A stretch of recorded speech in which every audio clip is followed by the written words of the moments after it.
So good morning, everyone. Welcome to this 186th edition of the ZAC World of Facade Conference Series. My name is Ahad Ahmed. I'm part of the organizing team here at ZAC. I'll quickly introduce the event to all of you. I know many more people are going to be joining us later, thanks to the taxi strike and other traffic issues. This is a common scene in major metropolises.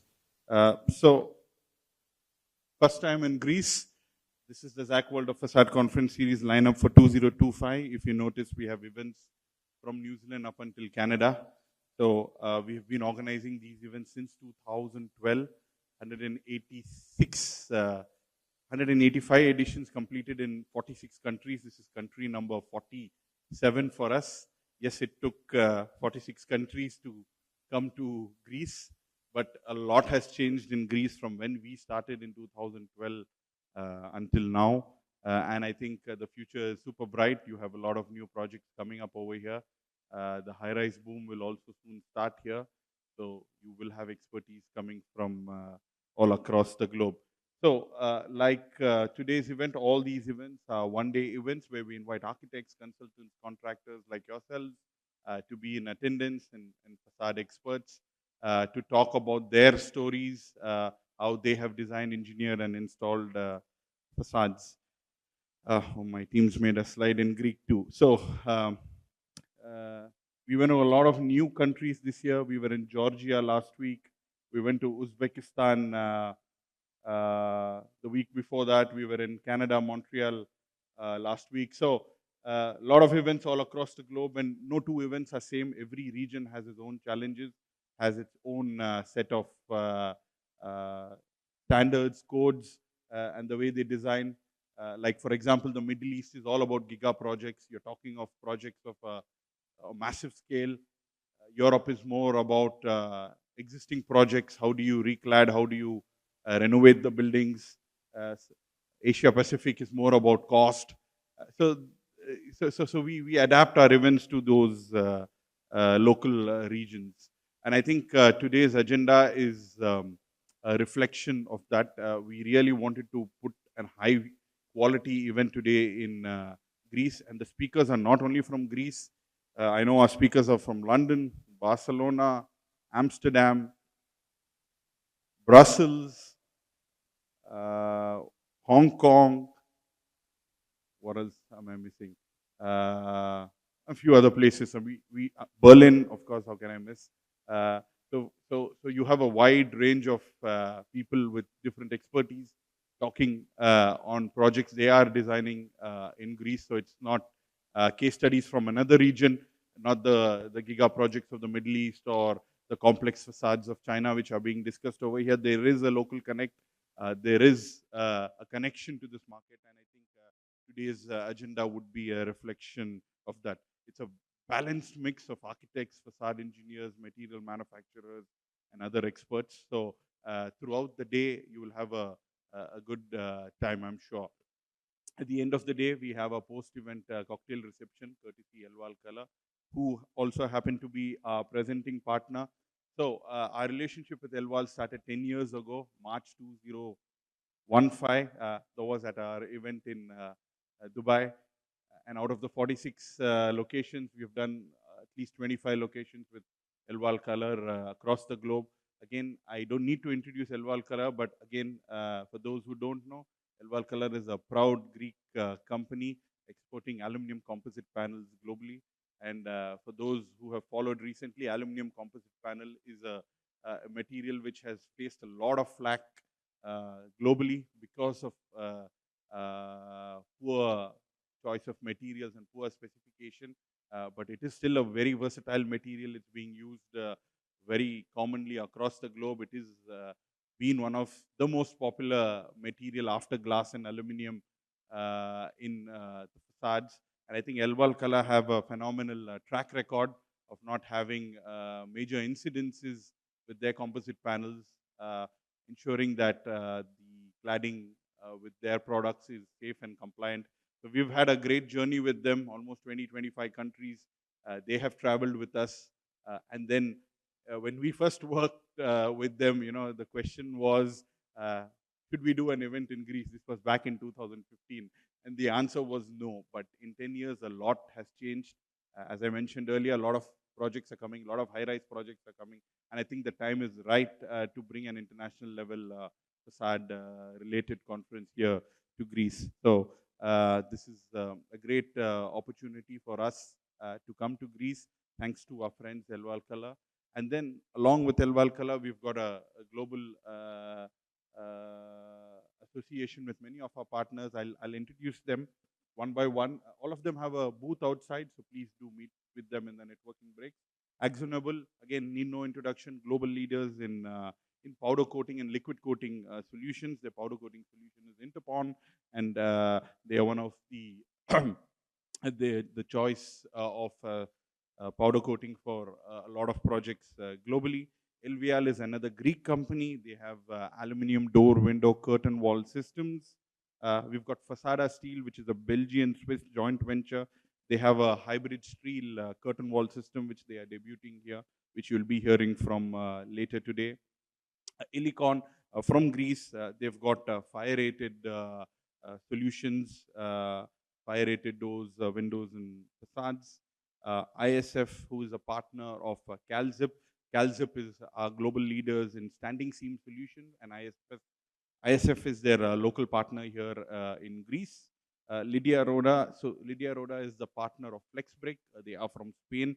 They have a flexible ceramic cladding system. I still don't know how to introduce FlexBrick, but it's one of the most unique products we have here on display. You'll find that at the booth outside at Lydia Roda's stall. Neochem, another Greek company, again, leaders in powder coating solution. Powder coating is very popular in this part of the region. North America is more liquid coating, but Neochem are leading the way with the powder coating solutions. Saint-Gobain Glass, again, need no introduction, global leaders in coated glass solutions. Saint-Gobain have also launched the world's first low carbon glass. Majority of our events in Europe are talking about carbon control, about reusing the products. It's not a big thing yet in Greece, but eventually as we progress, you're going to have a lot of existing building stock which will need refurbishment, and then products from Saint-Gobain like their recycled glass array will help in reducing your carbon emissions on the building. Siderise from the UK, they are global leaders in pacifier protection. So they've got cavity barriers, which are used in perimeter protection for curtain wall and also for rear ventilated cladding. They are also a global partner of ours. Shishakam from Turkey, again, global leaders in coated glass solution. They are debuting their photovoltaic glass over here. BIPV, you would have heard of, Building Integrated Photovoltaic. Shishakam have now partnered with another company, and they're launching a new product here at the event. Vasglass, again, a local Greek company. They are a glass processor, do value-added glass processing. They export globally to several countries. So these are our associate partners and our presenting partner for today's event. Extremely grateful for all of them to support us at our debut edition here in Athens. A quick glimpse of an upcoming few editions. We travel next week to Italy, so we've got Milan next week, and a couple of weeks later we've got Paris. So the French edition is the fourth edition, and the Milan edition is the second one. So we have a Europe tour before we break, and then we've got a few other events at the end of the year in London, in Frankfurt, Copenhagen, which are our three events in November, at the end of the year. So we like to go to new markets, open up new regions. We went to Georgia, as I mentioned. We went to Uzbekistan. People had not heard of a facade exclusive event in those regions. We plan to go to Albania, Tirana next year. We plan to go to a lot of other new places, maybe very soon Cyprus. You never know. So I think the best thing about us is we take that risk of going to a new market, getting speakers talking about what is topical to that region, and we try to create an environment which everybody appreciates. So this is with our events. Also to let you know, we've recorded today's event, so those speakers who have given us a permission to share the presentation with you. We'll give you a YouTube link. It will have all the presentations presented today, which is recorded a week from now, so you can look at the recordings in case you miss everything. If you miss anything, sorry. So as I said, you've got 4 sessions. We're going to start off first session, then we've got the networking breaks, and 3 more right after the end of the event. We've got a post-event networking reception in the exhibit area, so please do stay back for that. We've got a lot of firsts, I think, if I'm not mistaken, in Greece. We've got presentations from an architect and a facade engineer jointly. You would have heard of the Piraeus Tower. Of course, it's presented a lot at other events, but we've given a different twist to it. We've got the architect of record, the design architect, the developer, the facade engineer, all of them talking together at the end of the day on a panel discussion. Then we've got other unique presenters, as I mentioned, from several cities presenting today. So it's going to be a nice mix, and I hope all of you enjoy today's day. Before we start, a quick opening from our presenting partner. I'd like to call upon Mr. Yanis Angelis. He's the managing director of Elval Kala, someone we've worked with. Our first point of contact in Elval, I still remember, I sent him a LinkedIn message January 2015, and he set things into motion. I think in 3 days, he confirmed the sponsorship of the Dubai event from when we made first contact back in 2015. It's been a great journey with Elval Kala, as I said, across the globe. They are a truly global Greek company. We don't have too many Greek companies in the facade segment, but Elval is a truly global company with a fabulous track record.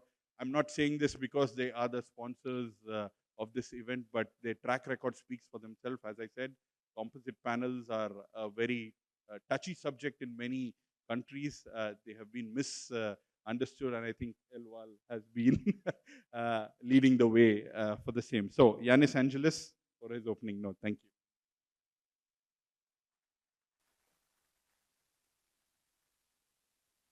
Kalimera. Thank you very much for the introduction. We are truly a proud sponsor of the ZAC. Θα το ρυθμίσουμε λίγο.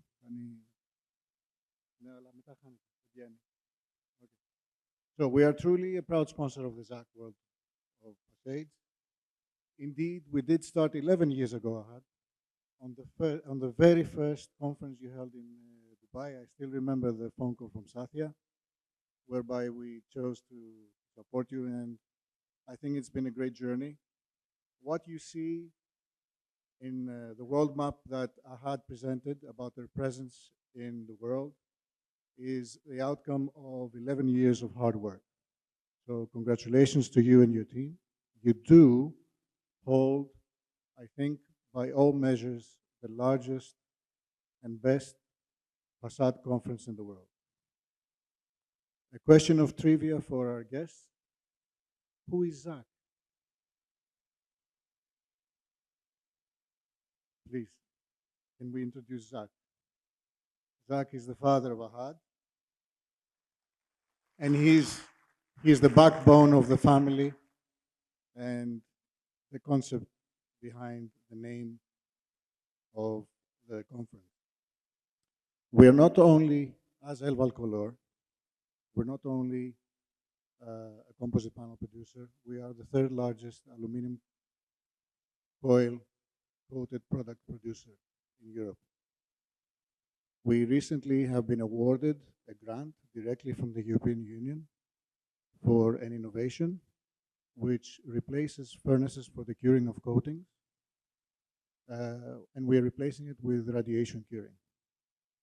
That requires the development of new coatings and also the development of new technology which has been built in the last 5 years. The outcome of this technology is that we will be able to produce coated aluminum with 80% lower carbon footprint and 60% lower energy consumption. Out of the 300 projects which applied at what we call the Innovation Fund in the European Union, we were the only project which was new production process, a new manufacturing product. Everything else was carbon capture, hydrogenization, and battery storage. We need more innovation in facades. We need more innovation in materials for facades. And I think this is the right forum of discussion to explore the possibilities and the synergies which can build that. With that, I would like to open the floor for the conference. Thank you.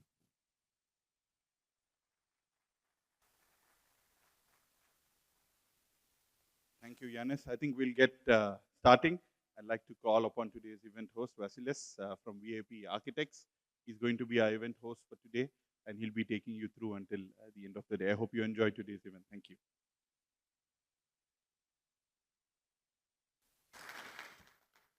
Καλημέρα σε όλους. Καλώς ήρθατε στον κόσμο των προσώψεων. Είμαι ο Βασίλης Πουτέτσης, ιδρυτής του γραφείου VIP Architects, το οποίο ξεκίνησε τη διαδρομή του από το 2004. Από την αρχή της διαδρομής μας ενδιέφερε πάρα πολύ η υλοποίηση των μελετών μας μέχρι το τελικό στάδιο, ώστε να λύνονται τα προβλήματα, τα τεχνικά προβλήματα των προσώψεων και γενικώς της κατασκευής του κτηρίου. Αυτό το πράγμα μας οδήγησε σταδιακά στη συμμετοχή μας σε πολύ ενδιαφέροντα έργα και πολύ απαιτητικά και σε συνεργασίες με πολύ γνωστά γραφεία διεθνώς. Κάποια έργα που έχουμε συμμετάσχει είναι όταν μας κάλεσε η κοινοπραξία Embregilo Terna για να λειτουργήσουμε ως σύμβουλοι των κατασκευαστικών σχεδίων για το Κέντρο Πολιτισμού Ιδρύματος Σταύρος Νιάρχου. Ακολούθησε μετά τα έργα στην Αγία Νάπα, τα κτίρια της Μαρίνας στην Αγία Νάπα, ένα έργο 125.000 τετραγωνικών που περιλάμβανε 2 πύργους κατοικιών, 29 κατοικίες, 4 εμπορικά κτίρια. Η συνεργασία μας με το γραφείο XZA για το Κυπριακό Μουσείο Αρχαιοτήτων, άλλο ένα θέμα που είχαμε συμμετοχή στην εκπόνηση της μελέτης εφαρμογής και στην επίλυση των θεμάτων της πρόσωψης. Ακολούθησαν και άλλα έργα, όπως και ένα που θα δούμε καλώς εχόντων των πραγμάτων από το φίλο μου τον Μάρκο σήμερα από τους Big, που ήταν ένα high-rise στο ελληνικό κατοικιών, πάλι με πολύ ενδιαφέρουσα πρόσωψη. Αυτό το διάστημα το γραφείο εκπονεί μελέτες για κάποια data center που γίνονται στην Ελλάδα που είναι αρκετά γνωστά, όπως η υποστήριξη που παρέχουμε στη Microsoft, στην Terna μάλλον, Renko Terna για την κατασκευή του data center της Microsoft, τα data center της Data4, έχουμε ήδη ολοκληρώσει το Athens 3, Athens 4 της Digital Realty. Έχουμε συμμετοχή στην κοινοπραξία της ΑΕΠ, έτσι λέγεται, Άνεμος, που είναι για την επέκταση των terminals στο Ελευθέριος Βενιζέλος. Σήμερα θα είμαι ο οικοδοσπότης, είναι κάτι που το κάνω για πρώτη φορά και ο κύριος λόγος που το κάνω είναι η εμπειρία που έχουμε πάνω στην υλοποίηση προσώψεων, κάτι που ενδεχομένως θα μου δώσει και αφορμή να κάνω και κάποιες ερωτήσεις σε κάποιες από τις πολύ ενδιαφέρουσες ομιλίες που υπάρχουν σήμερα, τις οποίες ανυπομονώ να δω. Λοιπόν, θα καλέσω στη σκηνή τον κύριο Παπαναστάση, από Director από τη Bureau Happold, ένας Director της Bureau Happold, να μας μιλήσει για την υποστήμη των προσώψεων.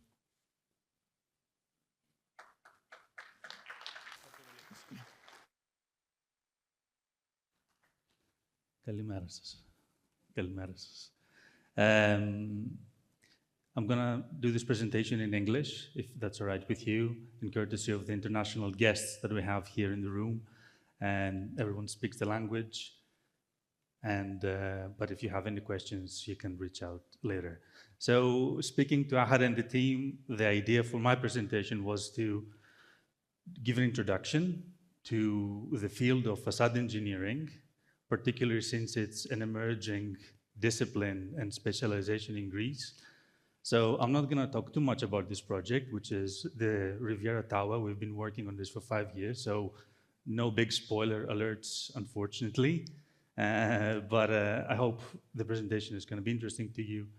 And let's begin. So a little bit about myself. I'm Greek, yeah.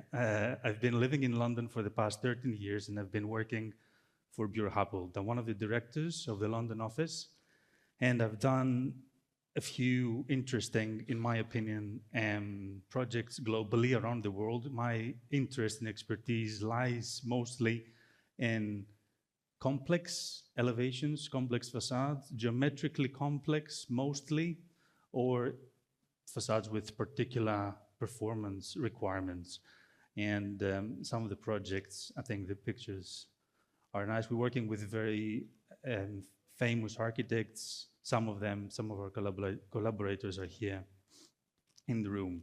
We have 21 offices globally. Last year, we opened an office in Athens, not too far from here, and you're welcome to visit. We're really proud that we have an entity here too. And as I said, we've done projects globally, and we want to expand this yellow hatch, let's say, more within Europe and that part of the world, but we're really active in Greece too. Each company has their own motto, logo. What we like to think we do, or what we like to think our approach is, that we want to co-create together with key stakeholders, the architects, contractors, and collaborators, because engineers have a reputation of being stringent sometimes, but we do want to allow room for imagination and creativity, because as it was mentioned before, it's important for driving innovation and making this a better place. We don't only do facades, we have around 40 different disciplines. Structural MEP engineering, facades is only one piece of our puzzle. We're a team of 3,000 globally. The facades group, at the moment, we are around 82 people, and thanks to technology, after COVID, we all cooperate and coordinate with each other.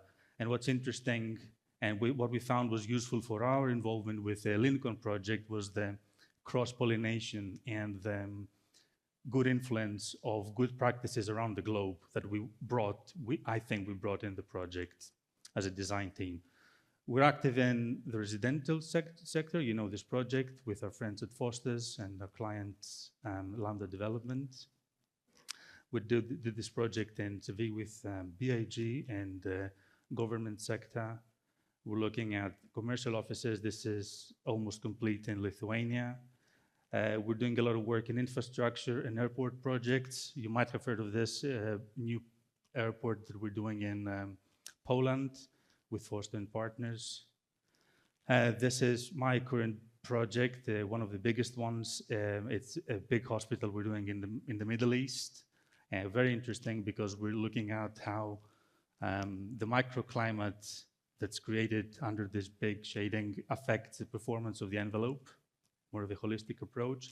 One we're doing in Tashkent, we don't know how to do this one yet.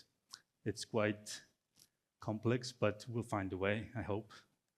And this is the biggest tower retrofit in Europe I'm involved in as well. Approximately $1.5 billion in budget. We're doing part retrofit. We're seeing more of these projects coming in.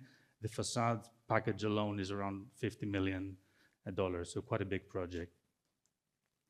So what does a facade engineer do? Most of us probably know, but summarizing it in one sentence, we're specialists. We want to think we're specialists that are interested in the technical design analysis and implementation of the building's exterior.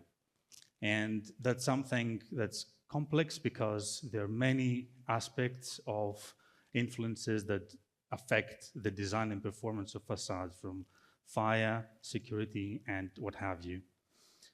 When to engage a facade consultant, I listed here the 3 typical design stages from the US, UK, and Greece. We typically get engaged from concept until the end of construction, but we're seeing more and more the need for early engagement, defining the brief, and we're also seeing us being more required post-completion, during use, especially in this realm of retrofitting and renovating. The process that we like to follow, facade consultants, and I think I'm speaking for everyone in this room, is we want to work with the client, with the architect, particularly at the early stages, where through sketches like this, and that's where the artistic, perhaps, part of our work comes from. And we want to test quickly different options on how to make any vision viable, comparing it and creating easy to communicate information to start pricing the project and defining the detail. We then move into the detailed design stage, oristic meletin in Greek, where we start doing the hard engineering, the structural analysis, the thermal analysis, CFD, condensation, anything that we need to do to make sure that our design works. At the same stage is when we start delving into the detail and start doing the detailed drawings, the 1 to 5s, designing the nuts and bolts, checking how things work, translating a design from 3D models into 2D drawings that can be priced as well. And that's for more complex projects. This is also where we're doing a lot of our rationalization, panelization work. This is a project that's going to be published soon, I think. I'm not giving any spoilers too, but it's it's becoming more and more complex, I think, our work. It's very important to think about procurement, and one of the main deliverables of a facade consultant is the specification. The technical specification, which defines the brief, the constraints that the contractor has to work with, and summarizes the vision of the client and the architect. We want to map very clearly on the building elevation what different types and systems do we have, so a contractor can cross-reference and make sure that it's accurately priced. We find tables like this one, really simple outline specifications, really useful because it gives you a very quick snapshot of the key performances, thermal acoustics, and what have you. In Bureau Hamilton, I think globally we're seeing a very big push in BIM, and that's something we're investing on very much at the moment. What we're trying to do is we're trying to find where does a facade engineer fit within the BIM world. That's a question I think that bothers many of us. What we're doing, we think that our role is in defining a library of pre-engineered and pre-specified components, which is what we're doing, in order to feed into families, Revit in this particular instance, and using that as a tool, not just to coordinate in the BIM environment, but also generate the necessary information. And this is what I want to call the file to factory, in a way, approach, whereby defining a very well detailed 3D model, we can generate really quickly the necessary drawings. And this is what we're experimenting with and actually managing in a project in the Middle East. A facade consultant, an engineer, does have a very important role in the tender process, where a project is usually tendered to 2 or 3 or 5, I don't know how many contractors, looking into compliance with the specification and in helping the client understand where the big risks are or what opportunities are there to make this, to reduce the costs in value engineering. And for me, it's one of the most important stages of any project, and definitely want to reach out to facade consultant for assistance. And then moving to construction, we have a more traditional role. If you're part of the supply chain, creating the shop drawings, or if you're part of the client team, reviewing on behalf of the client and finding ways to work together and refine the design into something that works. And ultimately, it's about what we built. And that's the most fun and most rewarding part of the process, when you start seeing the first mock-ups like these ones, and a facade consultant helps clients, I think, and architects navigate around the technical issues that one could find in mock-ups. We're doing factory inspections, checking for tolerances, and the necessary testing. In this case, it's the butterfly testing or other testing for structural silicon is made. And we have, of course, a very important role in site visit, the Vivlepsis, where we go and we check the bracketry, the tolerances, And in big projects, we have a lot of on-site testing, water tightness, air tightness, and what have you, to verify that the actual built product is of the quality we want. This is a snippet from last week, the project I mentioned in London, one of my favorites because one of the biggest contributions we had was on the design on the specification of the glass, and we were pushing really hard for annealed, the simplest technology of glass production. It's really hard to implement in big projects because there are risks associated with that, but I wanted to show you how, with the right specification and advice, you can get really flat glass, really nice consistency in color, and a very rewarding, at least for me, result. The architects liked it, at least. So why are we here? And why are there so many of us? And why are we growing as a discipline? I think because things are there's a bit of conflict happening in the building industry where we have conflicting requirements. More insulation, yet more transparency. More strength, yet less weight. Innovation, regulation, quality, cost, sustainability, which pushes for low embodied carbon products, but many of them, natural materials, are quite combustible. Build faster, build better. Why are we here? I think because as an industry, we've managed to develop tools and processes that allow us to build complex stuff. This might not look very complex. It's a project we did in Manchester with OMA, but we had to parametrically model all the movements during construction of a very flimsy structure and make sure that the panels we put out there, which sit on soft bearings for acoustic purposes, work perfectly. And without the necessary technology and the live feedback, this wouldn't happen. So in a way, we did it to ourselves. But this is not the only reason. The biggest reason at the moment, we're seeing a big change and push for complexity in a way, is the climate crisis. And it's a big problem for Greece as well. And we're seeing it daily. This is a research which anticipates that if we don't do the best that we can, within 50 to 100 years, we expect to grow summer by 2 months. So we have 5 months of heat, temperatures above 35, which puts a lot of stress on the building envelope. And preparing this presentation, I went back to my university notes from Greece, and I found that in 2005, the U values for walls had a minimum of 0.7, but now for the tower, we're specifying 0.3, and that includes all the thermal bridges at corners. So it's a massive, massive improvement, thankfully. And for houses or certifications like Passive House, we can see more stringent requirements, which means more materials. Another risk, big one, is fire. It's getting more frequent, more intense. And the facade consultant, you remember the fires in LA and the one house that survived. It's very important to engage with the fire and the facade consultant, I think, to help the client understand the testing that is required, the certification, so that if they're looking for innovation, at least they can program it. But I wanted to flag as well that the facade is not just the flat plane. It's a complex beast. It has soffits, parapets, windows, openings. And I think there's a presentation later about ventilated facades, which are becoming the go-to facades for solid systems globally. This gap is pathway for fire propagation. So what's happening globally is that we're trying to find ways to compartmentalize this cavity. And it's a big thing in Northern Europe. It's a big thing in the States. I think it's going to become a big thing in Greece as well. And the complexity of this cannot be underestimated.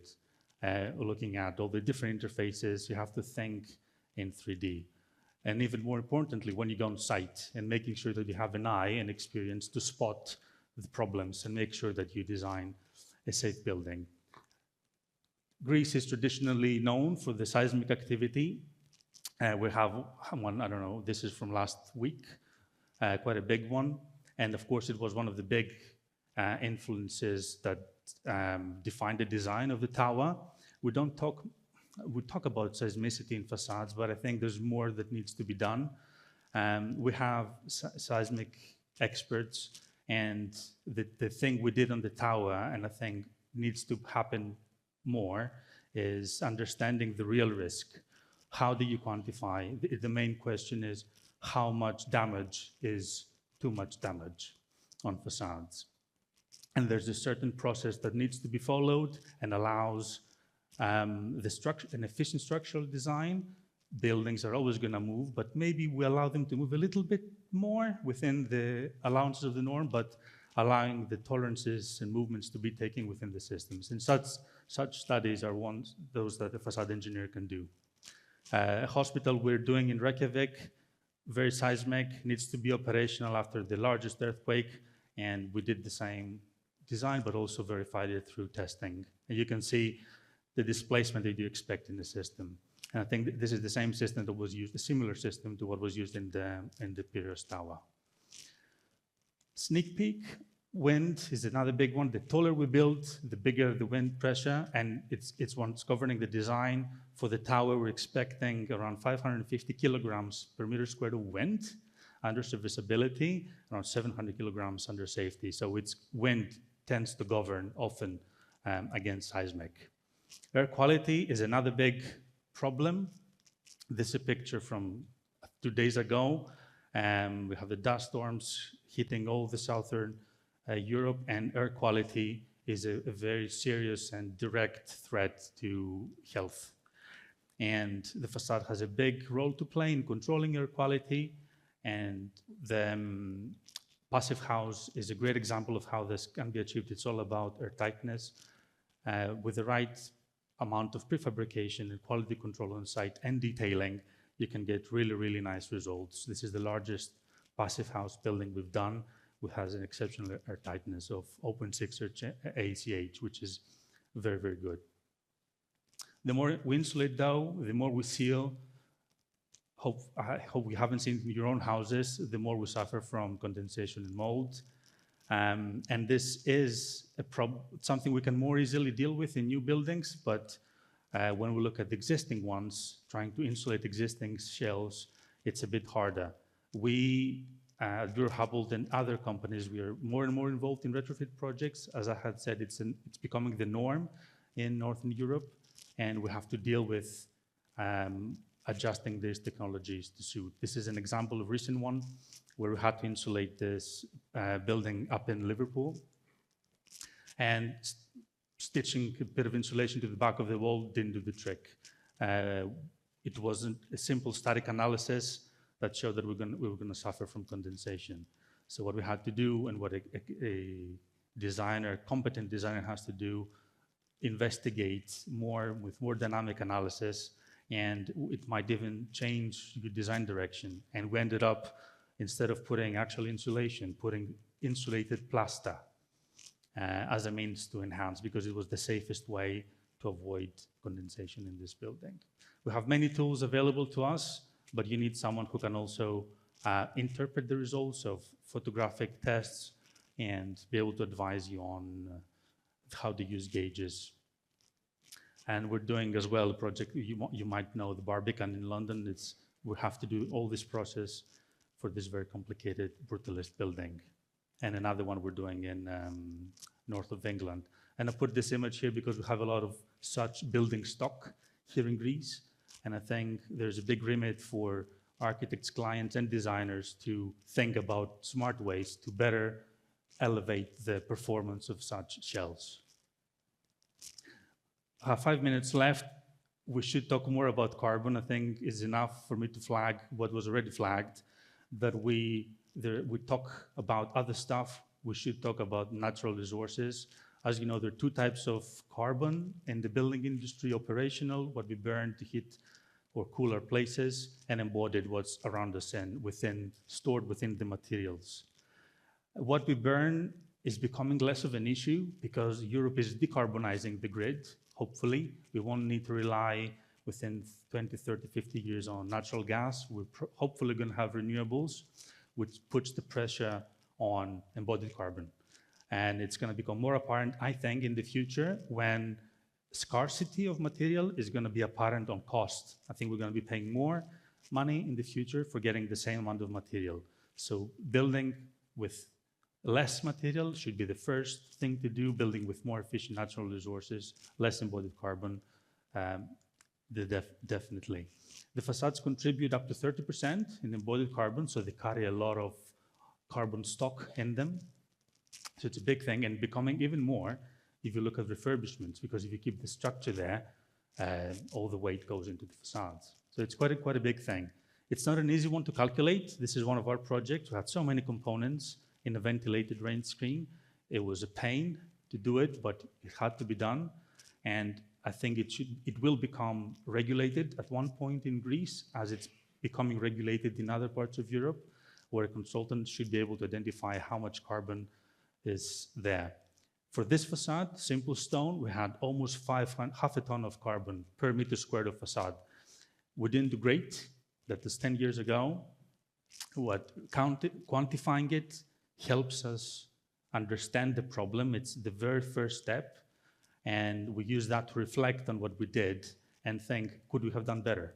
So by choosing a different system, a prefabricated UHPC, GRC, aluminum perhaps, help reduce the weight? Yes. Repercussions, probably, but something that can be done. Because of what we think is going to happen, because we will need to regulate the carbon in the future, we already started thinking about tolerances, what is actually achievable. And this is that if someone does a calculation, there's a standard value plus, minus, and we try to define what the range is. So what we're doing at Bureau Happold, it's a big project. We're looking back 10 years through all of our projects. There's a snippet, and calculating or recalculating the embodied carbon. And we have around 100, I think. This is the first 20. And what we're finding, really interestingly, is that most of the embodied carbon we have is around 300 to 350 kilograms per meter squared. Quite an interesting number for all of us to remember, because the targets we're facing for some of the projects are half.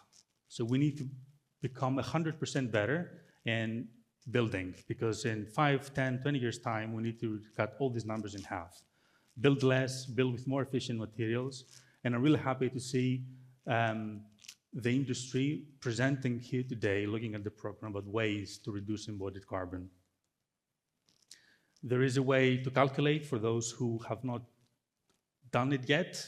And this is focused in the UK at the moment, but I think it's going to be deployed around Europe. Bureau Happold contributed to this document. It's very clear, it gives you a very nice and clean methodology of calculating. We, as Bureau Happold, and I think most of us here through their firms, have their own targets and ambitions, trying to play their part in helping with the climate crisis. And I'm going to leave you here with 1 minute left with this picture, which is a very nice little study we did with our partners in the States, looking at ways to increase biophilia as another way of making, at least advertising, let's say, more sustainable facades, and a nice image, because I had a white background. Thank you very much.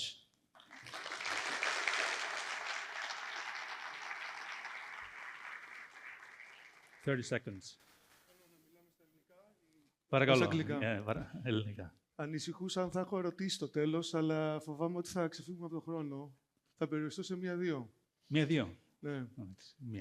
Είδαμε πολύ ενδιαφέρον και είναι πολύ σημαντικό στις μέρες μας να περιορίζουμε τη φωτιά στις προσώψεις και μίλησες για τη διαμερισματοποίηση εσωτερικά του cladding. Ξέρουμε όμως ότι το cladding έχει πολύ ευεργετικές ιδιότητες σε αεριζόμενες όψεις. Πώς μπορούν να συνεργαστούν αυτά τα δύο όταν κάνουμε φραγή σε αυτό το θέμα? Θα μιλήσει, νομίζω, η Sidra σήμερα, αλλά υπάρχουν συγκεκριμένα συστήματα τα οποία αφήνουν να γίνει αυτό. Υπάρχουν συγκεκριμένες τεχνολογίες που έχουν μια μπροστινή επικάλυψη, που είναι ανοιχτή και αφήνει τον αερισμό, αλλά σε περίπτωση πυρκαγιάς ζεσταίνεται και διαστέλλεται και έτσι κλείνει την τρύπα, ας πούμε. Και υπάρχουν τεστ και είναι η βασική τεχνολογία που ακολουθούμε στα περισσότερα project. Ωραία. Έχετε ασχοληθεί με πάρα πολλά έργα στο θέμα των προσώψεων. Θα ήθελα να θυμηθείς μία ή δύο περιπτώσεις που ήταν μια πρόκληση για σας τελευταία. Η τελευταία πρόκληση, όπου να ξεκινήσω, μια ενδιαφέρουσα πρόκληση στο τεχνικό κομμάτι περισσότερο ήταν ότι, και έχει να κάνει με μια ανακαίνιση ενός κτηρίου, ότι δεν υπήρχε, λόγω μιας επικοινωνίας που δεν έγινε ποτέ ή έγινε με λάθος τρόπο, είχαμε έναν υφιστάμενο σκελετό, ο οποίος κάθισε λίγο παραπάνω από ό,τι έπρεπε και μας έδωσε μια πολύ ωραία χαμογελαστή όψη. Μας άρεσε, είχε πλάκα, στον πελάτη καθόλου, οπότε έπρεπε να μπούμε σε μια διαδικασία να βρούμε έξυπνους τρόπους σε ένα ενεργό γιαπί, να μπορούμε να το ξαναφέρουμε στην θέση του. Και μου θύμισε τη σημαντικότητα του να επικοινωνούμε και τα σκίτσα και οι αριθμοί είναι παγκόσμια γλώσσα και όσο πιο πολύ επικοινωνούμε, με όσο πιο απλά λόγια, σκίτσα ή αριθμούς, τόσο πιο εύκολα ελέγχουμε το ρίσκο. Πάντως, ευχαριστούμε πολύ. Παρακαλώ. Ευχαριστώ πολύ. Πολύ ενδιαφέρουσα ομιλία. Να είστε καλά. Τώρα θα καλέσω στη σκηνή τον κύριο David Clayton, ο οποίος είναι ο Design Principal της AIDAS, να μας μιλήσει για τις προσώψεις στα εμπορικά κτίρια.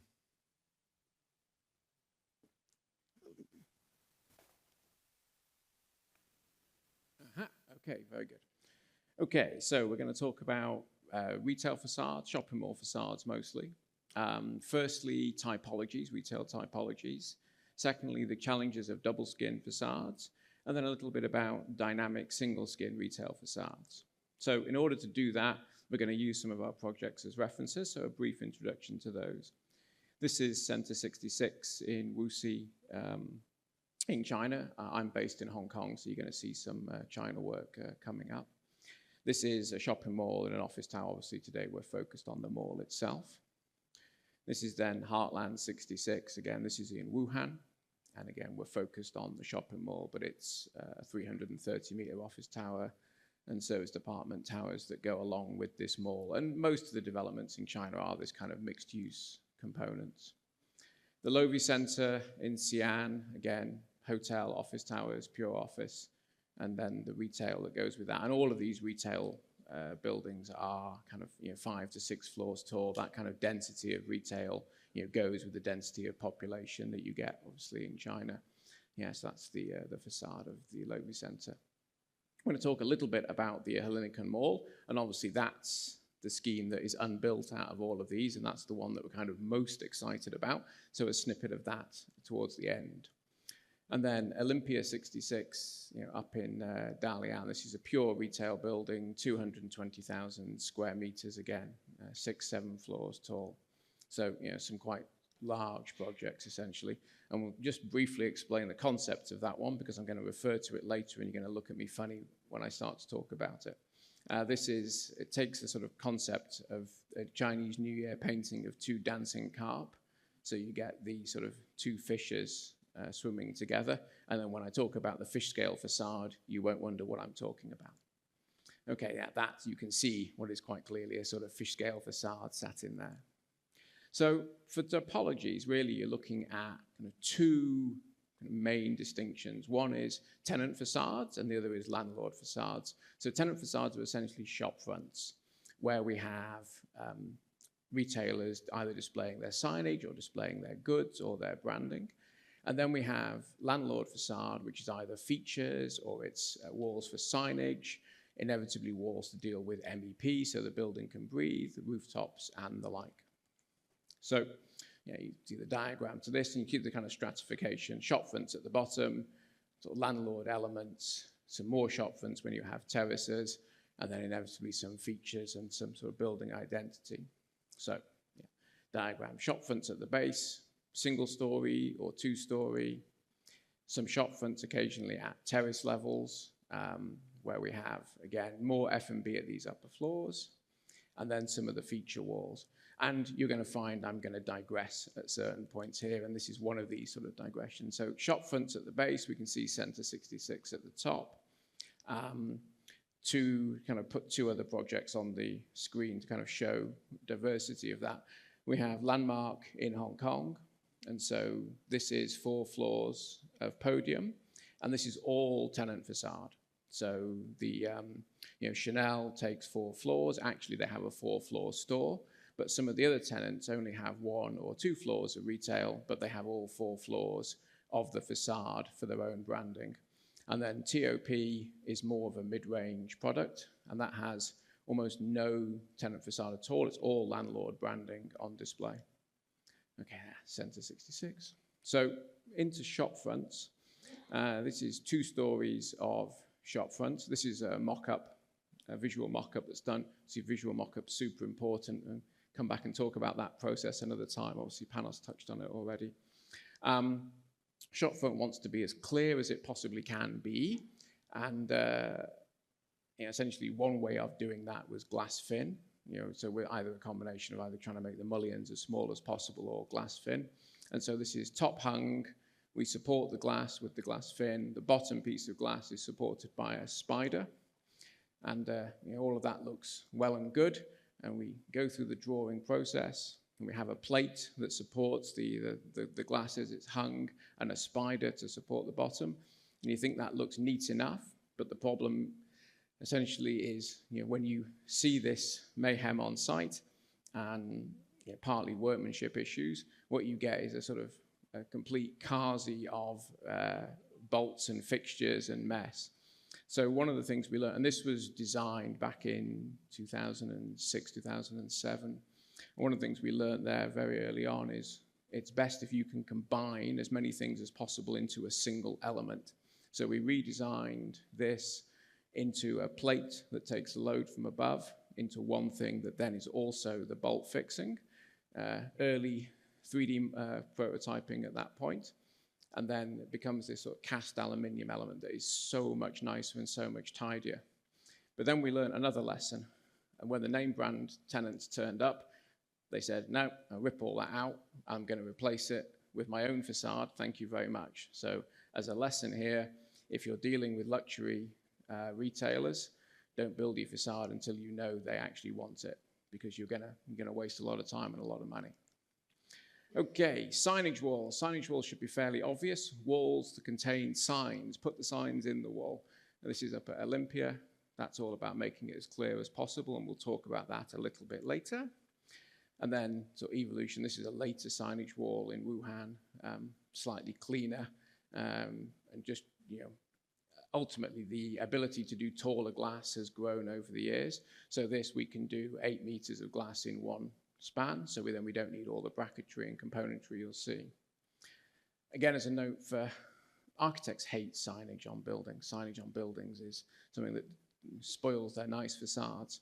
And this is up in Shanghai. And as you come down from the luxury tenants, you've got to be very careful about containing signage because it starts to look very messy. Okay, entrance walls are easy. So entrance walls in Heartland, my laser doesn't work, I'll just point. Simple 2-story mullion, no big complexity. But when your client goes to New York and goes and sees the Time Water Center and comes back enthused to say, wow, I've seen this cable tension wall. Look, you can see between the park and the inside and the outside. It's like the wall isn't there. And of course, this is relatively simple because you have concrete on all 4 sides to be able to take those enormous tensile forces. But we want to do it in Center 66, where we have sort of 3 atriums, and we have these large 45 to 48 meter tall entrance expressions. And so, delivering what is essentially a very clean entrance over this sort of height with what was at the time the tallest single spanning tension cable wall, became an exercise in, and this is terrible after Panos's embodied energy conversation, different times. This is 2010 construction. So we end up with a battleship worth of steel trying to hold this tension cable up. which obviously then you can clad. And of course, once you make this jewelry box of facade, you have to then make all of the components like jewels within it. So you end up having to, you know, design all of this sort of bespoke componentry to make this work. Okay, MEP enclosures. We try to not just dump MEP on the roof, because invariably you have towers that look down on it, and then you start to sort of minimize the value. No one wants a 5-star hotel room that's looking at MEP, so we try and enclose it. So here we have feature facade with, then we can integrate louvers so that when you look at the building, what you don't see is sort of patches of louvers ill-considered and, you know, sort of neatly contained. Same up in Heartland, where we contain all of the cooling plant on the roof, again, where the louvers become part of the sort of patination. Okay, sometimes you can't just put MEP on the roof, and you have to have it, especially when you're dealing with electrical, you're dealing with substations, they all, you know, nearly always have to go on grade. Louvers on grade are very ugly. You walk next to them, they're not pleasant. So we try to screen them in some way. And so here we have this stone blade, it's stone sat in a stainless cassette, in order to allow ventilation and screen the louvers. You end up with a lot of different types in order to deal with the different sort of breathing rates of the walls. But you end up then creating something that looks more like a wall and not like MEP. Roofs are fairly obvious, and skylights. These are just sort of fairly standard skylight inserts within roofing. Ton of Calzip on here, one of the sponsors for today. And then skylights can be more interesting and more dynamic. This is an inside-out wall at Center 66 where we put the glass on the inside, and then we have all of the structure sat on the outside. So that structure helps contribute to the shading of that glass, but it creates this nice ethereal feeling when you're in the building itself. Okay, features. Wrapping the roof down in Olympia, our chairman helpfully demonstrating the span for us. And here the client essentially takes this as an element which we can use for branding. So retail facades are all about creating identity and branding opportunities, be it for the landlord or for the tenants. Those features can be then, these are shading or rain protection for rooftop spaces that then wrap down to kind of define entranceways for the building itself.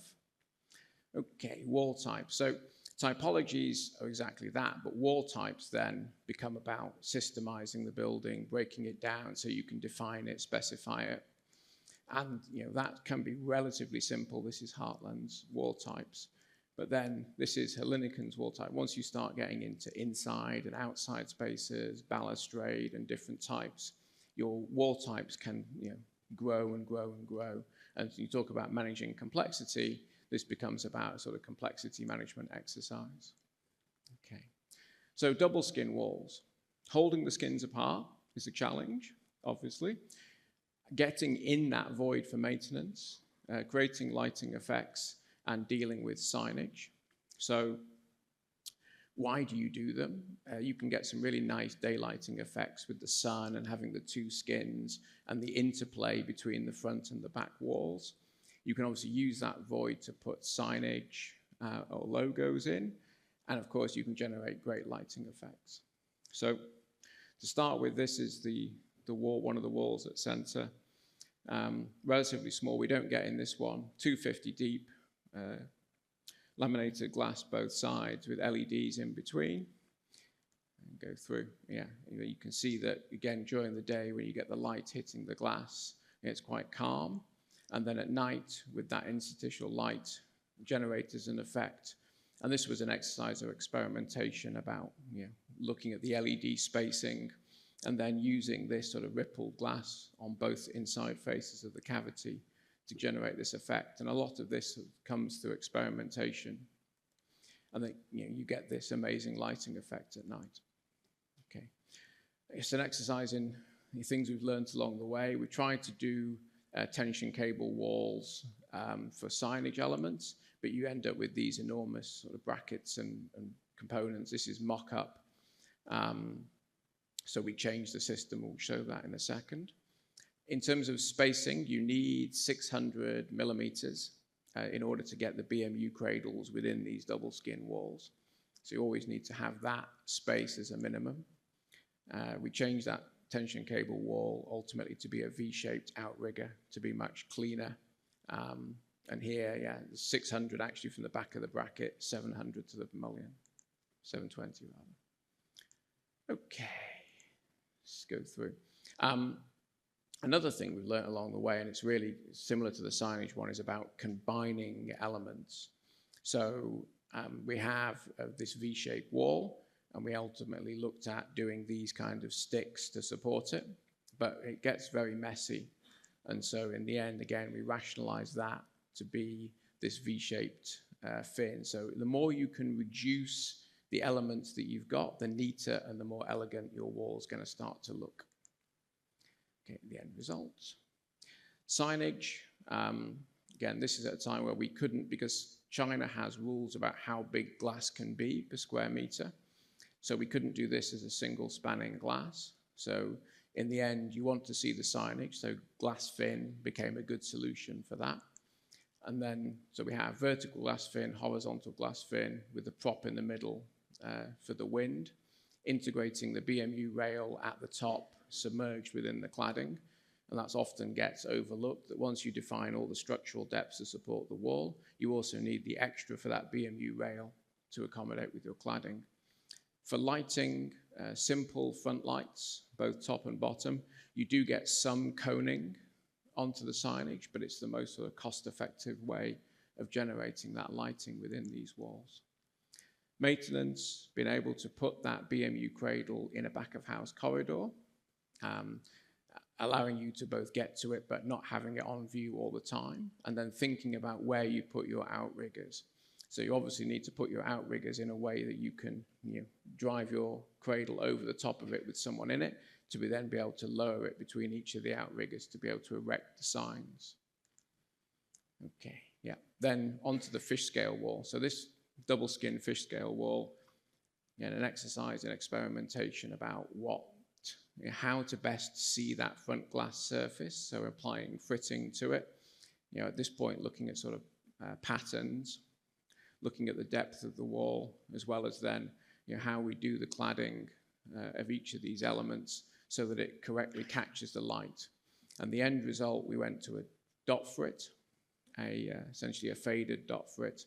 Again, so in the day that catches the light, and then you get the interplay between the front wall casting shadow on the back wall. The back wall has its own cladding pattern as well that matches the front. So you get that interference pattern, generating, again, all about creating the sort of brand identity, which then at night, lighting it from the front wall directly onto the back, so you get the most sort of bang for your dollar in terms of appearance. Yeah, that's then the overall effect. And so it's very visible. It sits 300 meters away from the main highway with a large park in front, and so giving a certain sort of visual presence. The challenges, so holding the skins apart, don't try tension cable,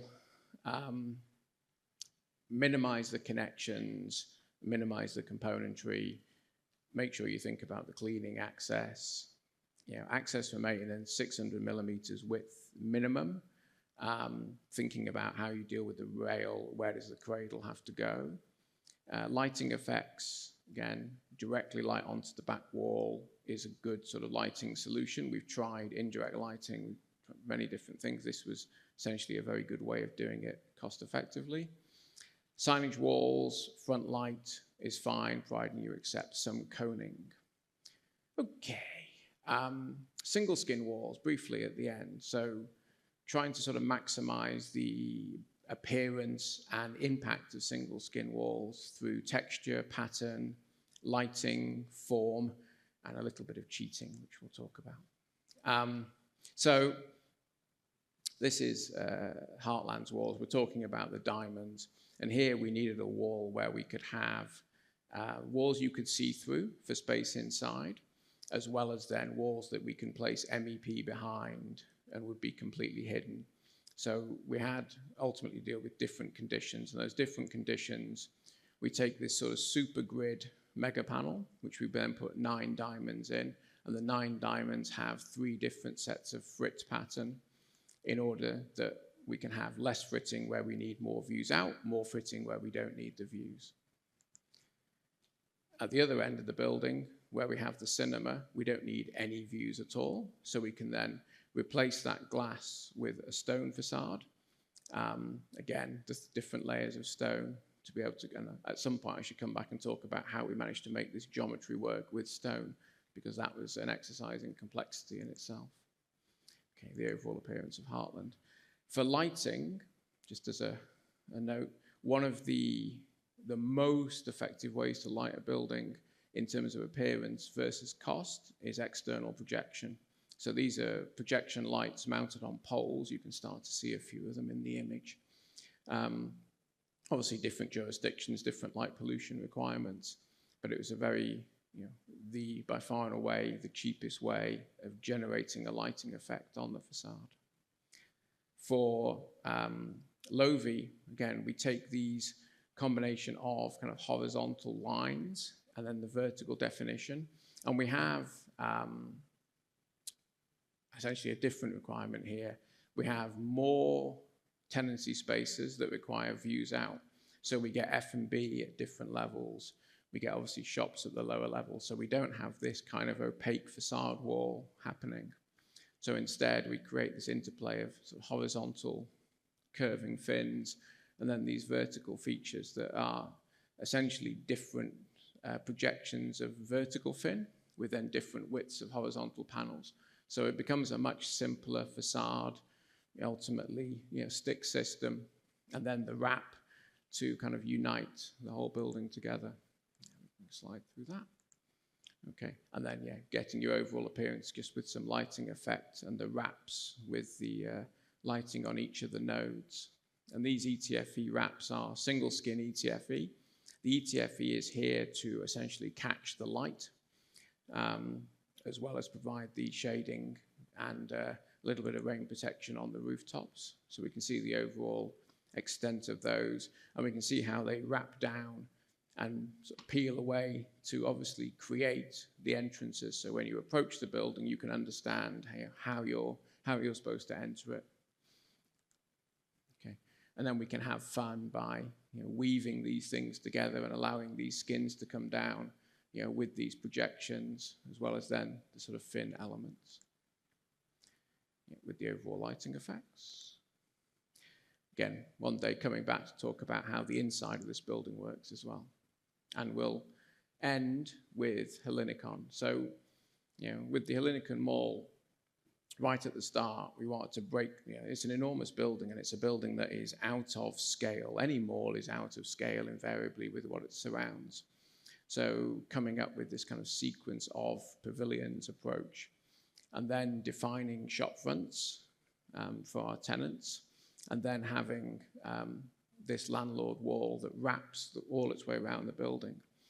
And we were looking for a motif that would go with the Hellinikon Park. So this petal facade, became that motif. And that kind of integrates all of the facades together as it kind of flows around the building. Now, this petal facade has a range of apertures, so we allow to generate this fading pattern as it goes up the building. And this is done just with 4 different petal types, from the widest petal to the sort of narrowest petal at the top. And we've tried, various distinctions, and ultimately what we came down to as a balance was the kind of minimum number of types that you need to generate what looks like a completely consistent different aperture, essentially. We looked at different materiality, GRC, ceramic, and in the end, my not very technical description, bent aluminium becomes the ultimately the kind of most cost-effective and actually nicest way of generating this type of image.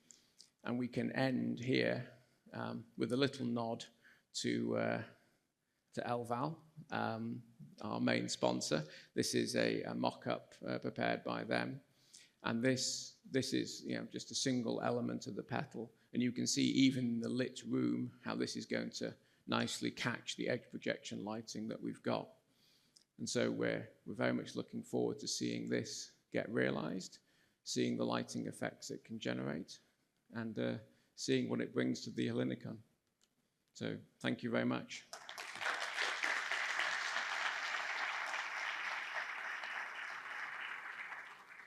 And on time as well, amazingly. Thank you, David. No problem. I wonder how often your initial concept alternates due to budget limitations. But Ooh, okay, so in the early days of China, there were some of those projects where we didn't, embarrassingly, I suppose, no one talked about budget. And this was just an exercise in delivering the client vision. And there never was any value on those very early projects, any value engineering. We started to get into kind of controlling value, and you can tell as you kind of go through, and we're looking at how do you generate a lighting effect more cost effectively. And then, as we kind of move through now to the more recent projects, budget is becoming much more conscious.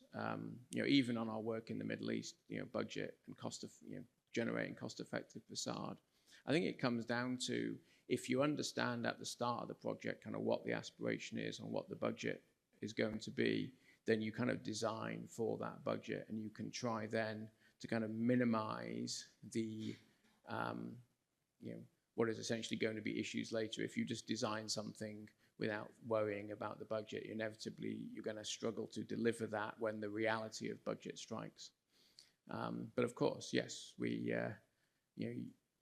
if you get the design right, then you can often, the key essence of the project, you can often keep while looking at value engineering, so aspects of the scheme that don't contribute to the identity. excellent. Okay. Thank you so much for the excellent presentation. Thank you. I'm going to...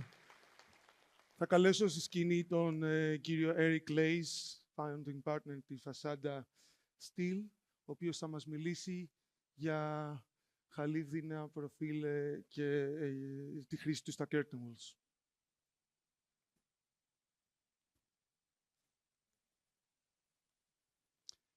Good morning.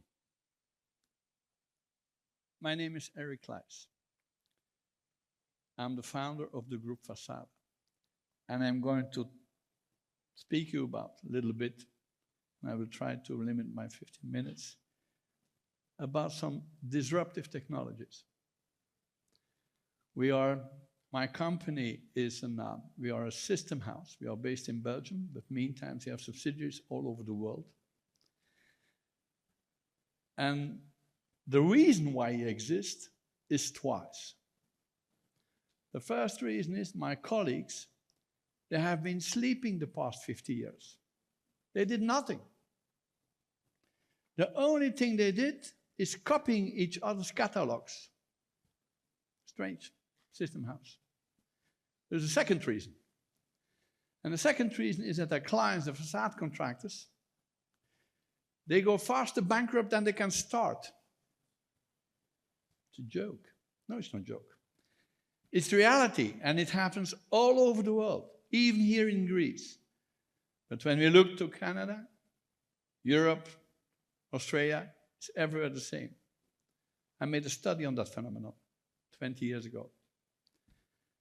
You see in the color of my hair, I'm 40 years in business. When I was a young kid, they gave me some degrees. I'm a civil engineer in construction, specialized in building physics. I have an engineering degree in public works, but actually, from business administration, I'm a banker.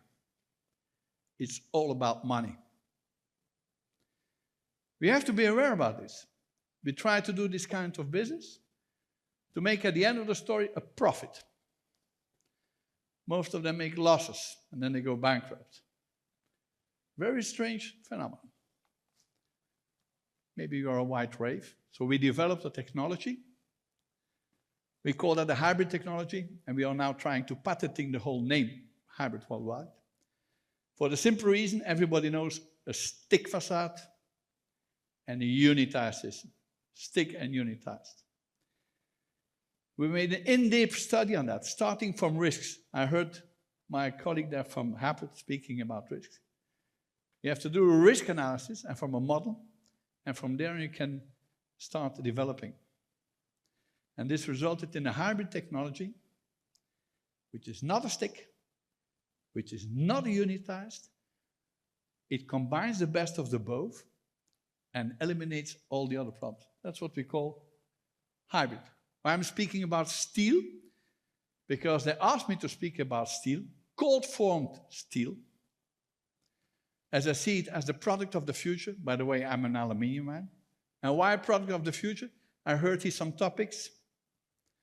Fire resistance, carbon footprint, 10 times less than aluminium. Look and feel, circularity, a whole series of advantages on one condition. One condition. Not welding, no silicon, no screws, no mechanical fixations. All of this installed from inside. There are some steel facades on the market. I don't want to criticize them, but I think they have some issues. Okay. All what we do is patented.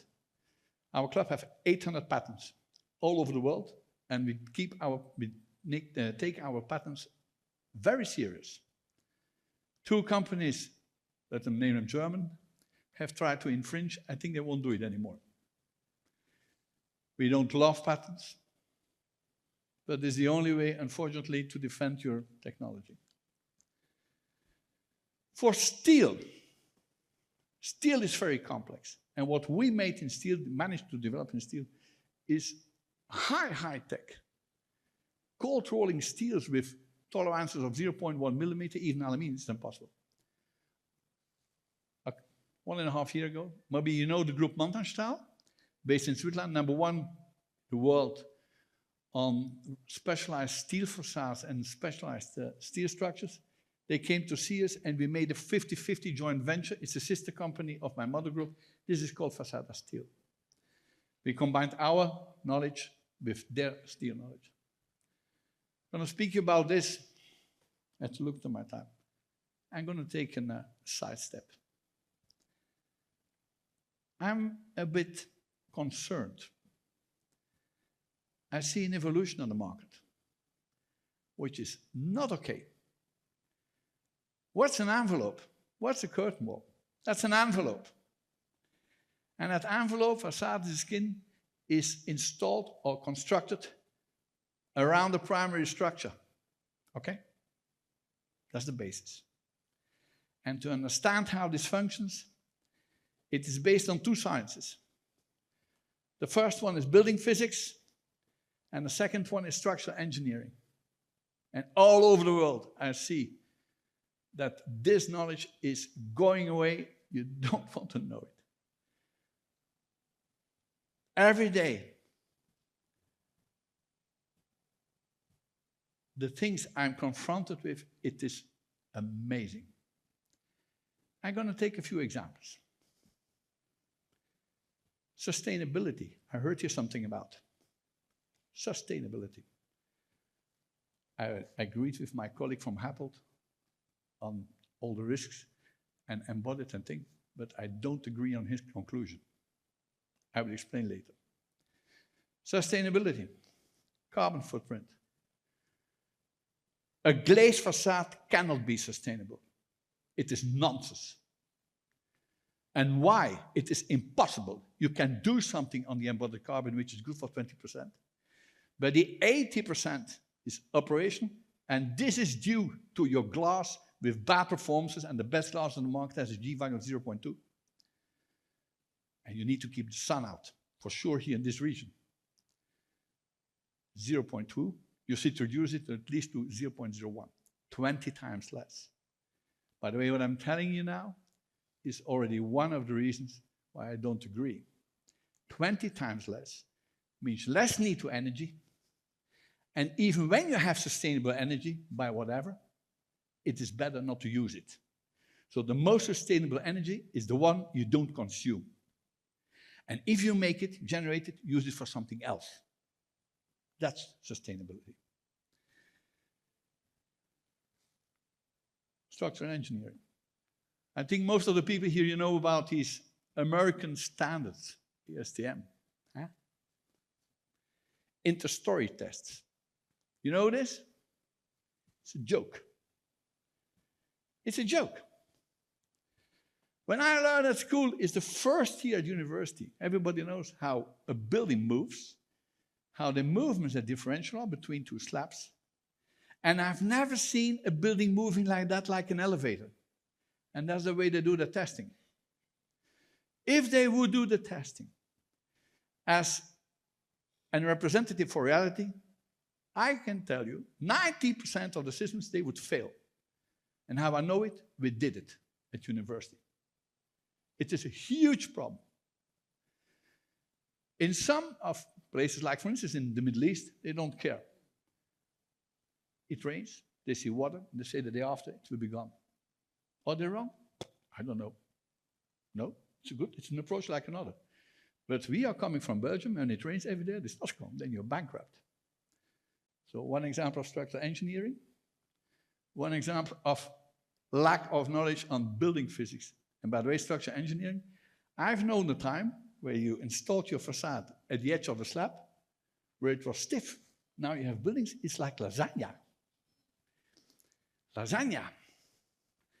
Every week I have discussions with architects to explain them the law of Newton.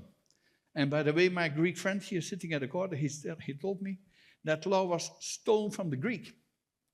And the Greek invented that law on the ancient agora, where they did three things: drinking, a lot of drinking, eating, and making love amongst each other. But that was come from you, amongst each other. And what is the law of Newton? You see that apple here? It falls down. A lot of architects, they think when you lose it, that it's going to float. I see it every day. Let it be a bit of a wake-up call.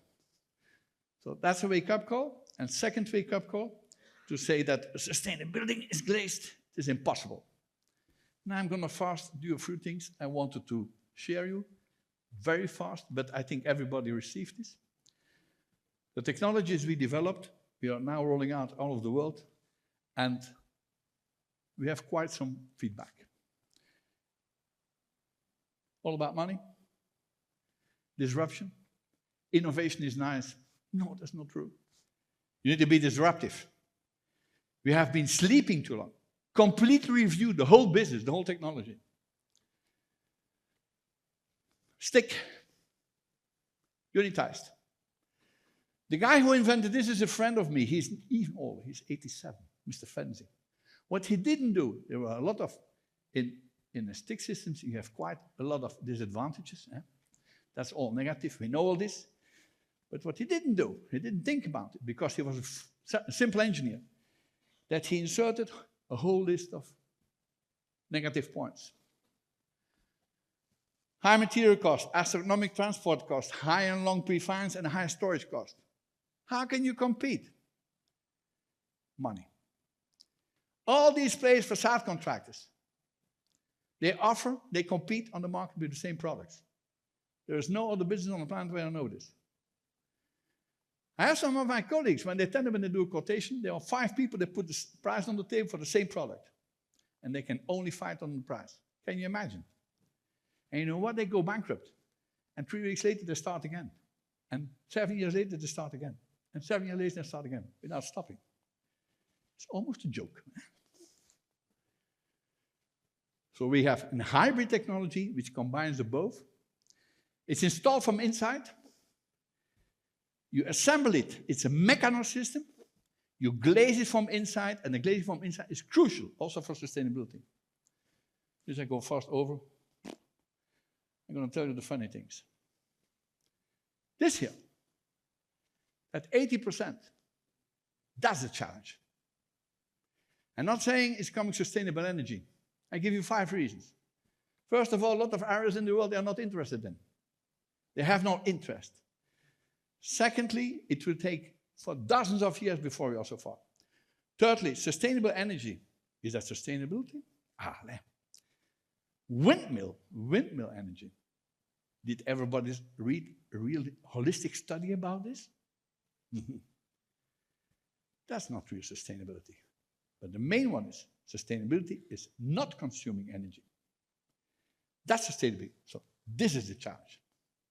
And why nobody speaks about it? Because they don't have the solution for that. It's all about business. It's all about money. The same with standards. They don't publish good standards or relevant standards for the simple reason that most of the systems, they would fail. This you can reduce a lot. This you need to reduce to almost zero. And the first thing you need to do is what we call to keep the sun out. Smart facades. That's the way they do it in Africa. They do it in London, they call it the BREEAM Gold. Shit, it's the real energy monster I'm building. That's an energy monster, sustainability. We can do that in stainless steel. We give guarantees 50 years, non-corrosion. By the way, in stainless steel, at a lower cost of aluminium. Just to know you. How do we do it? That's our problem. Circularity. The best circularity is no circularity. What they tell you on the market, it makes no sense. A building product is not a disposable product. And a curtain wall is a skin, 2 parts. You have a grill, you have infill elements. When you have a good quality grill, it's good for at least 50 years. What's the problem? The infill elements. The expected evolution for the years to come in the glazing, you don't want to know. This means the building, every 50 years, it needs to be upgraded. With a unitized system, you even can't. And with a structured glazing system, you have to demolish the building. I'm an investor myself. We do this in another way from inside. You need to upgrading from inside, and that cost will be minimal. That's sustainability. And the rest is greenwashing, unitized system. Lead time, it's longer. You forget all this. The production time, the pre-finance cost. That's the reason why they go bankrupt. Low-skilled workers. Critical. An issue all over the world. We have to come to a product which is almost human independent. This means no silicone, not one drop, no screws, nothing. As simple as possible, that it can be done by people who are low-skilled or non-skilled. That's crucial. And most of the systems, when I see to my colleagues, they come with catalogs. When you let them fall on your feet are gone. It makes no sense. We have to review this, disruptive. And not by doing it.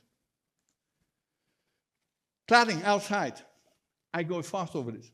This should all be done from inside and installed on your thing. Why? 10 times faster? Faster, better? There's some options how you can keep the sun out. I go fast over this. You do this, or with this. Smart glazing. I think our company, not so on, but I think we are the main experts on the planet on smart glazing, and the problems with it is too early. Did you know? 2 hours fire resistance. And what's the chance for everybody? First, we need to think a bit, and then we need to build to last. You know that? It's from Gauguin, the thinker. First thinking, and then doing, and then doing, and then come to the conclusion that we did it wrong. I wish you a nice day.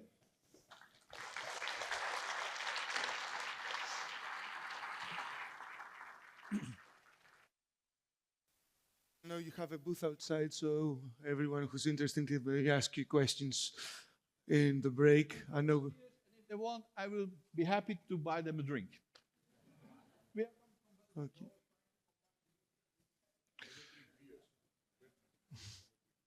Λοιπόν, θα καλέσω πολύ γρήγορα το Διευθυντή Πωλήσεων της Saint-Gobain, τον κύριο Μάκο Γαλιατσάτο, συγγνώμη, να προχωρήσουμε λίγο για τις προσώψεις. Εγώ θα πρωτοτυπήσω λιγάκι, θα τα πω στα ελληνικά, γιατί είμαστε στην Ελλάδα και θέλω να τιμήσουμε λίγο την ελληνική γλώσσα. Και θα μείνω και εδώ πέρα, γιατί έχω τις σημειώσεις μου, γιατί αν δεν τις χρησιμοποιήσω θα μιλάω κανένα 2 ώρο. Οπότε, να πάμε στο 4ο, θα πρέπει να χρησιμοποιήσω τις σημειώσεις μου. Ίσως θα διαφωνήσω λίγο με μερικά που είπε ο κύριος Έρικ πριν. Θα δούμε πώς η βιομηχανία μπορεί να αντιμετωπίσει κάποια από τα ερωτήματα και από τις προκλήσεις που έχουμε και έθεσε και ο κ. Αναστάσης. Θα μιλήσω πολύ σύντομα για τη Saint-Gobain και μετά ανακύκλωση γιαλιού για τον πρώτο παγκοσμίω αλοπίνακα χαμηλού άνθρακα, το ΡΑΕ, και τα ψηφιακά εργαλεία που διαθέτει η εταιρεία. Πολύ σύντομα θα κάνω μια αναφορά για τη Saint-Gobain και την ιστορία της. Η Saint-Gobain γιορτάζει φέτος 360 χρόνια βιομηχανικής παραγωγής και παρουσίας, 360 χρόνια καινοτομίας. Ιδρυθήκαμε το 1665 από τον Λουδοβίκο του 14ο για να φτιάξουμε τους καθρέφτες στην αίθουσα των καθρέφτες της Βερσαλίες. Να τονίσω ότι σήμερα, αν πάτε στην αίθουσα των καθρέφτες της επίσκεψης της Βερσαλίες, το 70% των καθρεφτών που θα βρείτε εκεί πέρα είναι αυτοί που φτιαχτήκαν το 1665. Είναι ακόμα στη θέση τους. Από τότε η εταιρεία φυσικά έχει περάσει τα σύνορα της Γαλλίας, επεκτάθηκε στην Ευρώπη, πήγε σε όλες τις υπήρους. Κάποια ορόσημα της εταιρείας, με τελευταίο το 2022 τον πρώτο παγκοσμίως ιαλοπίνακα με χαμηλό ενσωματωμένο ανθρακικό αποτύπωμα. Η εταιρεία δραστηριοποιείται σε 80 χώρες, είμαστε πάνω από 160.000 άνθρωποι υπάλληλοι σε αυτήν και το όραμά μας, όπως τοποθετήθηκε πριν από 3 χρόνια, είναι να κάνουμε τον κόσμο μας ένα καλύτερο σπίτι. Making the world a better home. Ένα καλύτερο σπίτι για μας, για τα παιδιά μας και τις μελλοντικές γενιές. Και φυσικά ο σκοπός μας είναι να είμαστε ο παγκόσμιος ηγέτης στις ελαφριές και βιώσιμες κατασκευές. Και περνάμε σύντομα στο πρώτο θέμα για σήμερα, την ανακύκλωση γυαλιού και το εξαιρετικό παράδειγμα του πύργου του Πειραιά. Η Saint-Gobain Glass τρέχει σε όλη την Ευρώπη ένα πρόγραμμα για την ανακύκλωση και τη συλλογή ελαιοθράσματος, το απόβλητο που έχουν οι πελάτες και οι συνεργάτες μας. Αυτό φυσικά γίνεται γιατί είναι ο μόνος τρόπος για να μπορέσουμε να επιτύχουμε καλύτερη και πιο βιώσιμη παραγωγή. Το γυαλί είναι ένα υλικό το οποίο μπορεί να ανακυκλώνεται 100% και συνέχεια και χωρίς περιπλοκές και επιπτώσεις για το περιβάλλον. Στην Ελλάδα, η Saint-Gobain είναι η μοναδική εταιρεία παραγωγής γυαλιού η οποία κάνει ανακύκλωση. Την κάνουμε το 2012. Δεν είναι εύκολη και απλή διαδικασία. Ήταν δύσκολη. Το γυαλόφρασμα θεωρείται απόβλητο και σκουπίδι στην Ευρωπαϊκή Ένωση και υπήρχαν πολλές δυσκολίες να μπορέσουμε να το μετακινήσουμε ανάμεσα στις διάφορες χώρες και κράτη-μέλη. Αυτά τα προβλήματα ξεπεραστήκαν και φτάσαμε από το 2012 μέχρι το 2024, που το 2012 είχαμε λιγότερους από 500 τόνους στείλει στο εργοστάσιο μας στη Ρουμανία, που είναι το πιο κοντινό εργοστάσιο της Saint-Gobain στην Ελλάδα. Φτάσαμε να στείλουμε περίπου 5.000 τόνους το 2024.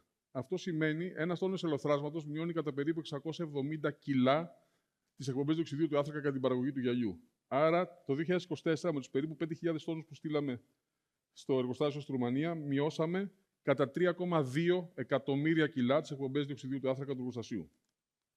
Και πάμε τώρα στο παράδειγμα του πύργου του Πειραιά. Ο πύργος του Πειραιά, το δεύτερο ψηλότερο κτίριο στην Ελλάδα, ένα κτίριο που πάνω από 40 χρόνια ήταν τελείως εγκαταλειμμένο. Ένα κτίριο φάντασμα το οποίο δέσποζε στο λιμάνι του Πειραιά. Η κοινοπραξία Demand, Prodea και EBRD ανέλαβε να ξαναζωντανέψει το γίγαντα αυτόν.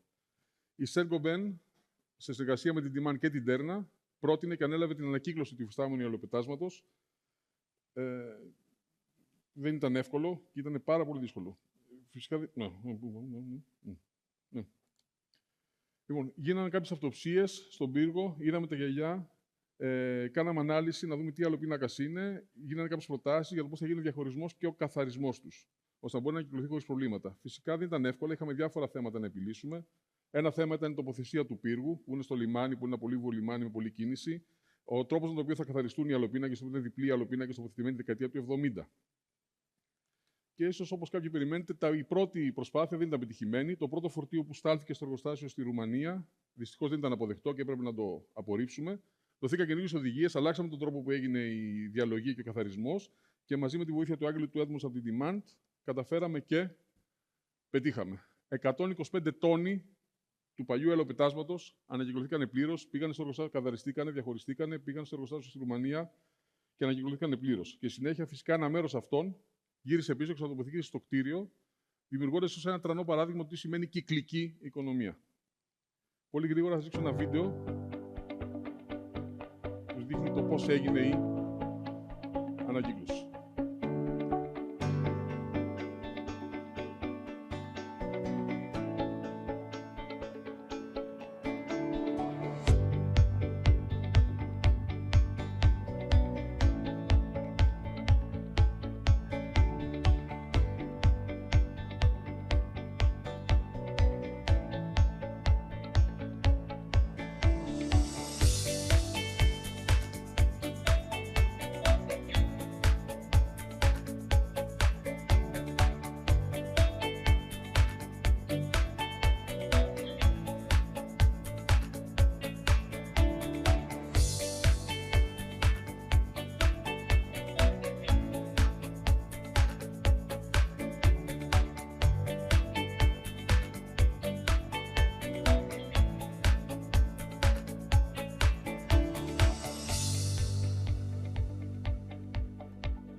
Το παράδειγμα της ανακύκλωσης του υδατάνθρακος του πύργου του Πειραιά είναι ένα εξαιρετικό παράδειγμα συνεργασίας, το οποίο είναι πολύ απλό. Όταν υπάρχει θέληση, θα βρούμε και τους τρόπους να το κάνουμε. Η συνεργασία μεταξύ της Saint-Gobain και της κοινοπραξίας Πειραιούς Tower μας βοήθησε να φέρουμε πέρα σε αυτό το θαυμάσιο και μοναδικό για την Ελλάδα εγχείρημα και να σημειώσετε ότι ήταν η πρώτη ανακύκλωση υφιστάμενου ολοπετάσματος στα Βαλκάνια και η δεύτερη στην Ευρώπη. Η πρώτη είχε γίνει στη Σκανδιναβία.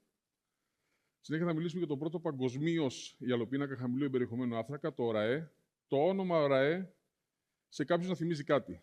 Εμάς τους Έλληνες θα πρέπει να θυμίζει πολλά. Το ΟΡΑΕ σημαίνει ώρες. Οι ώρες ήταν θεότητες, ήταν κόρες του Δία και της Θέμιδος και ήταν θεότητες που συμβόλιζαν τον χρόνο και τις αλλαγές των εποχών. Η επιτυχία της παραγωγής του ΟΡΑΕ μας δείχνει σημειολογικά την έναρξη μιας καινούργιας εποχής για τη βιομηχανία. Και πώς γίνεται αυτό? Πώς πετύχαμε το μειωμένο ανθρακικό αποτύπωμα του υαλοπίνακα? Χρησιμοποιήσαμε πάρα πολύ ανακυκλωμένο υλικό από τις δραστηριότητες που σας δείξαμε προηγουμένως σε όλη την Ευρώπη με το να παίρνουμε το υαλόθρασμα και το απόβλητο των πελατών μας. Οπότε είχαμε 64% ανακυκλωμένο περιεχόμενο με πάρα πολύ μεγάλη ποσότητα υαλοθράσματος που ερχόταν από το εξωτερικό και από δικά μας παραγωγή, με ηλεκτρική ενέργεια από ανανεώσιμες πηγές και το αποτέλεσμα είναι να έχουμε 6,64 κιλά διοξιδίου του άνθρακα ανά τετραγωνικό μέτρο 4 χιλιοστών υαλοπίνακα ΟΡΑΕ, το οποίο είναι μειωμένο κατά 42% το ανθρακικό του αποτύπωμα σε σχέση με το τυπικό υαλοπίνακα πλανητικής της εταιρείας. Όλα αυτά με την ίδια ποιότητα, αισθητική και απόδοση. Ο υαλοπίνακας ΟΡΑΕ μπορεί να συνεισφέρει σημαντικά στην πιστοποίηση LEED και μας βοηθήσει να πάρουμε αρκετούς πόρους για να μπορέσουμε να ανέβουμε κατηγορία. Το χαμηλό ανθρακικό αποτύπωμα, οι πρώτες ύλες που έχουν εξορυχθεί και μεταποιηθεί με υπεύθυνο και ορθό τρόπο, η χρήση προϊόντων που προέρχονται από ένα σύστημα κυκλικής οικονομίας μας βοηθούν να έχουμε σημαντική μείωση των περιβαλλοντολογικών επιπτώσεων και να πετύχουμε υψηλότερη βαθμολογία. Η συνεισφορά του υαλοπίνακα, εδώ έρχομαι σε κάποια από τα νούμερα που έδειξε και ο κ. Παπαναστάσης και ο Ερικ πριν. Η συνεισφορά του υαλοπίνακα στο ανθρακικό αποτύπωμα του κτηρίου είναι πολύ σημαντική.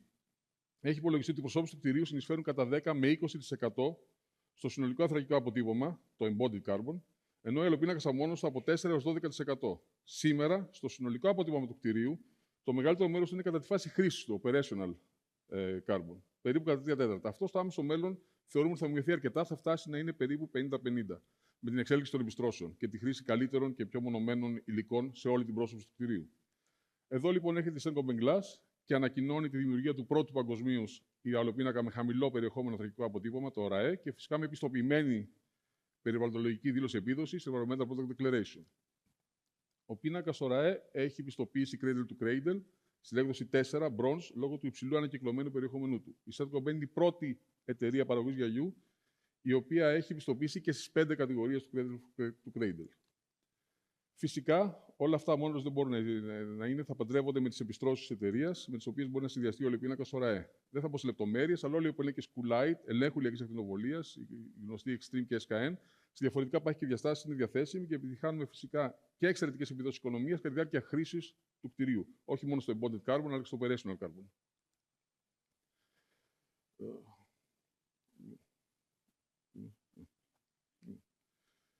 Με τις διάφορες επιστρώσεις τις βλέπουμε εδώ πέρα, οι οποίες είναι σε διάφορα πάχη από 4 μέχρι 10 χιλιοστά. Δεν θα πω σε λεπτομέρειες, αλλά έτσι επιτυχάνουμε και εξαιρετικές επιδόσεις οικονομίας.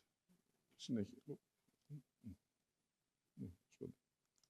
Με τις ίδιες επιδόσεις και την ίδια ποιότητα των γνωστών υαλοπινάκων ελέγχου ηλιακής ακτινοβολίας Coolite έχουμε ένα πάρα πολύ χαμηλό αποτύπωμα άνθρακα. Είτε με τις επιπτώσεις Extreme εδώ πέρα, είτε με τις επιστρώσεις SKN, η μείωση του ανθρακικού αποτυπώματος, το Global Warming Potential, φτάνει κοντά στο 40%.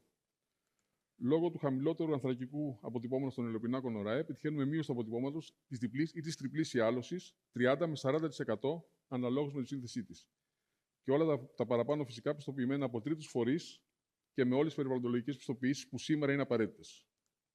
Και συνέχεια να αναπληρώσουμε με 2 ψηφιακά εργαλεία της Saint-Gobain, τα οποία μας βοηθούν στην ορθότερη επιλογή του υαλοπίνακα. Η επιλογή του υαλοπίνακα είναι για ένα έργο ανεξάρτητο μεγέθους, είτε είναι μια κατοικία, είτε ένα μεγάλο κτίριο γραφείων, είτε είναι ο πύργος Marina Riviera Tower, είναι μια πολύπλοκη διαδικασία. Θα πρέπει να ικανοποιήσουμε απόψεις, ιδέες και επιλογές πολλών διαφορετικών φορέων του έργου, επενδυτές, αρχιτέκτονες, μηχανικοί σύμβουλοι που έχουν να πούν και να ζητήσουν κάτι από τον υαλοπίνακα. Η Saint-Gobain Glass προσφέρει 2 διαφορετικά ψηφιακά εργαλεία για να βοηθήσει τους εμπλεκόμενους φορείς στην επιλογή. Το Calumen Suite και τις εφαρμογές Glass Pro και Glass Pro Live. Το Calumen είναι το πρόγραμμα υπολογισμού θερμικών, οπτικών, ακουστικών, μηχανικών και περιβαλλοντολογικών επιδόσεων των υαλώσεων. Το Glass Pro και το Glass Pro Live είναι μια υπηρεσία προσομοίωσης που μας δίνει μια πολύ καλή οπτικοποίηση της επιλογής μας. Χρησιμοποιώντας αρχεία BIM, θα μας δώσει πλήρη απεικόνηση σε 3D. Το Calum είναι το εργαλείο αναφοράς για τον υπολογισμό των ενεργειακών, οπτικών, ακουστικών επιδόσεων της άλωσης. Έχοντας βελτιωθεί σημαντικά τα τελευταία χρόνια, προσφέρει από φέτος και οπτικοποίηση της επιλογής σας σε ένα κτίριο αναφοράς, αλλά και εκτίμηση του Global Working Potential, του ανθρακικού αποτυπώματος της άλωσης.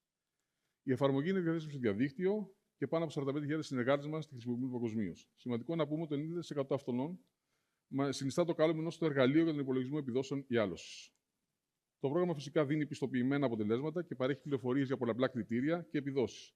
Μπορείτε να συγκρίνετε στο ίδιο φύλλο μέχρι και 3 άλωσης και φυσικά θα βρείτε και τα εξειδικευμένα προϊόντα ασφαλείας της εταιρείας μας, πυράδοχους αλοπίνακες, αλεξίσφορους και αντιβανδαλιστικούς. Επίσης, υπολογίζει το ανθρακικό αποτύπωμα, το Global Warming Potential, και υπάρχει και δυνατότητα επιλογής του αλοπίνακα ΟΡΑΕ για να μειώσουμε ακόμα περισσότερο το αποτύπωμα αυτό. Πάμε τώρα στο Glass Pro και το Glass Pro Live, πώς θα οπτικοποιήσουμε την ιδέα και το όραμα του αρχιτέκτονα. Ο καρπός συνάντηση μεταξύ της τέχνης των γραφικών υπολογιστών και της γνώσης επιστήμης οπτικής από το τμήμα έρευνας και τεχνολογίας της Saint-Gobain προέκυψε το Glass Pro, το οποίο είναι μια εφαρμογή iPad, και το Glass Pro Live. Είναι μια εφαρμογή που επιτρέπει την ευελιξία και την προβλεψιμότητα και χρησιμοποιείται ως ένα πραγματικό εργαλείο σχεδιασμού. Τι μας δίνει? Ακρίβεια στην αναπαράσταση των χαρακτηριστικών του γυαλιού, προσαρμοστικότητα στις αλλαγές του φωτός, συγκρίσεις στις ίδιες συνθήκες, συγκρίσεις σε διαφορετικά περιβάλλοντα. Εδώ βλέπετε την αντίθεση του τι περιμένουμε και το τι βλέπουμε, το τι θα θέλαμε και την πραγματικότητα στις διαφημίσεις. Ουσιαστικά μιλάμε για μια ψηφιακά δημιουργημένη αναπαράσταση που προλέπει την εμφάνιση και τα χαρακτηριστικά μιας γυάλινης πρόσωψης πριν από την πραγματική κατασκευή ή εγκατάσταση. Για να γίνει η οπτική προσομοίωση της γυάλινης πρόσωψης, λαμβάνονται υπόψη διάφοροι παράγοντες, όπως ο τύπος του γυαλιού, οι φασματικές του ιδιότητες και οι αλληλεπιδράσεις φωτός και περιβάλλον. Με απλά λόγια, είναι σαν μια εξαιρετικά ακριβής προεπισκόπηση του πώς θα μοιάζει η γυάλινη πρόσωψη μόλις εγκατασταθεί, που δημιουργείται χρησιμοποιώντας γραφικά υπολογιστή. Αυτό είναι ιδιαίτερα χρήσιμο για αρχιτέκτονες, κατασκευαστές και πελάτες για να οπτικοποιήσουν το τελικό αποτέλεσμα, να λάβουν τεκμηριωμένες αποφάσεις σχετικά με τις επιλογές του γυαλοπίνακα και να κατανοήσουν πώς διαφορετικοί τύποι γυαλιού θα επηρεάσουν την εμφάνιση και την απόδοση του κτηρίου. Εδώ θα δούμε πώς αυτή η τεχνολογία διασφαλίζει ότι αυτό που βλέπετε στον εικονικό κόσμο μεταφράζεται αξιόπιστα στον πραγματικό κόσμο. Στην καρδιά της τεχνολογίας μας βρίσκεται η επιστήμη του φωτός, οι ίδιες αρχές που διέπουν τον τρόπο με τον οποίο μια σύγχρονη κάμερα καταγράφει μια εικόνα. Όπως ακριβώς μια κάμερα, τα εργαλεία φασματικής απόδοσης μετρούν και προσομοιώνουν τις ακτίνες φωτός, αλλά με ακόμα μεγαλύτερη ακρίβεια. Το σύστημά μας δεν δημιουργεί απλώς εικόνες, προβλέπει πώς το φως αλληλεπιδρά με τα υλικά, χρησιμοποιεί προηγμένες συσκευές μέτρησης, διασφαλίζουμε ότι το φως στις αποδόσεις μας ακολουθεί την ίδια συμπεριφορά που θα έκανε και στην πραγματικότητα και στον πραγματικό κόσμο. Αυτό μας δίνει ένα παράμιλο επίπεδο ακρίβειας στις αισθητικές μας αναπαραστάσεις. Ο έλεγχος ποιότητας δεν είναι απλώς ένα σημείο ελέγχου, είναι ενσωματωμένο σε κάθε βήμα της διαδικασίας και είναι μια ρεαλιστική προεπισκόπηση μέχρι τις πιο μικρές λεπτομέρειες. Με την προγνωστική απόδοση του Glass Pro Live, η επιλογή γυαλιού με βάση την αισθητική γίνεται μια διαδικασία στην οποία μπορείτε να εμπιστευτείτε. Αυτό μετράμε το ίδιο το φως, διασφαλίζει ότι το γυαλί που επιλέγετε φαίνεται εξίσου καλό στην πραγματική ζωή, όσο και στην προσομοίωση. Εδώ είναι ένα case study, είναι το Green Face 3 στο Ντουμπάι. Εδώ η απόδοση που βλέπετε δεν είναι μια καλλιτεχνική εντύπωση, αλλά μια επιστημονικά ακριβής πρόβλεψη της εμφάνισης της πρόσωψης. Αυτό το επίπεδο αξιοπιστίας είναι αυτό που επιτρέπει στους αρχιτέκτονες και τους σχεδιαστές να λαμβάνουν τεκμηριωμένες αποφάσεις με σιγουριά. Η δέσμευσή μας να παντρέψουμε την τέχνη με την ακριβή μηχανική σημαίνει ότι μπορούμε να παντρέψουμε τα οραματικά σχέδια και σε αριστουργήματα του πραγματικού κόσμου. Το τελικό κτίριο που βλέπετε σήμερα είναι κάτι περισσότερο από ένα αρχιτεκτονικό επίτευγμα στην άκρη.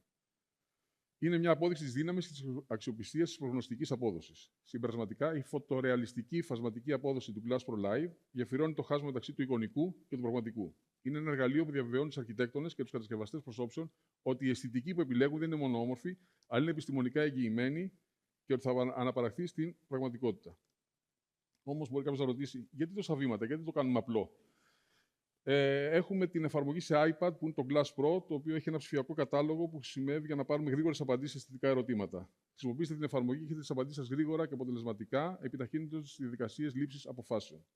Εάν χρειάζεται μια αισθητική ανάλυση για το συγκεκριμένο. Μισό λεπτό. Για τη συγκεκριμένη σύνθεση του γυαλοπίνακα που έχετε επιλέξει, ανεβάζετε το αρχείο Calum και το σύστημα θα ενσωματώσει τα δεδομένα με οπτικές προσομοιώσεις για να σας φέρει μια ολοκληρωμένη εικόνα για το πώς οι διαφορετικές λύσεις γυαλιού θα επηρεάσουν την εμφάνιση και την αίσθηση του έργου σας, διασφαλίζοντας ότι θα κάνετε την καλύτερη επιλογή τόσο για την λειτουργικότητα όσο και για το στυλ. Τρίτον, με το αρχείο BIM, το κρίσιμο σημείο της εργασίας του αρχιτέκτονα, μπορείτε απλώς να το ανεβάσετε στο Glass Pro Live και έχουμε την τρίτη εικόνα, η οποία την τρίτη εικόνα είναι προγνωστική εικόνα. που θα έχουν μια υψηλή πιστότητα απεικόνιση του κτηρίου που παρουσιάζει τη ρεαλιστική εμφάνιση και τις λεπτομέρειες των προϊόντων γυαλιού της Saint-Gobain, όπως θα φαίνεται στο πραγματικό σας έργο. Αυτό επιτρέπει τον ακριβή σχεδιασμό και την οπτικοποίηση πριν από την έναρξη της φάσης κατασκευής.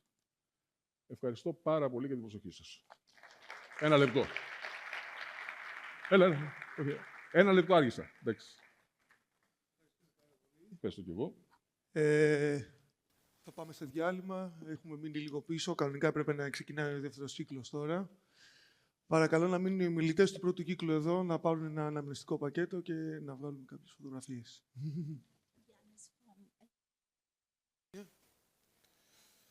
Λοιπόν, θα καλέσουμε στη σκηνή τον κύριο Πέτρο Καράτζα και την Αγγελική Γιώργιζα της Skyline Facades να μας μιλήσουν για τις προκλήσεις στο Facade Engineering. Καλημέρα σε όλους. Έχω συμμετάσχει σε αρκετά συνέδρια ZAC World of Facades σε διάφορες χώρες τα προηγούμενα χρόνια ως μέλος της Elval Color και χαίρομαι που έχουμε το πρώτο ZAC στην Αθήνα, σημάδι ότι το Facade είναι πλέον μέρος της συζήτησης και στη χώρα μας. Στο portfolio της Skyline Facades έχουμε πάνω από 40 έργα, κυρίως στην Βόρεια Αμερική και στην Ευρώπη, καθώς και το σχεδιασμό περισσότερο από 30 συστημάτων αλουμινίου.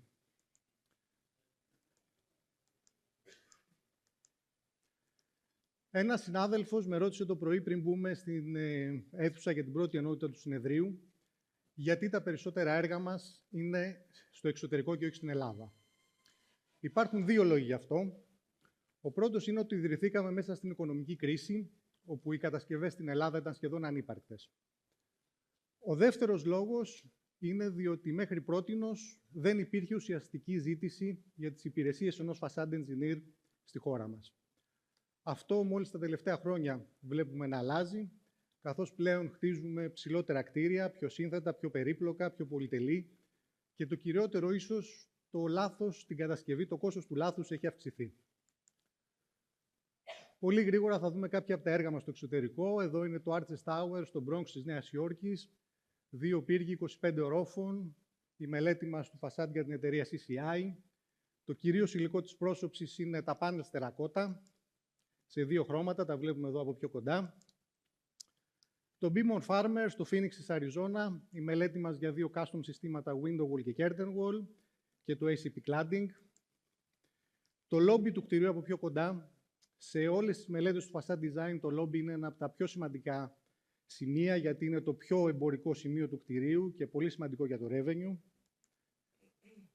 Το Beam on Farmer ήταν το πρώτο κτίριο στην πολιτεία της Αριζόνα με cross-laminated timber. Βλέπουμε εδώ μια φωτογραφία από το εσωτερικό του και την αίσθηση που δίνει το ξύλο και το πώς δένει με τα υλικά της πρόσωψης, το αλουμίνιο και το τζάμι. Το Maldron Hotel στο ιστορικό κέντρο του Brighton έπρεπε να ακολουθήσει κάποιες πολύ συγκεκριμένες αρχιτεκτονικές προδιαγραφές και υλικά. Βλέπουμε εδώ τις πολύ καθαρές και ίσες γραμμές της λευκής τερακότα. Εξαιρετικό το τελικό αποτέλεσμα, εξαιρετική και αρχιτεκτονική μελέτη από το γραφείο των EPR στο Λονδίνο. Το Icon Tower στο Τελαβίβ είναι ένας πύργος 154 μέτρα. Είχαμε τη μελέτη όλου του building skin με ιαλοπετάσματα, Etalbond cladding, balustrades, μπαλκόνια. Βλέπουμε τις γραμμές που δίνει ο αρχιτέκτονας στο ιαλοπέτασμα για να δώσει αυτό το variable shape στην όψη. Όταν μιλάμε για facade δεν αναφερόμαστε φυσικά απλά μόνο στο cladding ή στο glazing. Είναι ένα στοιχείο που αντιπροσωπεύει το 15-40% του συνολικού κόστους ενός κτηρίου, ανάλογα με τον τύπο, με τη χρήση, με το intended life cycle και τα συνολικά economics. Σε μια πρόσφατη μελέτη που δημοσιεύθηκε για την αγορά real estate των ΗΠΑ, το facade αναδείχθηκε σαν ο δεύτερος πιο σημαντικός λόγος για την εμπορική επιτυχία ενός Midtown Tower, μετά το προφανές πρώτο που είναι η τοποθεσία. Το facade λέει το story που έχει να πει το κτίριο. Είναι το πρώτο που βλέπει κανείς από μακριά, που καθορίζει το πόσο ελκυστικό και πόσο αναγνωρίσιμο είναι το κτίριο και σε μεγάλο βαθμό καθορίζει την εμπορικότητά του. Τρίτο στην ίδια μελέτη ήταν το lobby. Αυτό που κυρίως κάνει ένας facade consultant σε ένα κτίριο είναι μια γέφυρα μεταξύ της αρχιτεκτονικής πρόθεσης και της κατασκευαστικής υλοποίησης της όψης. Είμαστε μέλος ενός project team μαζί με τον αρχιτέκτονα, τον στατικό μηχανικό, τον επενδυτή και τον πελάτη. Η πρόθεση φυσικά ανήκει στον αρχιτέκτονα, αυτός έχει το design intent. Ο δικός μας ρόλος είναι υποστηρικτικός, κατά πόσο το design του φασάντ μπορεί να υλοποιηθεί, κατά πόσον υπάρχουν διαθέσιμα τα υλικά στην όποια τοπική αγορά, κατά πόσον υπάρχουν τα συνεργεία, η τεχνογνωσία. Με δύο λόγια, αν αυτό που βλέπουμε στο χαρτί μπορεί να, ή σε μια οθόνη ως υπολογιστή μπορεί να κατασκευαστεί σωστά. Η ενεργειακή απόδοση, κεντρικό θέμα στο σχεδιασμό, πολύ περισσότερο καθώς τα τελευταία χρόνια βλέπουμε όλο και περισσότερα κτίρια σχεδόν εξ ολοκλήρου από τζάμι. Σε όλους αρέσουν τα transparent κτίρια, με τα μεγάλα γυάλινα ανοίγματα, με φωτεινότητα εντός. Έχουμε δει κτίρια που το window to wall ratio, ο λόγος των ανοιγμάτων προς την όψη, ήταν μέχρι και 80%. Έχουμε δει βέβαια και άλλα με 33%. Τα μεγάλα ανοίγματα όμως προκαλούν θέματα στην ενεργειακή απόδοση. Εμείς αυτό που κάνουμε είναι να εξετάσουμε τα τζάμια, τα frames, τα secondary materials που υπάρχουν στην πρόσωψη, να είναι thermally efficient. Η στατική ασφάλεια και επάρκεια φυσικά μη διαπραγματεύσιμο. Ένα κτίριο θα μπορούσε να είναι περισσότερο ή λιγότερο όμορφο, περισσότερο ή λιγότερο μοντέρνο, πρέπει όμως πάντοτε να είναι στατικά ασφαλές. Αυτό που σχεδιάζουμε πρέπει να αντέχει σε ανέμους, σε σεισμούς, σε φορτία. Και όταν έχουμε ένα γυαλοπέτασμα, η αγγλική ορολογία, νομίζω, curtain wall το αποδίδει καλύτερα. Είναι ένα wall, είναι ο τοίχος πάνω στον οποίο στηρίζεται το κτίριό μας. Χρησιμοποιούμε όλα τα standards, τοπικά και διεθνή. Έχουμε δουλέψει σύμφωνα με ASTM, με BS, με EN και προσέχουμε πάντοτε να έχουμε και ένα safety factor, το οποίο πάντοτε χρειάζεται. Στην Ελλάδα, όπως και σε όλο τον κόσμο, οι καιρικές συνθήκες αλλάζουν. Δεν θα επεκταθούμε σε αυτό, είναι γνωστά σε όλους. Αυτό που έχει σημασία για μας είναι πως υλικά και προσώψεις οι οποίες επαρκούσαν πριν από 15-20 χρόνια δεν επαρκούν πλέον και δεν μπορούμε να σχεδιάζουμε μόνο για τα επόμενα 5-10 χρόνια. Ο χρόνος στα κτίρια περνάει πάρα πολύ γρήγορα. Και μια ερώτηση που έχουμε συχνά είναι ποιος είναι ο κύκλος ζωής μιας πρόσωψης. Η απάντηση είναι ότι στα 30 χρόνια το κτίριο αρχίζει και δείχνει την ηλικία του και αν τα economics του το επιτρέπουν θα χρειαστεί κάποιο είδους recladding. Και αυτά τα 30 χρόνια έρχονται με έναν αστερίσκο. Και ο αστερίσκος είναι η σωστή συντήρηση του κτηρίου και εννοούμε το κτίριο να καθαρίζεται. Στην πράξη, βέβαια, αυτό που βλέπουμε και στην Ελλάδα και στο εξωτερικό είναι ότι ελάχιστα είναι αυτά τα κτίρια που καθαρίζονται και ακόμα και πριν το πέρας των 30-35 ετών φαίνονται ήδη γερασμένα και δεν μπορούν να ανταγωνιστούν τα καινούργια κτίρια που βγαίνουν στην αγορά. Η μεγαλύτερη αλλαγή φυσικά τα τελευταία χρόνια είναι η ζέστη. Έχουμε πολύ συχνά σκιάδια πλέον να μπλοκάρουν τον ήλιο και τη ζέστη σαν ένα βασικό στοιχείο της αρχιτεκτονικής. Εδώ έχουμε ένα κτίριο που δουλέψαμε στο Golf Kitan. Βλέπουμε εδώ τα vertical fins τα οποία σχεδίασε ο αρχιτέκτονας. Εδώ είναι το τελικό αποτέλεσμα όπως βγήκε και τα vertical fins από πιο κοντά, πάρα πολύ κοντά στην αρχιτεκτονική πρόθεση. Η επιλογή των υλικών, φυσικά ο πρώτος λόγος είναι στον αρχιτέκτονα. Έχουν στο μυαλό τους ένα υλικό, ένα συγκεκριμένο υλικό, ένα χρώμα, μια υφή. Ο δικός μας ρόλος είναι υποστηρικτικός, κατά πόσον αυτά τα υλικά μπορούν να ανταποκριθούν στις απαιτήσεις, στο κόστος, αν υπάρχουν διαθέσιμα, αν είναι συμβατά με το συνολικό design, αν είναι sustainable, ό,τι και αν σημαίνει αυτό. Και φυσικά το κόστος και το budget. Δεν υπάρχει έργο σε οποιαδήποτε χώρα που να μην είναι πάντοτε ένα από τα κεντρικότερα θέματα συζήτησης πάνω στο τραπέζι. Κάνουμε πολλούς costing round με τους πελάτες μας για να βελτιστοποιήσουμε όσο μπορούμε το facade design και το κόστος που αυτό συνεπάγεται, αλλά και για να καταλήξουμε σε ένα budget το οποίο θα είναι όσο πιο απλό, σαφές, ρεαλιστικό και κατανοητό από όλους. Όταν πιέζουμε τον όποιο εργολάβο, υπεργολάβο, μελετητή, μηχανικό, material suppliers ή επενδυτή στα όρια του κόστους τους και πέραν αυτών, οι πιθανότητες είναι να υπάρξουν προβλήματα που κάποια στιγμή στη ζωή του έργου θα βγουν. Ο σκοπός του κάθε project είναι το κέρδος, φυσικά. Χωρίς το κίνητρο του κέρδους δεν θα είχαμε projects και αυτός είναι και ο σκοπός της κάθε μεμονωμένης εταιρείας, οι stakeholders εμπλέκεται σε αυτό. Το πρώτο μας έργο στην Ελλάδα είναι το Apollo Hill στην περιοχή της Βούλας. Μια οικιστική ανάπτυξη σε 8 οικοδομικά τετράγωνα, συνολικής επιφάνειας 71 στρεμμάτων και 316 διαμερίσματα high-end που πρόκειται να κατασκευαστούν. Το ελληνικό σίγουρα έχει επισκιάσει πολλές συζητήσεις περί κατασκευής στην Ελλάδα, όμως υπάρχουν πολλά αξιόλογα έργα και το Apollo Hills είναι σίγουρα ένα από αυτά. Σε αυτό το έργο είμαστε facade consultants για την εταιρεία Heinz και στο project μαζί μας είναι επίσης οι Porphyrios Architects, οι διάρχων και άλλοι σύμβουλοι επιστατικών, φωτισμού και άλλες ειδικότητες. Το έργο έχει ήδη δημοπρατηθεί από την εταιρεία Elemka Κάποιοι από εσάς εδώ έχετε ήδη δώσει προσφορές, καθώς επί της παρούσης λαμβάνουμε materials submittals για έγκριση υλικών. Κάποια renders από πιο κοντά, εδώ μπορούμε να δούμε το double curving στα metal panels που υπάρχουν στα μπαλκόνια και τα ιολοπετάσματα διπλού ύψους στις μεζονέτες του ισογείου και του penthouse. Το Silicon Park στη Λεμεσό της Κύπρου, ένα mixed-use development 5 κτηρίων, πελάτης μας η Imperio Properties. Το concept που παραλάβαμε, είχαμε early stage involvement σε αυτό το έργο. Το concept που παραλάβαμε από την Epstein Architects ήταν στο 65-70% και εν συνεχεία εμείς ως facade designers, μαζί με την UDS ως local consultant, ως local architect, αναλάβαμε την ολοκλήρωσή του. Το έργο δουλεύεται ακόμα σε περιβάλλον BIM, δεν θα επεκταθούμε σε αυτό. Ας προχωρήσουμε στην παρουσίασή μας και σε ένα πολύ σημαντικό μέρος των εργασιών μας τα τελευταία χρόνια που αφορά τα έργα recladding, κυρίως στη Μεγάλη Βρετανία. Το recladding ενός κτηρίου μπορεί να είναι είτε για λόγους τέλους του κύκλου ζωής της όψης, για να αυξηθεί η εμπορική αξία του ακινήτου και τα έσοδα που αυτό δημιουργεί, είτε για λόγους συγκεκριμένων cladding failures. Τα έργα που θα σας δείξουμε είναι λόγω cladding failures. Αυτό είναι ένα κτίριο στο Λονδίνο, ένα από τα περίπου 800 στο Ηνωμένο Βασίλειο, τα οποία έχουν χαρακτηριστεί ως επισήμως ακατάλληλα από την πυροσβεστική υπηρεσία, μετά τη φωτιά στον πύργο Γκρένφελ και λόγω έφλεκτων υλικών στην πρόσωψη.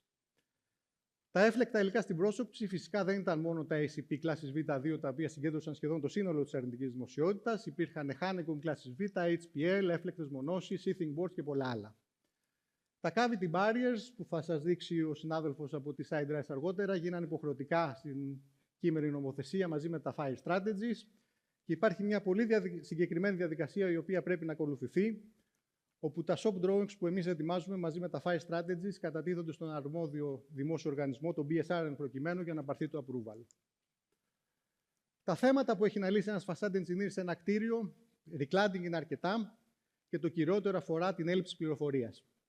Πολύ συχνά δεν έχουμε αρχιτεκτονικά σχέδια. Ο facade contractor με τον οποίο συνεργαζόμαστε αποτυπώνει το κτίριο σε 3D και εν συνεχεία εμείς, βάσει αυτού και βάσει του site survey το οποίο γίνεται, βασίζουμε τα σχέδιά μας.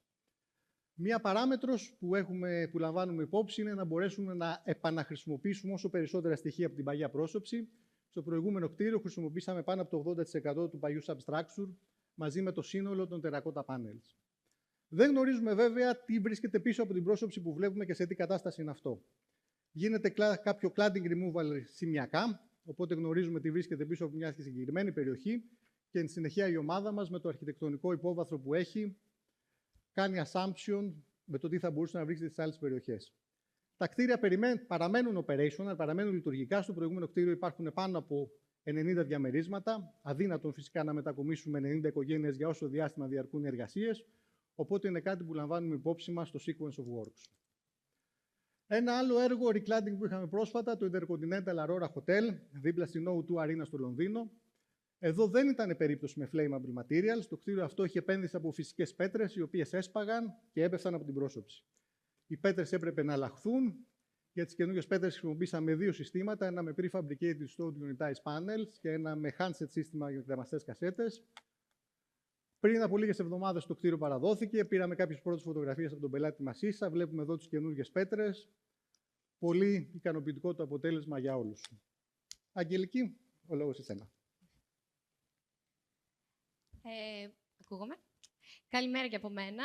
Ονομάζομαι Αγγελική Γεώργιζα, είμαι αρχιτέκτονας μηχανικός και εξειδικεύομαι στο Facade Engineering, συνεργαζόμενη με την εταιρεία Skyline Facades. Θα σας παρουσιάσω μία μελέτη εφαρμογής που έχουμε ολοκληρώσει. Το Old Paradise Street ονομάζεται Project Costa στο Λονδίνο. Το αρχιτεκτονικό γραφείο που έκανε τη μελέτη είναι το FCBS, ενώ συνεργάτες στην υλοποίηση είναι η Gilbert Ash, η Arup και η Imperial Facades. Βρισκόμαστε σε μια τοποθεσία που υπήρχε μια πρώην μονάδα επεξεργασίας καφέ της Costa Coffee, γι' αυτό και το όνομα Project Costa, και μετατράπηκε η τοποθεσία σε ένα 7όροφο κτίριο γραφείων με υπόγειο, περίπου στα 8.500 τετραγωνικά μέτρα. Ολοκληρώθηκε μόλις το Μάρτιο του 2025. Βρισκόμαστε λοιπόν στο Λονδίνο. Λίγα παραπάνω σχετικά με την τοποθεσία. Βρισκόμαστε απέναντι από την γκαλερί της Damien Hirst, και δίπλα από τους ομώνυμους κήπους Old Paradise, που ανήκουν στην προστατευόμενη περιοχή του Lambeth Palace, μόλις λίγα λεπτά από το Big Ben και το London Eye.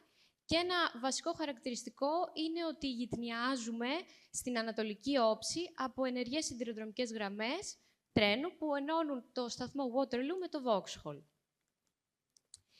Η κύρια δομή του κτηρίου είναι CLT φέροντας οργανισμός, cross-laminated timber και έχουμε ελαφρά δόμηση τύπου Studwall. Πάνω σε αυτό το υπόβαθρο έχουμε cladding, επένδυση δύο ειδών, τερακότα και αλουμίνιουμ, που θα σας αναλύσω και στη συνέχεια, ενώ στα ανοίγματα έχουμε τα γραμμικά παράθυρα ή aluminium ribbon windows και τα συστήματα ιαλοπετασμάτων, κυρίως στην είσοδο και στους ορόφους. Βλέπουμε εδώ τα συστήματα της πρόσωψης. Εμείς ασχοληθήκαμε εξ ολοκλήρου με τα δύο συστήματα cladding, το τερακότα και το aluminium range screen cladding. Και τα δύο συστήματα είναι της ίδιας λογικής, της λεγόμενης ventilated facade. Βασικό χαρακτηριστικό της ventilated facade είναι το διάκενο το οποίο υπάρχει ανάμεσα στο αντικείμενο της πρόσωψης και στη θερμομόνωση. Αυτό είναι της τάξης των 25 με 100 χιλιοστών. Υπάρχει για τη σωστή κυκλοφορία του αέρα, για την αποστράγγιση των υδρατμών και για τη μείωση της θερμοκρασίας πίσω από την πρόσωψη.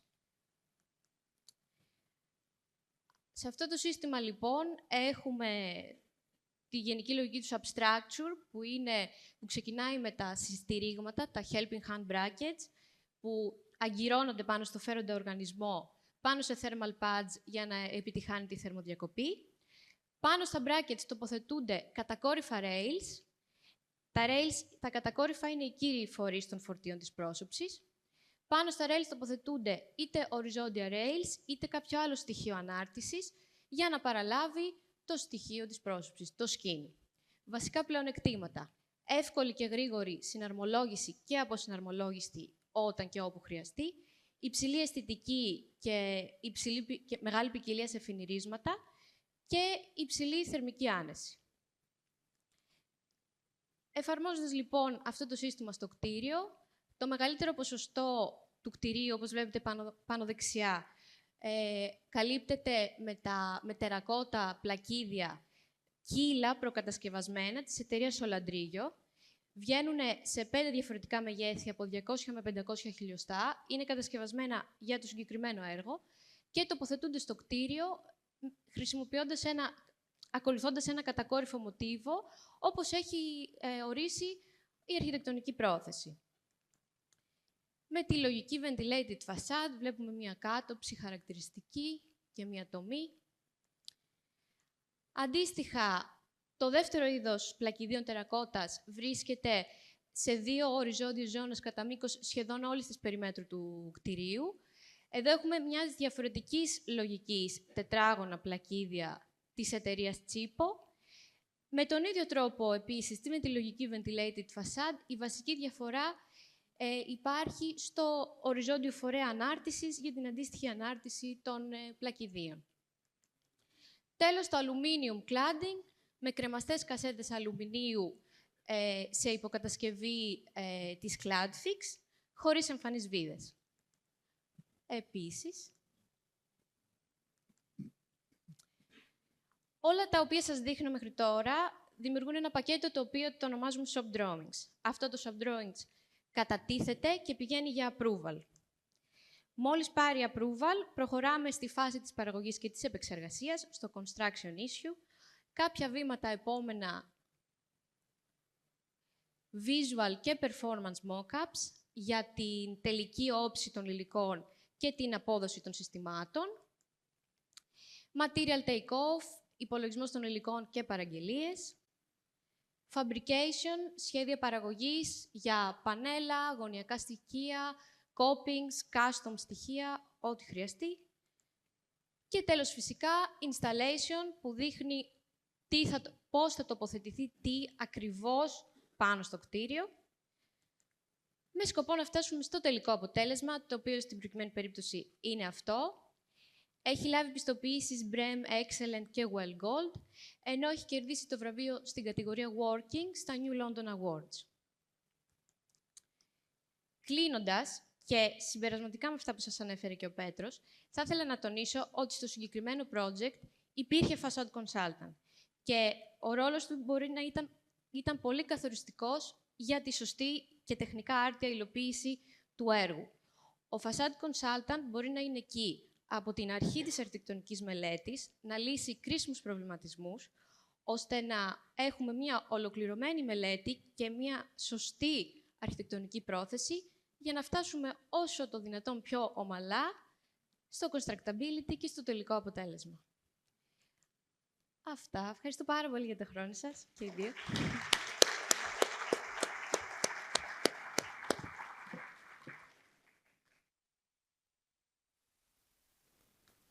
Τώρα θα δούμε ένα πολύ μείζον θέμα στις προσώπησης του κτηρίου που έχει να κάνει με τη συμπεριφορά της φωτιάς. Παρακαλώ να έρθει ο κύριος Άγγελος Ζωγράφου της ΕΛΒΑΛ για την ομιλία του. Κολόρ. Καλησπέρα και από μένα, μάλλον. Καλημέρα, είμαστε οριακά στο καλημέρα. Στη δικιά μου την παρουσίαση θα μιλήσω σχετικά με την πολυπαραμετρική συμπεριφορά της πρόσωπης σε σχέση με τη φωτιά. Θα μιλήσουμε αρχικά για κάποιες λειτουργίες και πώς έχουμε αλληλεπίδραση με την πυροπροστασία. Θα δούμε τις δοκιμές οι οποίες χρησιμοποιούνται για να αξιολογηθεί αυτή η συμπεριφορά και παράλληλα θα βλέπουμε και τις αντίστοιχες σύγχρονες προκλήσεις στην πρόσωψη. Τώρα αυτό το ερώτημα είναι λίγο πολύ λυμμένο, γιατί είμαστε σε συνέδριο για προσώψεις, οπότε θα έλεγε κανείς χωριό που φαίνεται κολαούζο δεν θέλει. Ωστόσο, βρισκόμαστε σε μια περίοδο όπου τα περισσότερα πράγματα, η επικοινωνία, η οικονομία έχει να κάνει πάρα πολύ με αυτό το οποίο βλέπουμε προσωρινά, βλέπουμε εφήμερα και κάνουμε είτε ένα like είτε ένα swipe right, swipe left και παίρνουμε έτσι τις αποφάσεις μας πάρα πολύ γρήγορα. Οπότε μέσα σε έναν κόσμο, σε μια οικονομία, σε μια κατασκευή όπου οι περισσότεροι άνθρωποι λειτουργούν με τόσο μικρό attention span, καλούνται οι αρχιτέκτονες να φτιάξουν κάτι το οποίο είναι παραπάνω. Δεν είναι εφήμερο, είναι κάτι διαχρονικό. Είναι κάτι το οποίο μπορεί να εμπλέκεται με σημαντικούς τομείς όπως η οικονομία, να έρχεται και να επαναχρησιμοποιεί και να προσδιορίζει τοπόσημα τα οποία είχαν στοιχειώσει στο παρελθόν, να ενσωματώνεται σε ένα όραμα, παραδείγματος χάρη μιας ομάδος εδώ πέρα, το οποίο όμως επηρεάζει πάρα πολλούς ανθρώπους και να μείνει τελικά ένα ορόσημο σε βάθος του χρόνου. Πάντα όμως ενσωματώνοντας τα βασικά πράγματα τα οποία περιμένουμε και οικονομικά και τεχνικά ότι πρέπει να γίνουν, όπως είναι η σκίαση, όπως είναι η αναβάθμιση ενεργειακή ή, παραδείγματος χάρη, η ενσωμάτωση νέων λειτουργιών, όπως είναι, παραδείγματος χάρη, τα φωτοβολταϊκά. Πάντα όμως, στο τέλος, τι περιμένουμε, να έχουμε μια ταυτότητα σύμβουλα. Το είπε ο κύριος Καρατζάς νωρίτερα, ότι παίζει πάρα πολύ σημαντικό ρόλο η πρόσωψη στην επιτυχία ενός έργου. Γιατί όμως πυροπροστασία? Πολλά χρόνια τώρα βλέπουμε δυστυχήματα που έχουν να κάνουν με φωτιές σε κτίρια. Κυρίως φαίνονται αυτά τα οποία είναι ψηλά, υπάρχουν και σε χαμηλά κτίρια, αλλά κυρίως τα πιο εντυπωσιακά, αυτό που είπαμε εικόνα, αυτό το οποίο μπορείς να προβάλλεις, αυτό που φαίνεται γιατί πουλάει, είναι τα ψηλά κτίρια. Στις περισσότερες περιπτώσεις, είτε φταίει είτε δεν φταίει, έχουμε να κάνουμε με την πρόσωψη. Μας ενδιαφέρει η πυροπροστασία πάρα πολύ, γιατί έχουμε να κάνουμε την προστασία της ανθρώπινης ζωής, την απώλεια της οικονομικής αξίας της κατασκευής. Βλάπτεται το περιβάλλον. Όσοι έχουν πάει σε περιοχές που υπήρξαν φωτιές, ξέρουν τι σημαίνει αυτό το πράγμα, γιατί είναι υλικά τα οποία καίγονται, υπάρχουν πάρα πολλοί ρήποι και προφανώς αυξάνεται το διαχειριστικό κόστος και για το κράτος και για την κοινωνία. Και πολλές φορές για πολλά χρόνια μπροστά. Σημασία έχει όμως μόνο ότι φαίνεται. Γιατί το λέμε αυτό? Όπως είπαμε πριν, αποφασίζουμε με κάτι το οποίο βλέπουμε πάρα πολύ γρήγορα. Αυτό που φαίνεται πρώτο, δεν μπαίνουμε σε κάποια δεύτερη σκέψη. Και συνήθως αυτό το οποίο συζητάγαμε για αυτές τις περιπτώσεις ήταν αυτό που φαίνεται, που είναι το υλικό της πρόσωψης. Θα μπορούσε να πει κανείς λοιπόν ότι εάν λύναμε το πρόβλημα μόνο του υλικού της πρόσωψης, αυτό το υλικό της επένδυσης, αν ήταν κάτι το οποίο ήταν τελείως άκαυστο, τότε όλα μας τα προβλήματα με την πυροπροστασία θα λυνόντουσαν. Ωστόσο, το θέμα της πυροπροστασίας είναι κάτι το οποίο έχει να κάνει πάρα πολύ με την πραγματικότητα, με την εμπειρία. Και υπάρχουν παραδείγματα, πραγματικές καταστάσεις όπου είχαν χρησιμοποιηθεί άκαυστα υλικά επικάλυψης σε συνδυασμό με κάποια άλλα υλικά τα οποία ήταν έφλεκτα. Και είχαμε αστοχίες. Και δεν είναι ένα κτίριο, είναι αρκετά κτίρια με τέτοιες περιπτώσεις όπου υπήρχε τέτοιο συνδυασμός υλικών. Ωστόσο, η πρόσωψη είναι ένα πολύπλοκο σύστημα. Έχουμε πάρα πολλά χαρακτηριστικά, πέρα από τη μόνωση, πέρα από τους πυροφραγμούς που έχουν υποθεί πάρα πολύ, ακόμα και γεωμετρικά χαρακτηριστικά στις αεριζόμενες προσώψεις που είναι το κενό αερισμού και ειδικά αρχιτεκτονικά στοιχεία. Γιατί το συζητάμε τώρα? Η αλήθεια είναι ότι η Elval Color σαν εταιρεία δεν το συζητάει τώρα. Το συζητάμε πάρα πολλά χρόνια, επειδή βλέπουμε πάρα πολλά πράγματα από το εξωτερικό, από τους κανονισμούς, θα το δούμε και παρακάτω αυτό. Ιδιαίτερα όμως τώρα έχουμε να κάνουμε μια περίοδο έντονης δραστηριότητας.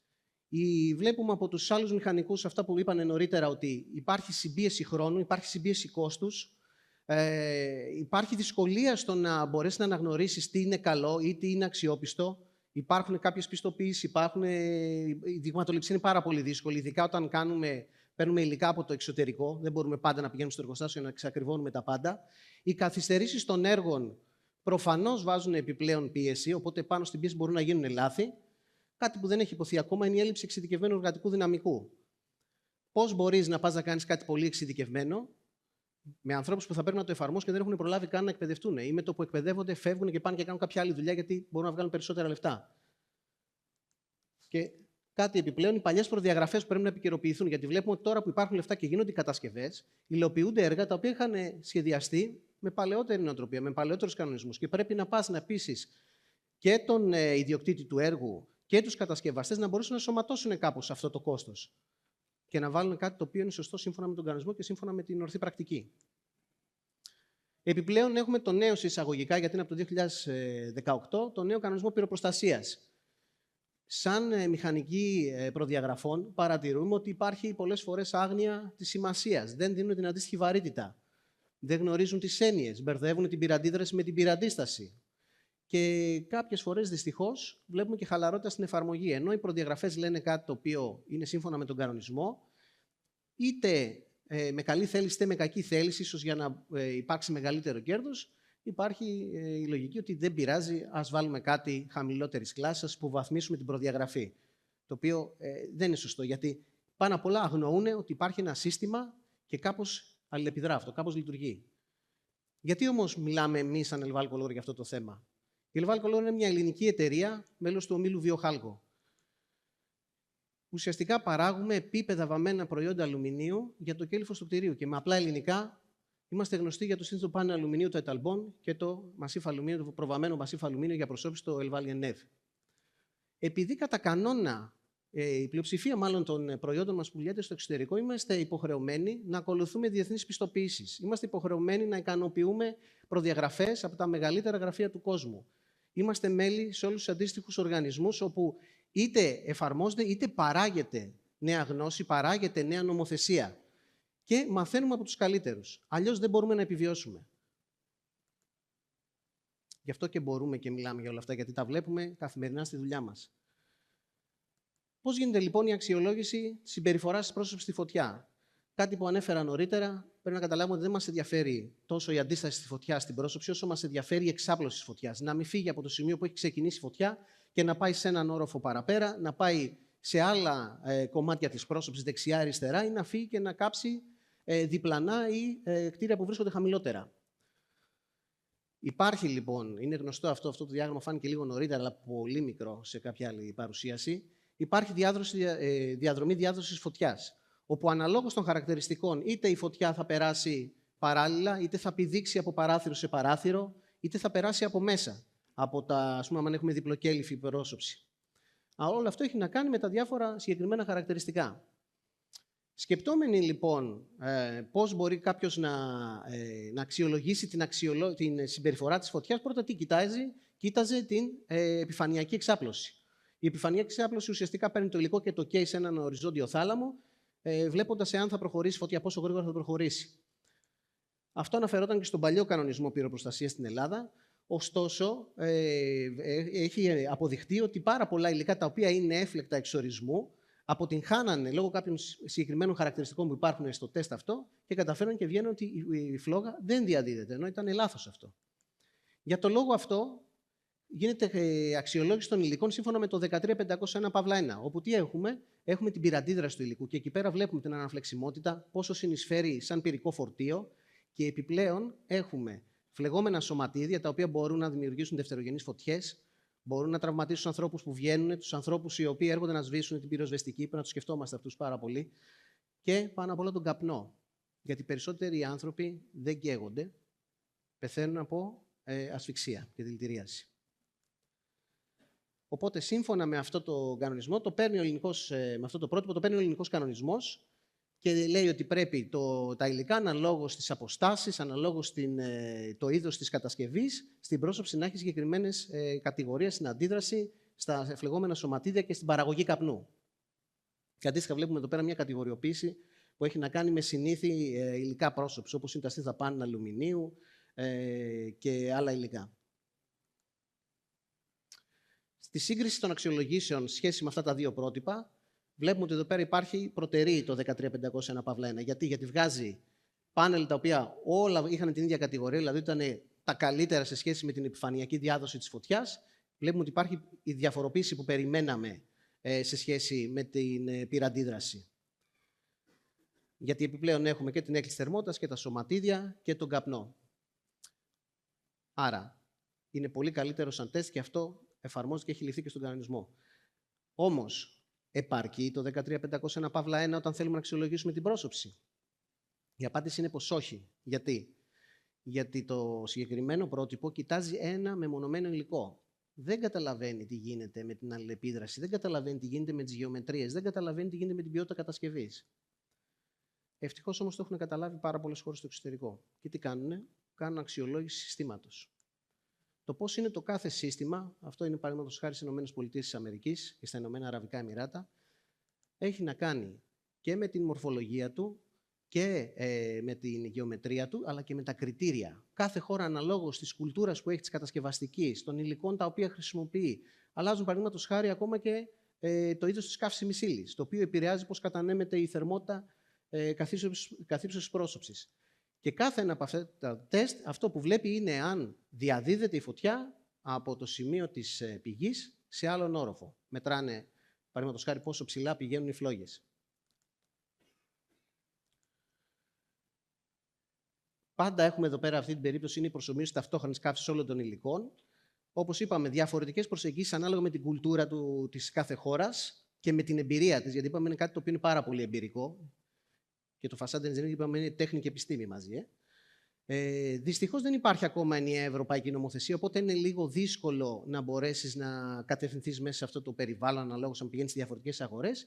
Και στην Ελλάδα δεν είναι νομοθετημένη κάποια αντίστοιχη δοκιμή. Δεν έχει συμπεριληφθεί στον κανονισμό. Βλέπουμε, προσωπικά έχω δει σε προδιαγραφές στην Κύπρο, ότι κάποιες φορές ζητάνε κάποια υλικά να είναι σύμφωνα με συγκεκριμένες προδιαγραφές, αλλά αυτό είναι σε επίπεδο ιδιώτη. Οι παράμετροι λοιπόν που επηρεάζουν επιπλέον του υλικού της πρόσωψης είναι προφανώς όλα τα χαρακτηριστικά. Γιατί στα τεστ αυτά πάμε και βάζουμε τα πάντα. Πάμε και βάζουμε τα μπρακέτα, πάμε και βάζουμε το σύστημα στήριξης, βάζουμε τα fire barriers που υποθήκανε νωρίτερα, οι συγκεκριμένες γεωμετρίες των υλικών.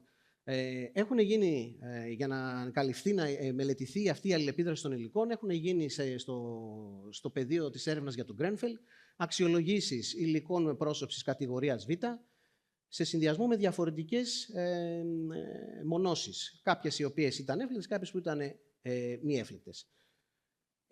Αποδείχτηκε λοιπόν ότι συγκεκριμένο συνδυασμό, η μη εύληκτη μόνωση, ο συνδυασμός με τη μη εύληκτη μόνωση αστοχούσε.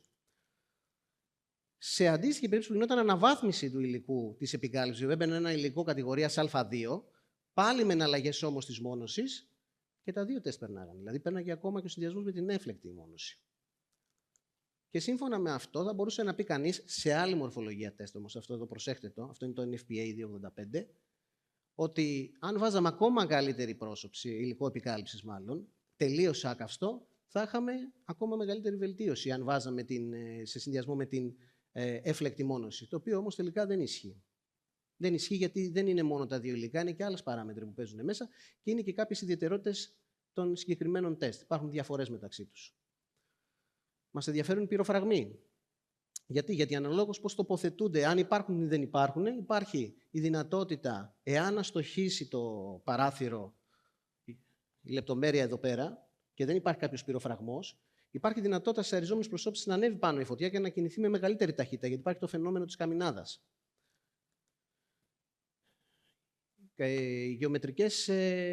γεωμετρικοί όγκοι. Διάφοροι όγκοι που υπάρχουν στην πρόσωψη του κτηρίου, μπορεί να είναι ένα μπαλκόνι, μπορεί να είναι ένα στέγαστρο, επηρεάζει το πώς μπορεί να κινηθεί η φωτιά. Και το σωστό το είπε ο κ. Παπαναστάσης, δεν πρέπει να σκεφτόμαστε δυσδιάστατα, πρέπει να σκεφτόμαστε τρισδιάστατα, γιατί μπορεί να υπάρχει και κενό, όχι μόνο στην τομή που βλέπουμε εδώ πέρα, μπορεί να υπάρχουν ανοίγματα πλευρικά. Να μην είναι αυτό συνεχές δηλαδή. Οι λεπτομέρειες που διαμορφώνουμε την πρόσωψή μας, εάν δεν είναι σωστά διαμορφωμένη η λεπτομέρεια να αντέξει, να προστατεύσει ουσιαστικά το διάκενο, πέριξ, ας πούμε, κάποιων ανοιγμάτων όπως είναι το παράθυρο, υπάρχει δυνατότητα η φωτιά να μπει μέσα.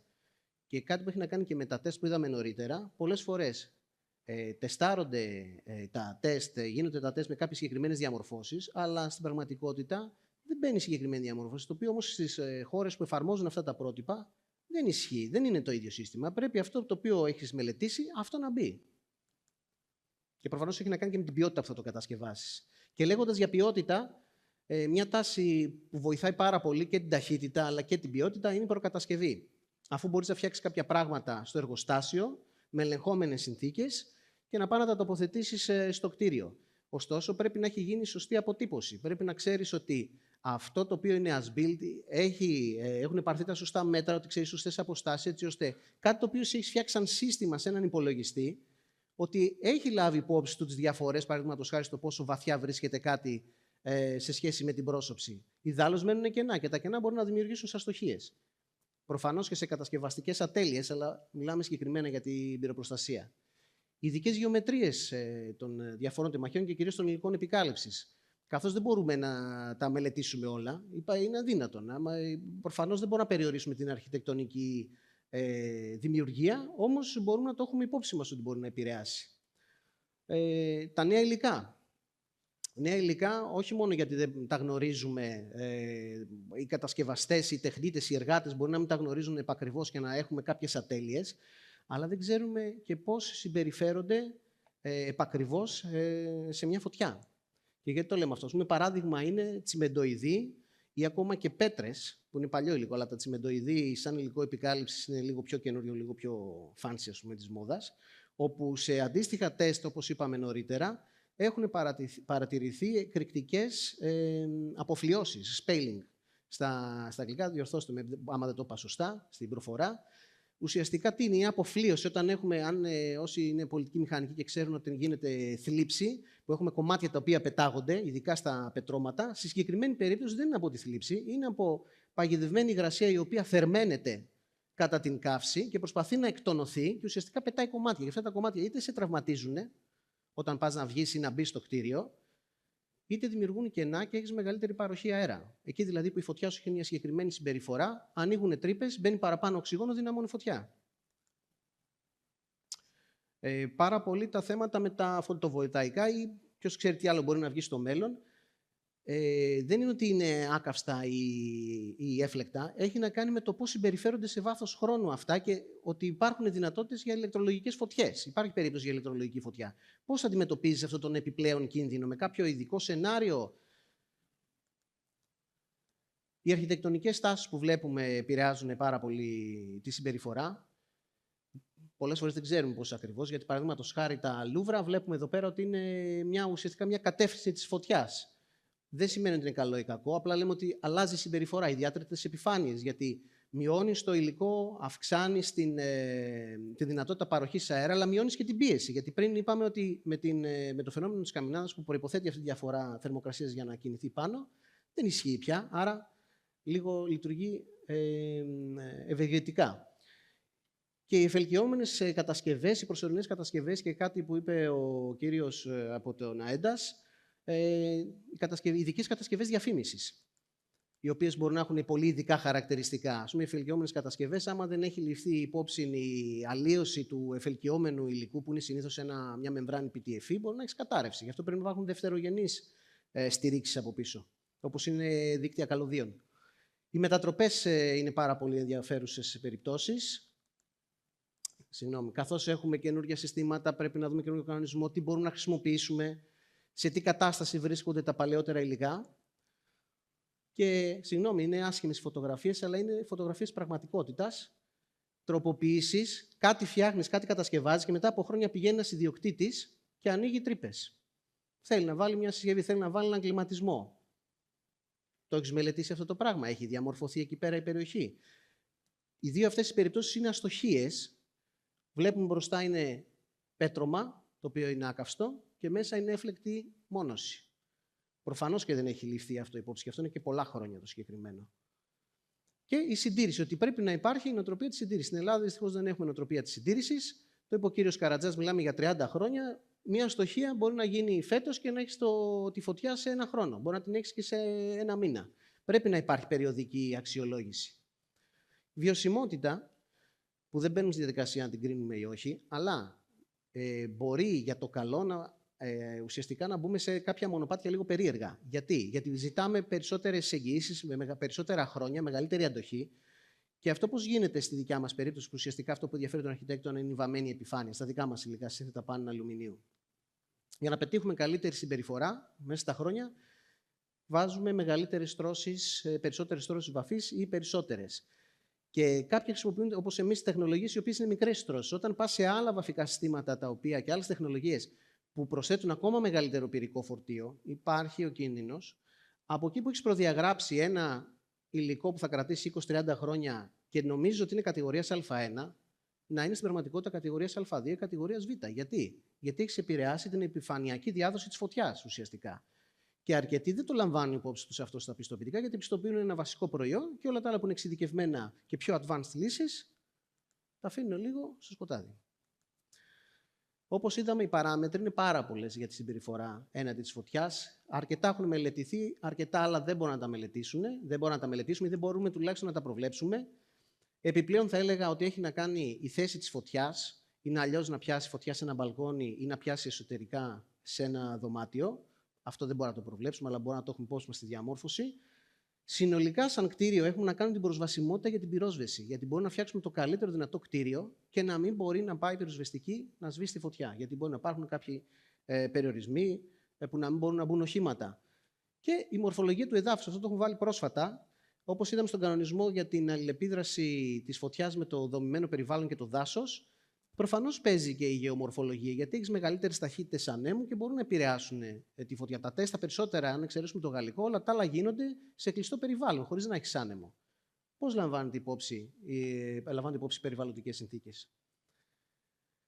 Άρα βλέπουμε ότι είναι ένα πολύπλοκο σύστημα, πάρα πολλά στοιχεία, πολλά άλλα τα οποία μπορεί να μην τα έχουμε βάλει και εδώ πέρα, αλλά όλα αυτά είναι υλικά. Τι κάνουμε με τους ανθρώπους? Γιατί οι άνθρωποι είναι τελικά αυτοί που θα πάρουν τις αποφάσεις, θα βάλουν τα λεφτά τους, θα βάλουν τη σφραγίδα τους, θα βάλουν την ποιότητα της δουλειάς τους, μπορούν να συμπιέσουν για το κόστος, μπορούν να επηρεάσουν την αρχιτεκτονική ελευθερία. Το κράτος μπορεί με κάποιους κανονισμούς να επηρεάσει, μπορούν οι ασφαλιστικές εταιρείες να πιέσουν. Το έχουμε δει αυτό και στην Αγγλία. Πρέπει να ληφθεί υπόψη και η γνώμη της πυροσβεστικής. Αυτό το ξέρουμε ότι γινόταν στην Κύπρο πάρα πολύ με τα ψηλά κτίρια.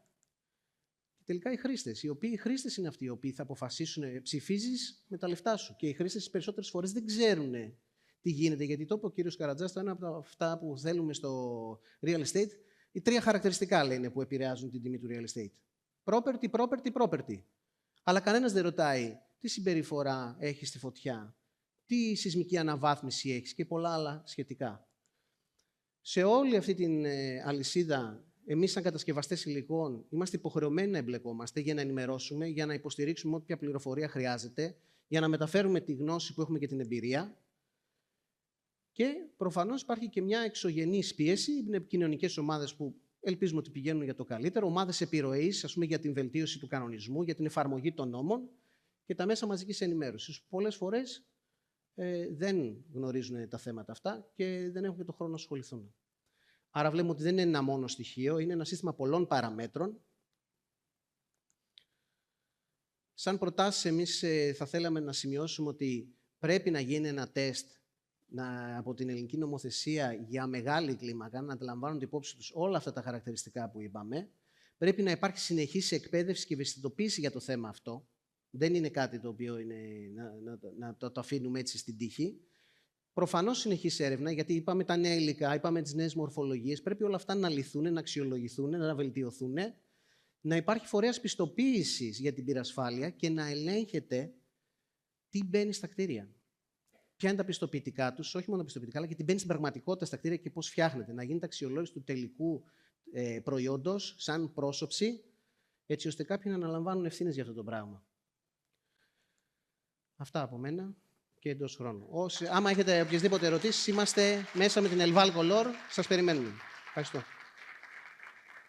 Ευχαριστούμε τον κύριο ζωγράφο για την πολύ ουσιώδη εισήγηση. Πράγματι, το σύνολο του συστήματος είναι αυτό που ουσιαστικά σώζει και όχι το μεμονωμένο υλικό.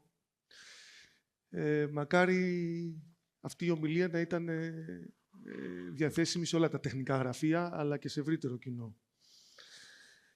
Λοιπόν, θα καλέσω στη σκηνή τον κύριο Darren Haylox της Foster & Partners και τη Χρυσάνθη Αναστασίου, οι οποίοι θα μας παρουσιάσουν ένα έργο που είναι σε εξέλιξη αυτό το διάστημα στο Μαρούσι. Πρόκειται για το συγκρότημα γραφείων Grid και θα μας δείξουν τι συνέβη από την ιδέα στην πράξη.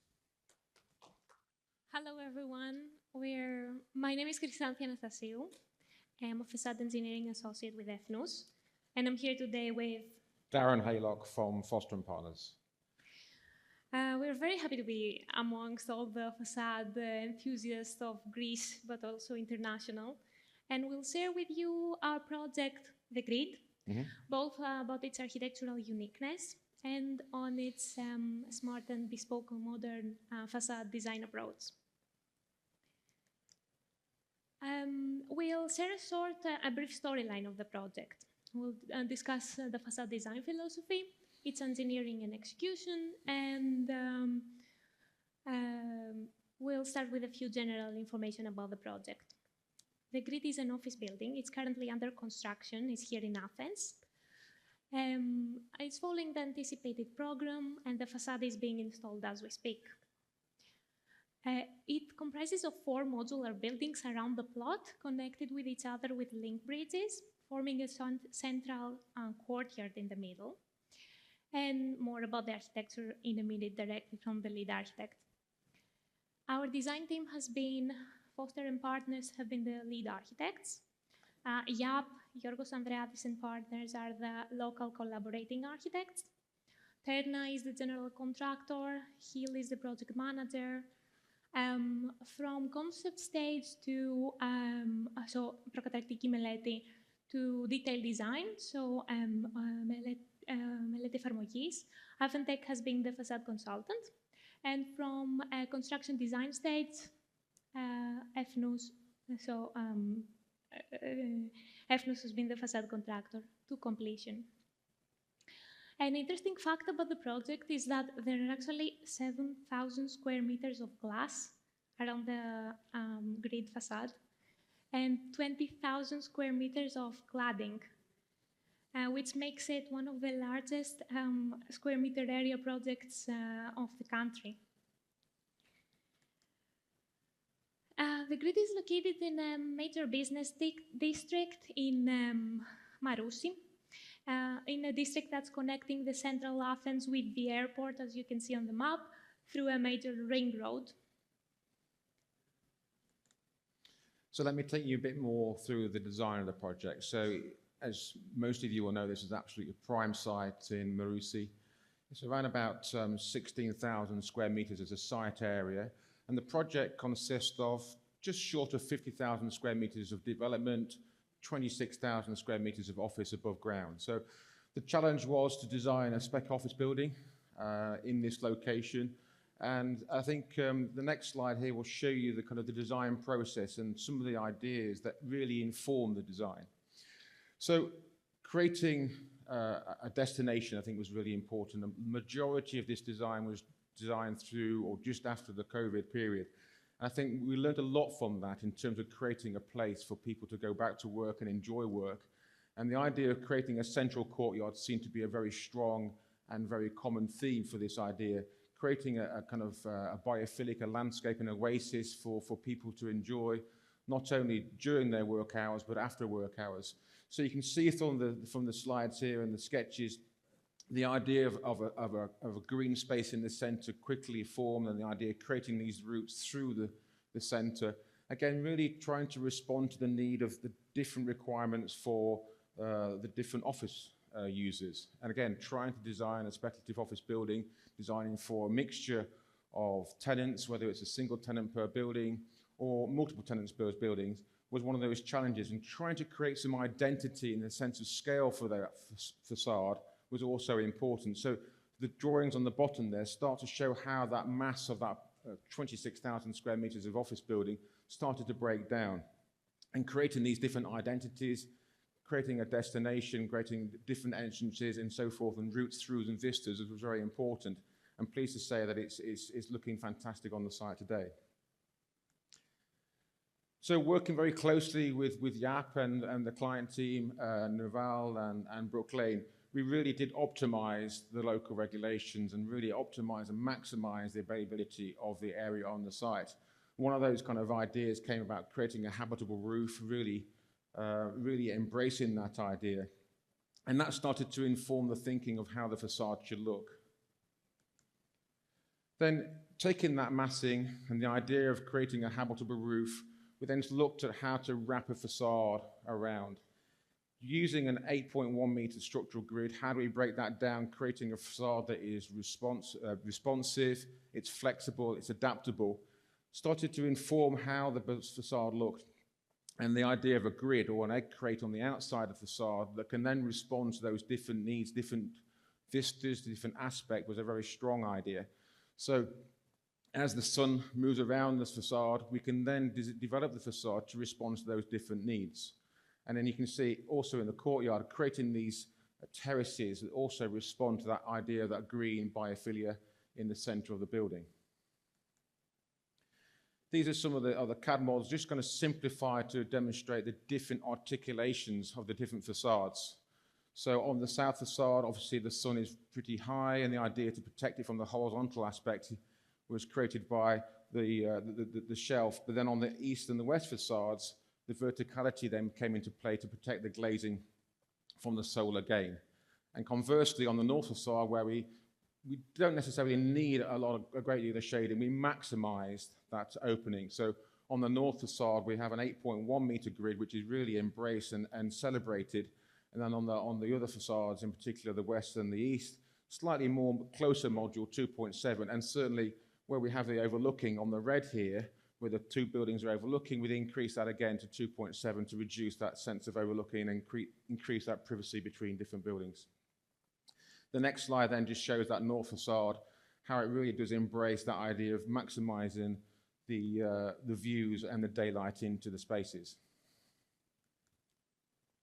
So here you can see this is the CGI that was produced for the marketing of the project. I'm pleased to say that one of the buildings, as maybe you know, has been occupied by Ernst & Young, and the other buildings are in negotiation. So it's hopefully will become a new benchmark within the area. But you can see the articulation on the facade, the idea of creating a very distinctive image that not only responds to the solar movement, but also creates an identity as well. Within that external facade, we also have external features. This is an external feature staircase, which is part of, should we say, optimizing the regulations of external spaces. And these actually from this morning are starting to be put in place. They kind of create a focus for the project. These sit either side of the main entrances. But you can see to the right and the left how that external facade, which we'll go into in a few more details in a few moments, how that's developed with Avantec and FNU to create a very distinctive looking facade, but also does a very good job of protecting the building and integrating things like natural ventilation. This is then a view from the internal facade, or should we say the courtyard facade, and you can see again on the left here, opposite side of that is those feature stairs. So hopefully the building will be quite intuitive. You can see here the tiering of the spaces, the different modules on the left where it's facing another building, the modules are slightly closer, and on the other facade, they're more open and allow that maximum daylight and views into the courtyard, or on the other side out to the context of the Maroussi. Thank you, Darren. And just materializing all this architectural vision into a facade, our team designed a custom stick curtain wall system. both to hit the performance and the integration requirements of the project. So actually designing a bespoke facade was necessary to accommodate all these architectural features, such as the motorized openable windows that are integrated and the roller blinds that off-the-shelf systems couldn't support. To achieve that custom design, we used finite element modeling, both for performance and for cost efficiency. With using finite element modeling, we were able to design the components and the connections of the curtain wall, so that to maximize, of course, hit their structural performance requirements, like performance on wind loads and following the building movements and following the seismic movements, but doing so using the minimal material that they could use. So that results in a design that is a curtain wall that is lightweight and economical, while it's safe and durable. As you can see on the top transoms, we have incorporated cavities where the roller blinds can completely retract, and that way they remain completely invisible from views from in to out, so they allow maximum views out, and they are integrated part of the curtain wall. In the video, you can see our colleague refining the design of the curtain wall members computationally, parametrically, and three-dimensionally.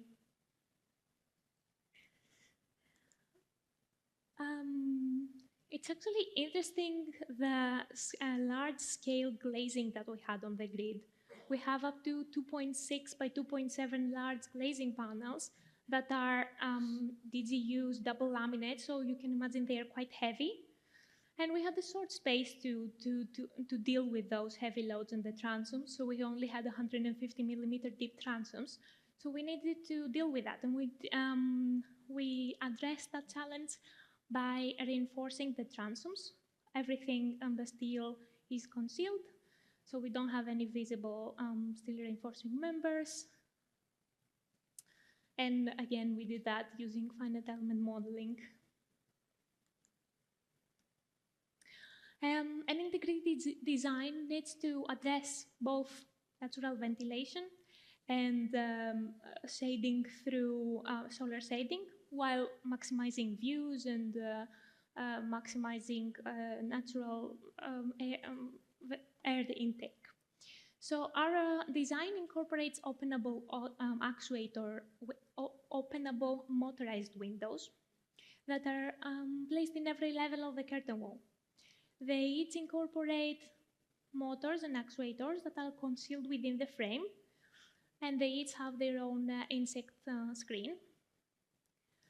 It's actually interesting that there are 2,000 actuators around the development that are connected to the BMS of the building, so the scale is large.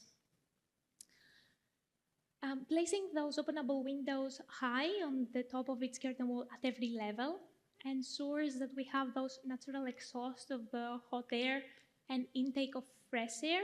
So we promote natural ventilation and comfort for the users while we keep unobstructed views, because everything happens on the top, concealed from the horizontal fin. I think this is one of the most extensive and intensive design aspects of the project. We were very keen to have an integrated design on this area. So the idea of creating this scoop a high level by maximizing the views out, while also integrating the opportunity for natural ventilation was very, very important to us. So you can see from this video here, the integration of that flap and to allow that natural ventilation took us quite a while to optimize it, to make it efficient. We did have, for example, some ideas of having pantograph windows in the early stages, but we felt through analysis and careful studies and very close dialogue with the client team and the consultant team, we developed what we think and hopefully will be proved to be a very integrated and very refined solution that allows, again, that daylight, those views, but also that ventilation which is required by the occupants. Not only does that element provide that ventilation, you can see again from the diagrams on the top, it also does lots of other things in terms of fireproofing from one floor to the next, which you're all familiar with. We've also integrated rooftop lighting on the top level. We've integrated lighting into the bottom part in this location here, which again is important not only from an image of the building, but also from inside the building. It's very much integrated and very discreet. And working with Thanos and his lighting team, we're very excited to see that come to fruition. Obviously, from a rain point of view, the glare protection, as we talked about earlier, there is an internal glare bind that is integrated into a pocket of the transom. Again, trying to create those minimum sight lines and maximizing the daylight and the views. And we've talked extensively about the shading and the natural ventilation.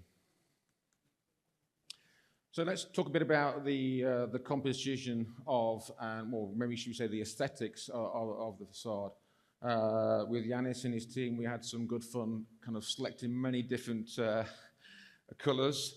And, you know, I think it was a great exercise. The last presentation was always a bit Greek to me, but hopefully if you wanted some more details about the technology of the coatings, I'm sure Yanis and his team will explain it in finer detail. But in principle, it's a three-layer coating.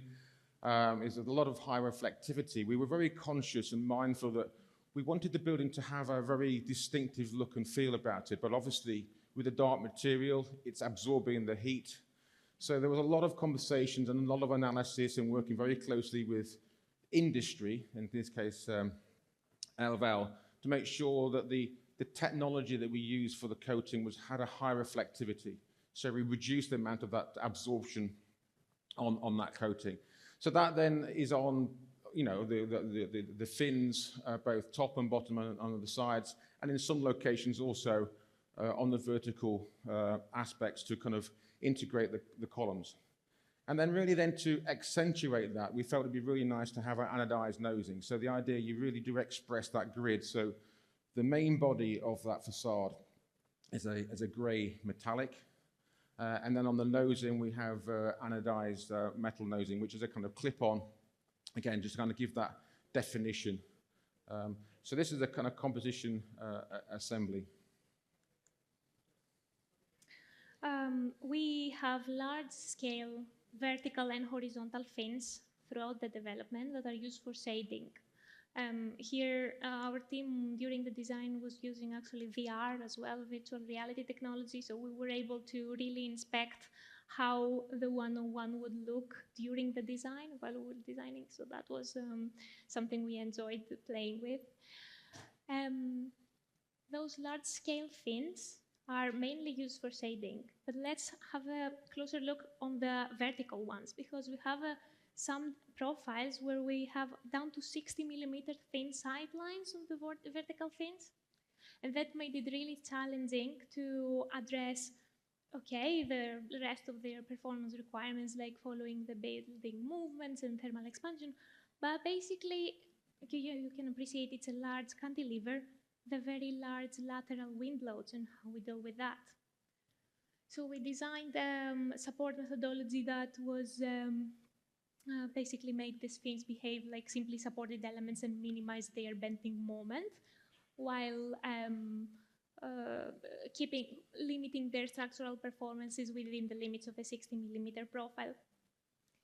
And let's have a look on the horizontal fins, because these have also an interesting story. So all fins around the development or around the facade are dark gray metallic, like Darren mentioned, and they are angled, and they form the grid of the facade. The horizontal fins span up to 5 meters long in some cases. So that made it really critical for us to look on the thermal expansion and how they behave with extreme temperature changes in Greece. We designed to address that issue of thermal expansion of these long ACP panels, aluminum composite panels. We designed and patented a support methodology, a support system that is a hybrid between fixed and sliding. And that system allows for those long-spanning fins to expand over several millimeters over those 5 meters. So they are ensured to remain flat no matter the temperature variations throughout the year, the day. So I think, as we've seen in quite a lot of the presentations earlier this morning, visual mock-ups and technical mock-ups are a very important part of the process, certainly from a facade point of view. This is a visual mock-up that was made even before the kind of construction on the right of the site started, even though there was a very large hole on the site at the time. But this was a very important stage in the process for us, the kind of designing the facade. And again, this is an opportunity to test the many colors that we developed with Yanis and his team to see what we're making sure we've got the right gray in terms of the contrast, the reflectivity, and also the opportunity to test the different types of glass. So on the glazing, we've gone for kind of a low iron glaze system. We wanted to make it sure it's very neutral. But then, there were some surprises. The reflectivity you get from the materials either side does have an impact on the glazing. But again, this was a very important and very useful exercise. It's as it is, it's a visual mock-up. It was a lot of silicon and a lot of glue was used to create this. But I think it was a very useful exercise, again, for us as the architects, but also the client team, and then was used as part of the process to communicate the building to the contracting team that actually have adopted the project now. So the next slide really is then the technical mock-up. This is in the factory. Again, taking that element and really testing it. And you can see here on the different photographs, the actuator vent at the top, the integration of the blind cavity, and looking at the different samples. So we believe this is a very important process, again, to making sure that initial visual and aspiration of the project is maintained throughout the process to fulfill the design intent. And one of the things on the bottom here you can see is an insect mesh that sits behind the actuator to make sure, again, we control the environment, making sure that's an appropriate condition for the building users. Other interesting characteristics of the development, there are atria around the plot that during daytime they allow natural daylight to filter down through all the floors. And during nighttime, there are integrated LED light illuminaires around the fins of the grid. The LED panels are LED illuminaires are strategically placed to follow the architectural vision and highlight the materiality and the geometry of the building like we wanted it to look when it's dark. So the next and last few slides is really to take a kind of snapshot of where we are today. It's very much in progress, and you can see the facade modules going in there. A lot more glass is now being installed since this photograph was taken, but hopefully you can see the different components on here. The cantilevered concrete element, which is forming part of the fire barrier. Again, there was a lot of discussion, what's the best way to do that? Is it concrete? Is it a composite approach? I think we kind of did a full circle and in the end and went back to this concrete, which has been very, very successful and gives a really good basis then for the fin cladding to go on, which will start imminently on the site. So we're looking very excited to see that coming along. So again, just some more photographs of the progress on the site. We're very excited about the progress and very much looking forward to seeing the completion of the facade in the next few months. And this is one of the large bridges. I don't remember the photograph or the CGI at the beginning. This is the opposite side of where we have the feature stairs, but the idea to express that route coming through, and these are post-tension slabs from one side to the next to maximize that span and that openness and that visual connectivity to the surrounding context. I think that's it. I mean, we're very confident that this will be a new benchmark within the region, certainly Athens. We're very excited with the progress. We love being here in Athens, and it's been a great journey which will continue for the next few months. But thank you very much for your time. Thank you. Thank you.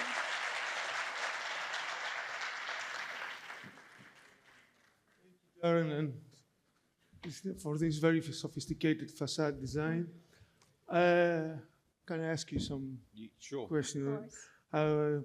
Saw these inclined surfaces on the bottom, and I was wondering if there was any considerations in any stage of the design to apply PV panels on the south side of the facade and combine it with the materiality of... Yeah, no, we did a lot. Is this working still? Are we still working? Yeah. Yeah, we did a lot of analysis on that, and I think we decided in the end to optimize the roof for the photovoltaics and to use that in a more traditional way, should we say. We weren't quite comfortable the way the visual impact of the PVs, and at that time the technology wasn't as quite as advanced as it is now to integrate that into the facade. So we took the kind of group decision, should we say, between us, the client and the consultant team, to maximize the opportunity of PV on the roof and to let the facade do what we wanted it to do. Excellent. Okay, thanks again Thank you very for much. the presentation. Τώρα θα έχουμε μία συζήτηση για τις καινοτομίες στην αρχιτεκτονική στο σχεδιασμό των προσώψεων, την οποία θα συντονίσει ο κύριος Κωνσταντίνος Χρυσός, ο οποίος είναι director στο γραφείο UN Studio. Κωνσταντίνε, χαιρόμαστε που μας επισκέπτεσαι για ακόμα μια φορά. Only that I would do it in English. No problem, All the panel is Greek, yeah. but we saw international titles, so we said that we should keep it like that. As the rest of the team is getting mic'd up, I need to stall a bit and just say that it was very interesting discussion. There were very specific topics and very, in a way, technical for a lot of people who are not engaged in the topic. But having had a big experience on this, it's interesting to hear topics that we will be discussing. There were people who said, I have an opinion on something, and others had a different opinion, but we didn't have a chance to discuss. So we will try to have our panel, which will join us in a bit. There are two architects, possibly the first landscape architect in a facade conference. I don't know if the organizers can confirm. And of course, someone from the side of development that brings everybody together and brings essence to what we do, like brings value to what we do. So maybe as you can start joining me, because I think some people are ready, some are not. You can grab a seat. And, I don't think there's a specific order. So the topic that we would like to discuss goes beyond the facade. We step back and we look at the building and we go inside the building and try to understand the added value of the discussion that we had. How does that envelope creates a living condition inside, which the value of sustainability we all know, we discussed, we kind of debated about it earlier, but what does it bring to the user and the healthy and the quality of life that you have inside?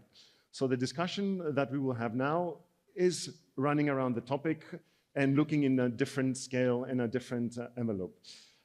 Starting from the far left, we have Maria Tsaftari, which is a partner and design director from USP, Urban Soul Project in a total. Then Andrea Piladaki is from the Eli Pagalu and Associate Landscape Architects. So I'm still curious if we had other landscape architects on a panel.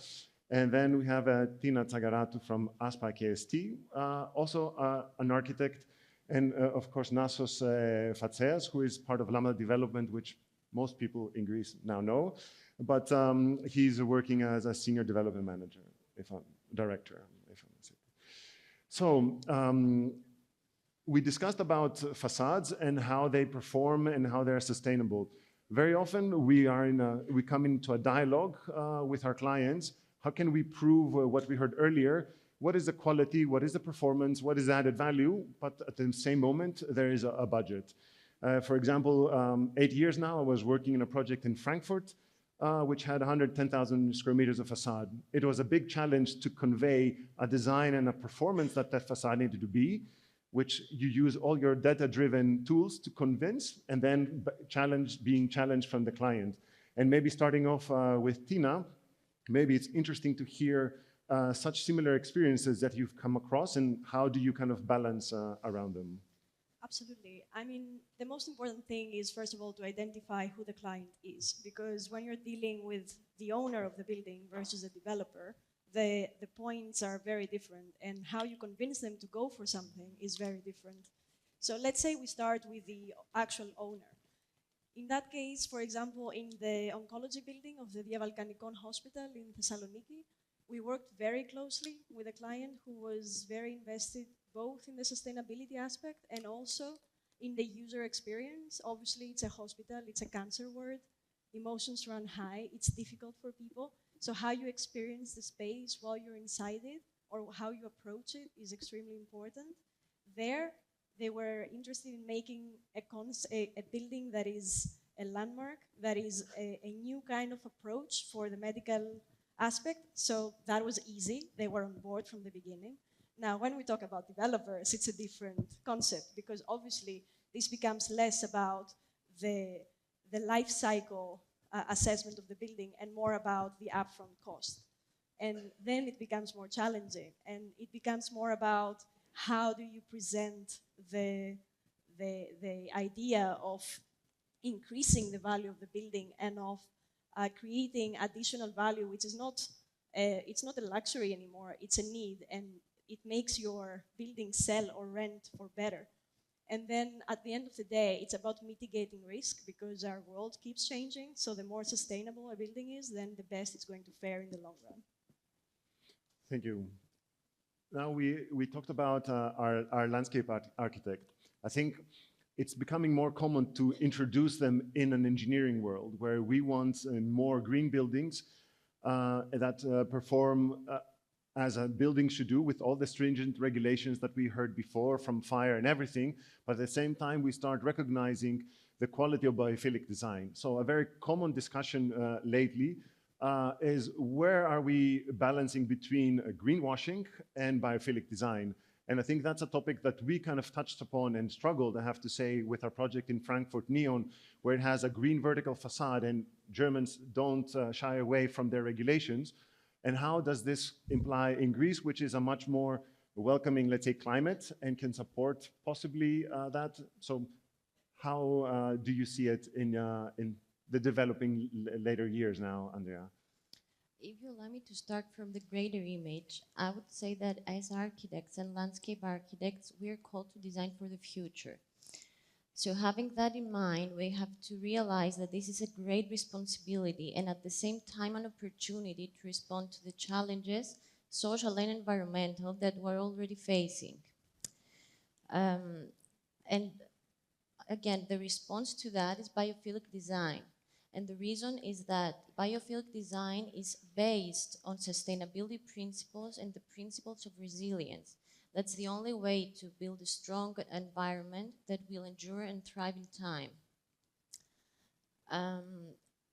So if we actually take a look at the idea that biophilic design brings,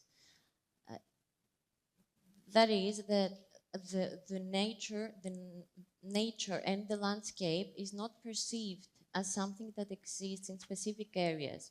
It's a more holistic approach, and that's probably the reason that we're discussing about landscape in a facade conference. In relation to the impact of nature, we already know the benefits we have from our interaction with nature throughout all cultures. Benefits such as stress relief, pain relief, healing properties, and all these actually drive our interventions. And an example of that is the General Hospital of Sparta, the General Hospital of Komotini, and the Pediatric Hospital of Thessaloniki. All three projects are part of the Stavros Niarchos Foundation Health Initiative and are currently under construction. And if we focus a bit more on Sparta Hospital as an example, we would say that it is located a bit outside of the city of Sparta, at a hill surrounded by olive groves and pine forests. The idea there, the starting point always in all of our projects is topos, the place. We always tend to investigate what is going on around, what are the specific conditions of each area, and based on that, we find our interventions. So in Sparta, the design actually reflects these natural and man-made patterns that we found in the surrounding area in a way that we aim to create a mixed forest of deciduous and evergreen trees that will create comfortable conditions. And underneath the trees, a network of paths, permeable paths, clearings, and water elements and smaller sitting areas form the healing landscape that not only the patients can benefit from, but also the staff and the visitors. And although we know the benefits of nature since antiquity, the global pandemic proved that we have been disconnected to nature. And the silver lining to the pandemic is that it made us realize that we need to reevaluate and reinvent the contemporary way of living and working. And if we come to the working environment, we really need to benefit from this interaction. We really need to reconnect with the changing rhythms of landscape. This holistic approach we mentioned somehow bridges the gap between interior and exterior area. So we could refer to another project that is again immersed in nature, and we have seen, it's a completed project, and we have seen the benefits of the landscape by talking to the staff and being in contact with the client. This is a project located in Varibobi at the foothills of Parnitha Mountain, the maritime headquarters. And there again, our main focus was to create larger clearings, meeting points that promote social interaction, and at the same time, smaller areas, more introvert areas that provide respite and boost not only the feeling of happiness, but also creativity and productivity that are crucial when we're talking about working environment. And any business can benefit from that. As long as we realize that, we can even work more and more.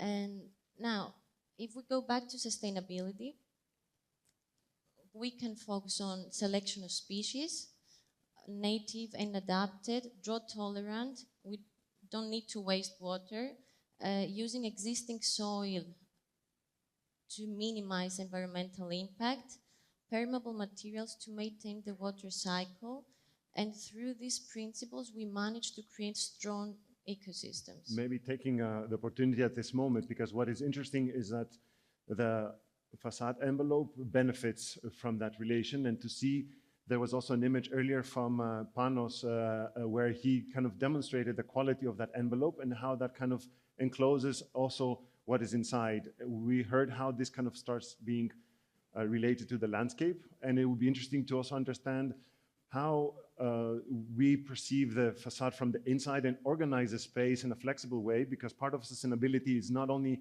the footprint, or the carbon footprint or the materials, but it's also the longevity of the building. We heard about the durability of the facade, but functionally it needs to be at the same quality. So you want to reinvent the space as we develop socially or even programmatically. And in one of our examples that is here, the Echo building, which is like a knowledge incubator in TU Delft, has the possibility through the facade organization, but also through its structure, to completely remove all the ground floor and reconfigure it. And I think that's something that, Maria, you also have investigated in your projects, if I'm not mistaken. Definitely coming from basically an interior architecture background so far. The studio has indeed developed a number of interior projects, especially in office space design and hospitality. So we are coming, with this, let's say, background on these matters. What I can, put in the table today is that flexibility for many people means many different things. So first of all, our approach is to understand the issue, like what do different stakeholders perceive as flexibility in space. Developers think of a different thing, operators think of a different thing, contractors for sure, users after all. So understanding the design issue at hand is very important. So we actually spent some time during the research that we have through observations of the way companies work, conveying surveys and interviews with stakeholders, and what do they expect from their space under design, and how do different people have expectations about it? What do they think is important and what not? Sometimes through this process, we've end up in the conclusion that they don't really need a flexible space. They just need a different kind of system of ways of working, etc. So navigating exactly what flexible means for people in front of us is really important. Flexibility, of course, came really hard in, especially office space design that we're working a lot on lately, especially after COVID, that hit hard, on having the anxiety of having a space that might have to change dramatically in the next few years again for some reasons. So people understanding that they might need different kind of configurations in their interior space is something that is driving the need of flexibility. But establishing the clear goals about it is really important, because we are trying to navigate with them putting some real goals in hand, like whether it's something specific, is it measurable, is it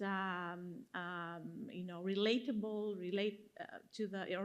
relevant to the case, or is it time bound? Like, does it make sense? So once we put these issues down with them, we understand to what extent really flexibility is an issue here, and we feel that in many cases actually there's a trade-off between flexibility and usability. Like, the more complex a system becomes, the less usable it is. So it's actually a fine line, like a balance that we need to keep all the team together. To what extent something makes sense to become flexible and adaptable or not. So now, how does this sound as an architectural product? Is it something that is monetarized and quantified for the development side? How all these kind of performances that are offered, how do they appeal? Because from our side, we had, I can say, an impressive experience to hear that one of our projects, which was developed from a developer for a client, it was actually the headquarters of Booking.com. They bought that finished building, and then before they even moved in, they sold it for almost double the construction price to an investment bank from Germany that then leased it back to them for 27 years. And it seems that everybody was happy. The developer, of course, he would like to have make a little bit more, but also the end user in a way, and the investment bank. So this sustainability that we discussed and the quality that it brings appear to bring an added value. Do you experience something like that in the vast projects that you are now facing in Lincoln? Well, firstly, I'll say that it sounds like a great deal that you had there. So, win-win for everyone involved. But yeah, I mean, we do, as developers, we do look at sustainability as being something that's value added. I mean, not only from the perspective ourselves understanding what the product will bring and climate change and what have you, but mostly in regards to that, we're seeing it from the end users as well. There are incentives that are being put in place from governments relative to, for example, companies meeting their ESG targets. If they're meeting those ESG targets, they can get better terms for loans or what have you. So you can see there's a clear trend in the market, which is instigated very much by, as I mentioned, measures that are being put in place to develop sustainable buildings and to actually bring tenants that are very much interested in that product for us developers. So, yeah, everything that I hear here is extremely important. At the end of the day, of course, you need to balance it out with the capital costs and the actually what it brings you back at the bottom line, and you need to factor that in. But if you can attract a tenant who's willing to, for example, in an office building, pay more rent because he sees that a sustainable building will bring benefits to his business, then it's extremely important, and we do look at it. Picking up a little bit on the topic of the tenant, it's also interesting to see how he can also be convinced of this performance and this quality. Because, for example, like going back to the Booking headquarters, for example, they're installed there 11,000 plants, which for facility management and employ 4 full-time gardeners, which for a facility management could kind of explode the budget of the year. The interesting thing was talking also with a first level of post-occupancy understanding with their HR department, absenteeism and illness dropped approximately by 3%. And also the willingness to be more at office and how they are productive. So this is something that overshadowed that impact. And I think coming back to maybe Andrea and the presence of green inside the working space, is it something that you are measuring? You mentioned it a bit earlier, but is it something that you see more specific or more clients coming and asking for also interior in relation to the facade planting and vegetation? This is sort of No. This is sort of a question that about quantifying the material. We're not focusing only on planting interior in the interior, because in Greece sometimes this is a bit challenging due to the climatic conditions. But the approach of bringing outdoors and indoors together could also be found through the facade, through planning that is even outside of the facade. And if we do understand from our clients that this is raising, this is gradually raising. And we understand that because of the raising in the value of their properties, exactly what you mentioned about Booking. And we have examples of quantifying these exact qualities. And of course, in order to ensure that we have sustainable design, and this has an impact, we may mention the environmental accreditation systems such as LEED, BREEAM that was mentioned earlier, and CITES. And this is something that even more clients require. And we believe that this is the right direction.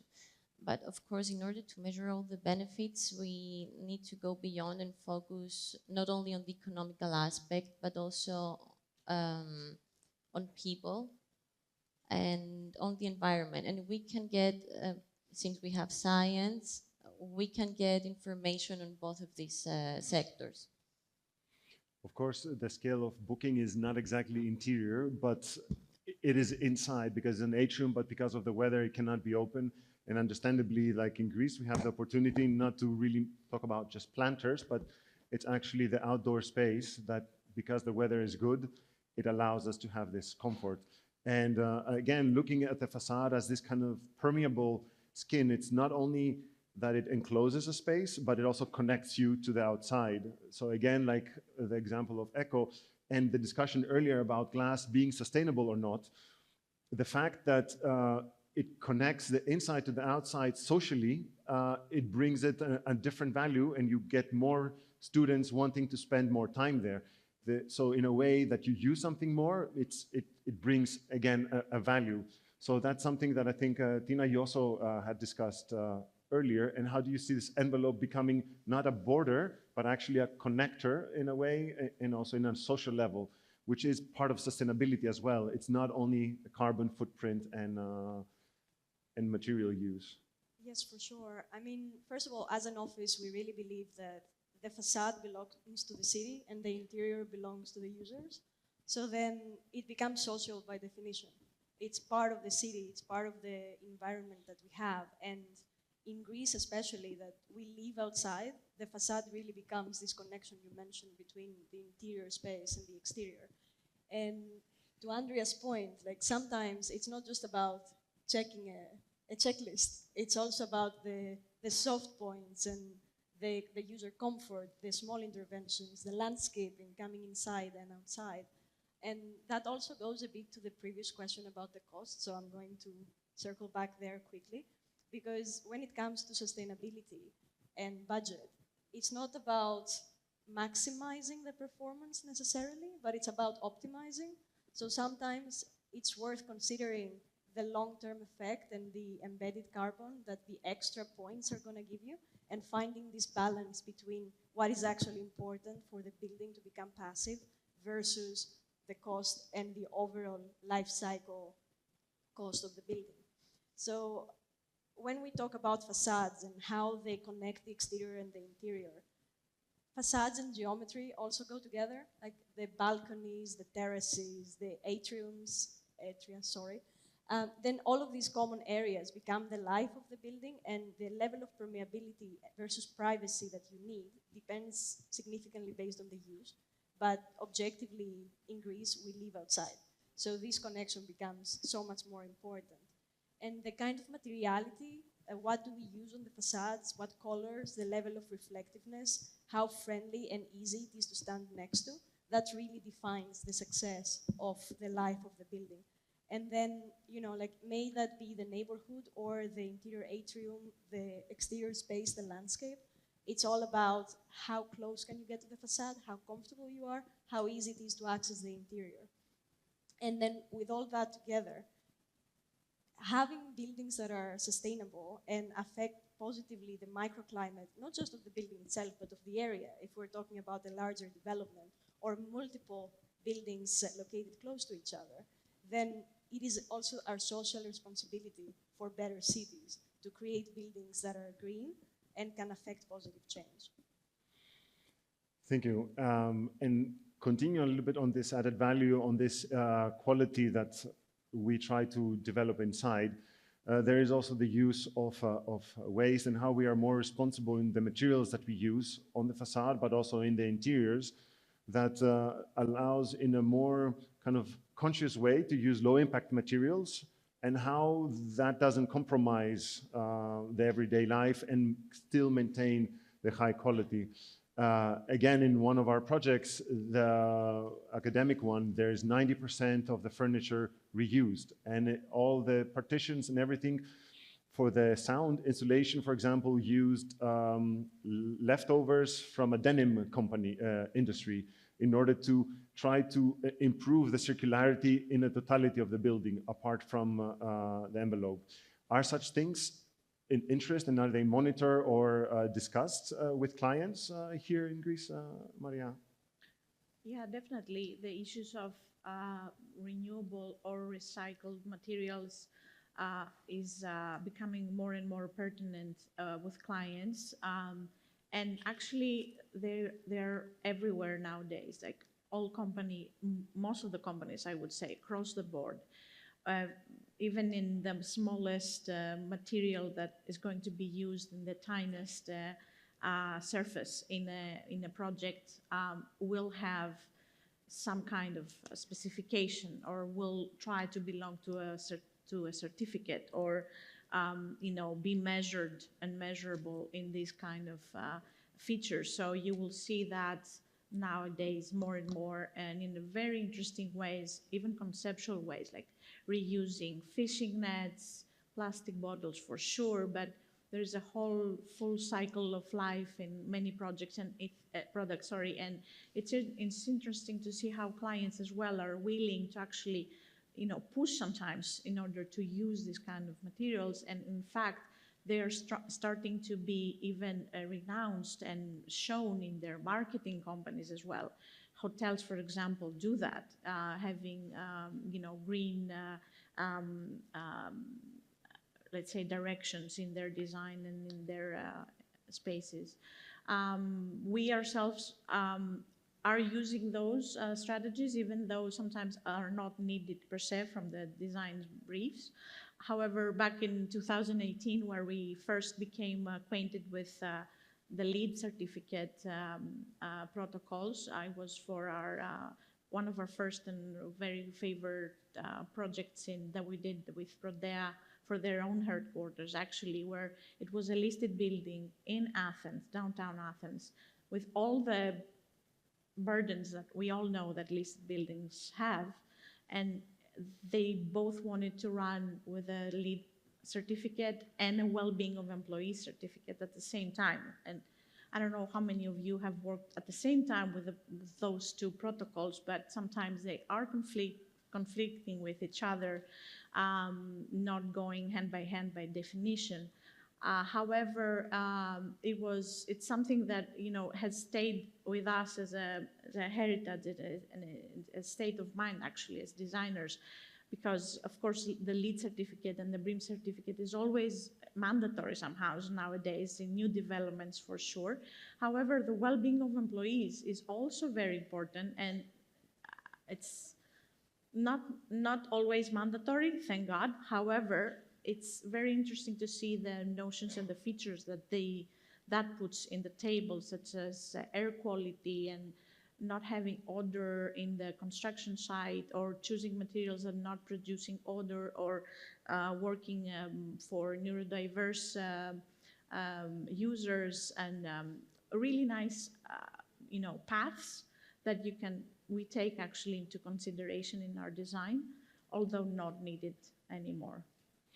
I think also what you made about the conflict is something that makes also the ambition of sustainability even more difficult, because we see that overperforming facades most likely could have not the correct carbon footprint. And that's something that doesn't help create a clear direction. And also we heard about comments about different countries. Also locality and contextuality is really important. We face that a lot in our research when we try to have a protocol on how to approach projects. But all this, what helps us is the well-being, like what we discussed today, on how this adds value to the end product and the user of it, being respecting, of course, all the norms, but also the ambitions. And this is something that, I mean, you also mentioned earlier, Nasos, about something that the tenant now, not the investor, would understand and want and demand. And also the topic of certification, for example, carbon footprint is not yet regulated. And there is a discussion, how can we monitorize? I was in a discussion where someone introduced, there was an idea in England that it would give you a bonus of GFA. I'm just saying, there was an idea. Here in Greece, it means a lot, this topic, painful topic. But how do you see it from your side? And because you have a big, wide understanding of all these projects, is there a discussion to monetize also towards the officials and the certification? Like, can you push from your side? We do a lot of projects. Is there more sustainable? Help us out, for example, in the financial part. And then also you see, because you see a demand from the tenants who come and say, we want that. So, because there is a big cost to it. We cannot shy away from that. There is, but yeah, as I mentioned earlier, we have seen a clear trend where these are coming more and more as requests from tenants. And so as a developer, you want to differentiate your product. You want to attract the best buyers, tenants, or what have you, that can pay a premium, potentially, if you offer a product that allows you to do so. So yes, absolutely, it is something, as I mentioned, that we're very much looking into. And you want to be going towards that direction because it is the right direction.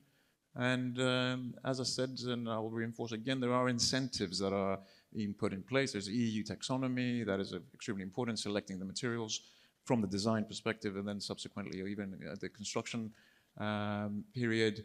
So all of that falls into play. And so this is a dialogue that you have towards investors and also tenants. It's not only like, because we as, let's say, the creative side are always ambitious and always want to see how things would be best. But of course, the prism of the real world into that discussion is also very essential in a way. Yes, it is. I mean, as I mentioned, you need to counterbalance the costs associated, but clearly we're seeing now, especially in Ellinikon, for example, what Lambda is doing there, where we are aspiring to lead accredited projects. Most of our projects are lead accredited. Sites, we've already got the certification for our experience park of the sites. So it's something that definitely is an aspiration, and it brings value. Thank you. I would also ask everybody if there are any closing remarks or any thoughts, because there were different positions, but I think it's interesting to hear thoughts. I mean, on the topic, if there's something else to add. I mean, from my side, I would just like to add that when it comes to materiality and construction, it's also about availability of materials in the market. Because right now, with all the projects that are happening in Greece, for example, there are a lot of issues about what kind of structure can we have. Does it have to be concrete? Can it be metal? And then you see that the steel is going to take 6 more months than the concrete to be delivered. So then that not only affects the budget and the planning of the project, but it also affects the sustainability aspect, because then you are on site for much longer. So it's a lot more complicated than just saying, this is my checklist, this is how I do it. Because the reality of the thing is that not everything is available to everybody. And the cost changes, the distance that the material has to travel changes. So it's a lot more holistic approach that is needed for this kind of projects and this kind of scale. It's very interesting that you bring it forward, because that's exactly the component that was missing from our company, the construction side. To understand, for example, these pioneering designs that we hear about the hospitals that Andrea just talked with, hybrid construction between concrete and wood. How are these now perceived? I mean, it's good to have someone to break the market and introduce them, and then see the qualities that they might bring, because as designers, which we engage in another market, which they're more, not every day, but more accessible, you want to introduce them to Greece and see then going also in the construction side, where does that added value come in? But of course, we didn't have that extra participant here. So maybe just to summarize, and we stepped away a little bit of the facade more in a more technical way. We tried to kind of see its carbon footprint understanding. We tried to understand how it performs in a social way, and also how that is monetized. How can we say that an envelope is not only for itself, it's not sustainable for itself, but for the whole community around? I'm not sure if there are questions, or we can thank you for your, let's say, participation. Thank you.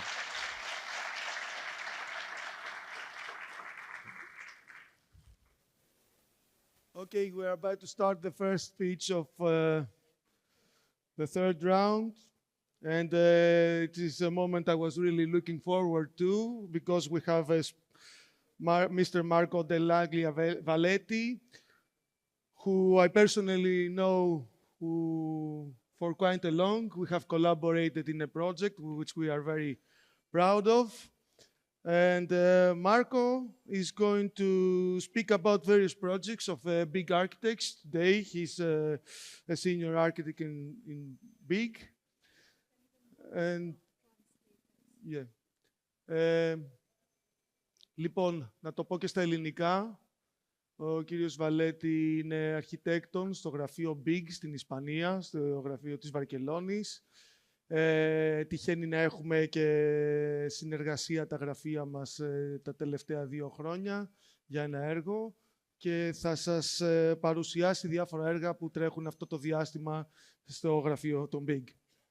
Μάρκο, the stage is yours. Good afternoon. It's a pleasure to be here. And in Spain, we have a word for this moment, okay, that is immediately after lunch. That usually in the Congress, it's considered a tough one. It's a siesta, okay? I don't know if you have a translation for that here, but Okay, I'll do my best not to bring there. Okay, and so I'll start introducing the office that I present now and today, that is Bjarke Ingels Group. Okay, we have some offices around the world, okay, to cover a lot of projects we are running. And I need to say that main office are based in Copenhagen, London, and New York. And we recently opened an office in Barcelona, where I'm based, and from where we cover all the Mediterranean market, including Greece, where we are working right now. In the last 20 years, we grew a lot, okay, from the founder, that was just him and a friend. Now we are more than 700 architects around the world. And 700 architects means a lot of different culture, okay? And when I say culture, and Grace has a quite interesting representative in the office, you saw right, bottom right.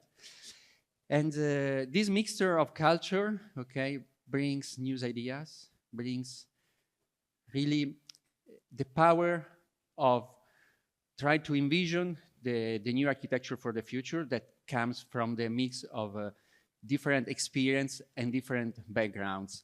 And we are so keen, okay, to work in big, okay, and we call big DNA, okay, because it's part of us, that sometimes people do crazy things like this, okay. So our way of working is a little bit particular because we explore everything. We want to be sure that while we are designing that building for that client in that specific plot, that is really the right building and the perfect decision and the perfect idea for that future amazing architecture. And so we do a lot of iteration.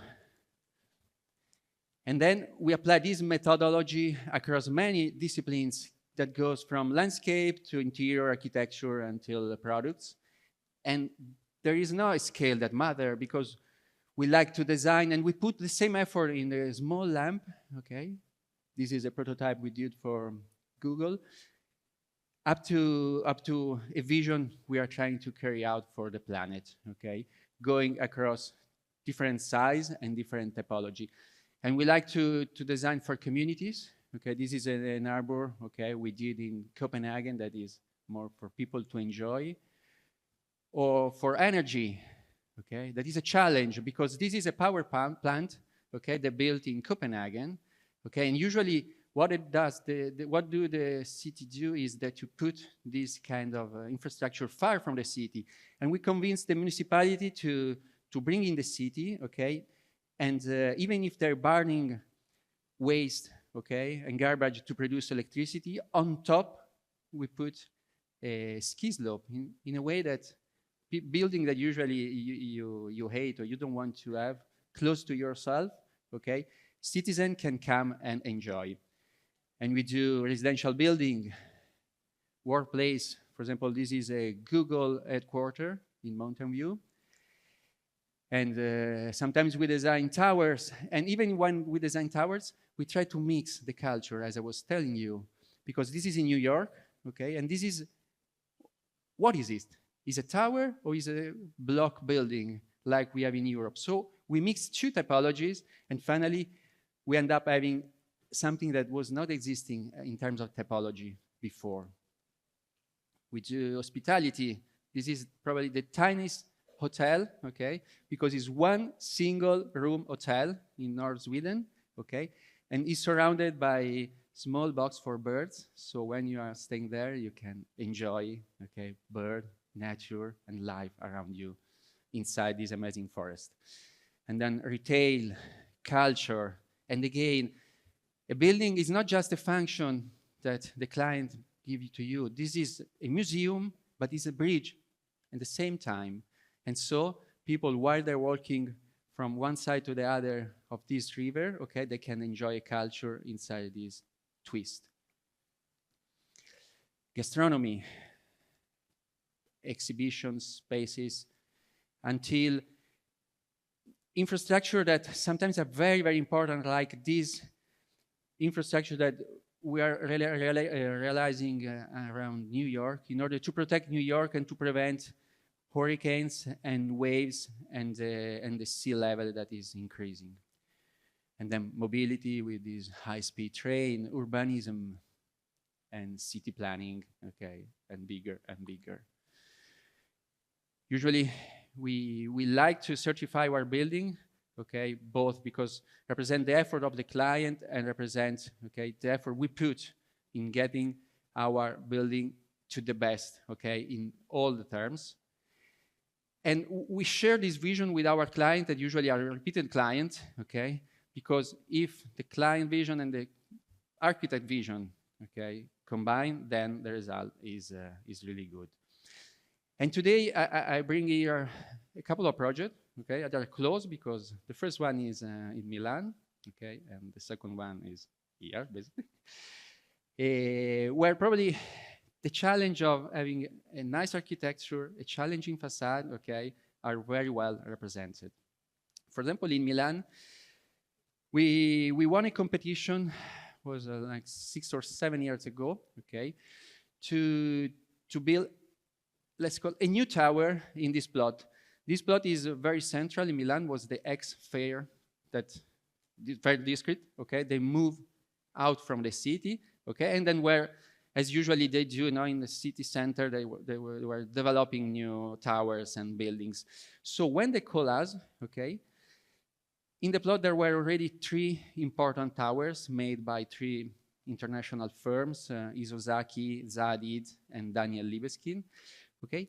And the client and the developer discovered that he had still some GFA to develop, and so was planning to do a 4th tower, okay? And that was the location. So we went there to do the site visit, and we discovered that the 3 tower, that is Tre Torri in Italian, okay, as they were already been some years before, they were already in the life of the city, okay? The people referring to that place as, and that square as a 3-tower square. And so there was a metro station called 3 Tower. And so we went back from the site visit and we started thinking, okay, but what we do now? If we do a 4th tower, then we need to do redesign all the signage across the city. And so we started investigating, and we discovered that even if the right part was the plot, okay, there was another buildable area on the left, while in the middle we couldn't build because there is an under-rail passage.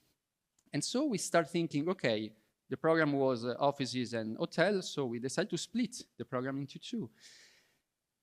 And then we start giving a sort of shape in order to have 2 peaks, right and left, where people can see the mountains from one side and they enjoy the panorama through the Duomo of Milano on the left from the hotel. And that was very important. And then the idea was to create a plaza. But to create a plaza, you need at least 3 sides, okay? Because 2 sides are not a plaza, are a passage. And so we decided to cover, okay, the space between the buildings with this huge canopy. And then we create a portico that represents in Italian architecture, okay, a really ancient theme that we have all around, okay? And the portico, it means a gate to enter to the 3-tower plaza that is still called 3 Towers Plaza. So instead of compete with the other buildings we had around, okay, we decided to complete the urban surrounding. And so this is the entrance and the portico. This is a view from up, and this is where we are now, okay? We are still building the canopy, but you'll see some picture more advanced. And okay, a portico is nice, okay? As I said, is something we had in our culture, okay? Because portico means connection, okay, from different buildings. Portico means the transition from inside and outside. So all these things, and it's sheltering, no? Sheltering facade, sheltering people, and all these things were present in our building. But then the challenge was how to make this happen, okay? Because from one building to the other are 140 meters. And as I said, an underpass railway below was not easy because the columns that you see, okay, couldn't be real column. So we started thinking with our engineering team, okay, and we decided to use timber for this because timber was lighter than concrete or than steel. And then we decided our scheme should be the lightest possible. And so we decided, okay, 2 concrete buildings that are the strong part and a very light canopy in the middle, okay? And the canopy is suspended with some steel cables, okay, that run inside the build-ups that is made with timber. But then the design was so light, okay, that the problem was the opposite, that in some case, with the wind flowing too strong, okay, the canopy could move up. And so here is where we start putting some steel cable, okay, in order to keep the canopy down. And so here are some drawings more for the engineers that are probably around, okay. The build-ups is made with 6 levels, okay, 6 layers of timber, okay. And obviously inside these 6 layers that are installed like 6, like one after the other, okay, there are cables that are different size depending on where they are, okay. And then the installation was challenging as well because if you see one of these layers of timber was really smooth, not strong, okay. So we invented this system to bring the piece there, and we installed scaffolding in order to have the proper shape while the workers were drilling, okay, and were fixing the cable in. Then on the roof we place a photovoltaic system that can produce the energy that is needed. And for the photovoltaic system, we look for not a standard one, but the like that is more integrated in the architecture, that is like the shingles that are like the roof that we have in Italy and probably you have here, in order not to create, because from the tower you can see that roof, okay? And this is a picture taken on April, okay, when we completed the installation of the canopy. So now I like to move here closer, okay? This is a project is under construction as well. They are casting the ground floor now. And we did with the Lambda. That was an amazing experience. And there are some friends from the consultant here, like Vasily. And I don't need to introduce you the master plan of Ellinikon, okay? But we were called to do a competition for a plot right there. Was a competition for a high-rise, 3 towers, mid-rise 3 tower. And we saw that the scheme that was in the master plan was not working so well because the towers were very close. And if you want to provide privacy and a nice view, probably they need to have a different arrangement. So we thought to merge the 3 towers in one piece. We bend inside the plot in order to have the park that was nearby and to have them entering into the plot.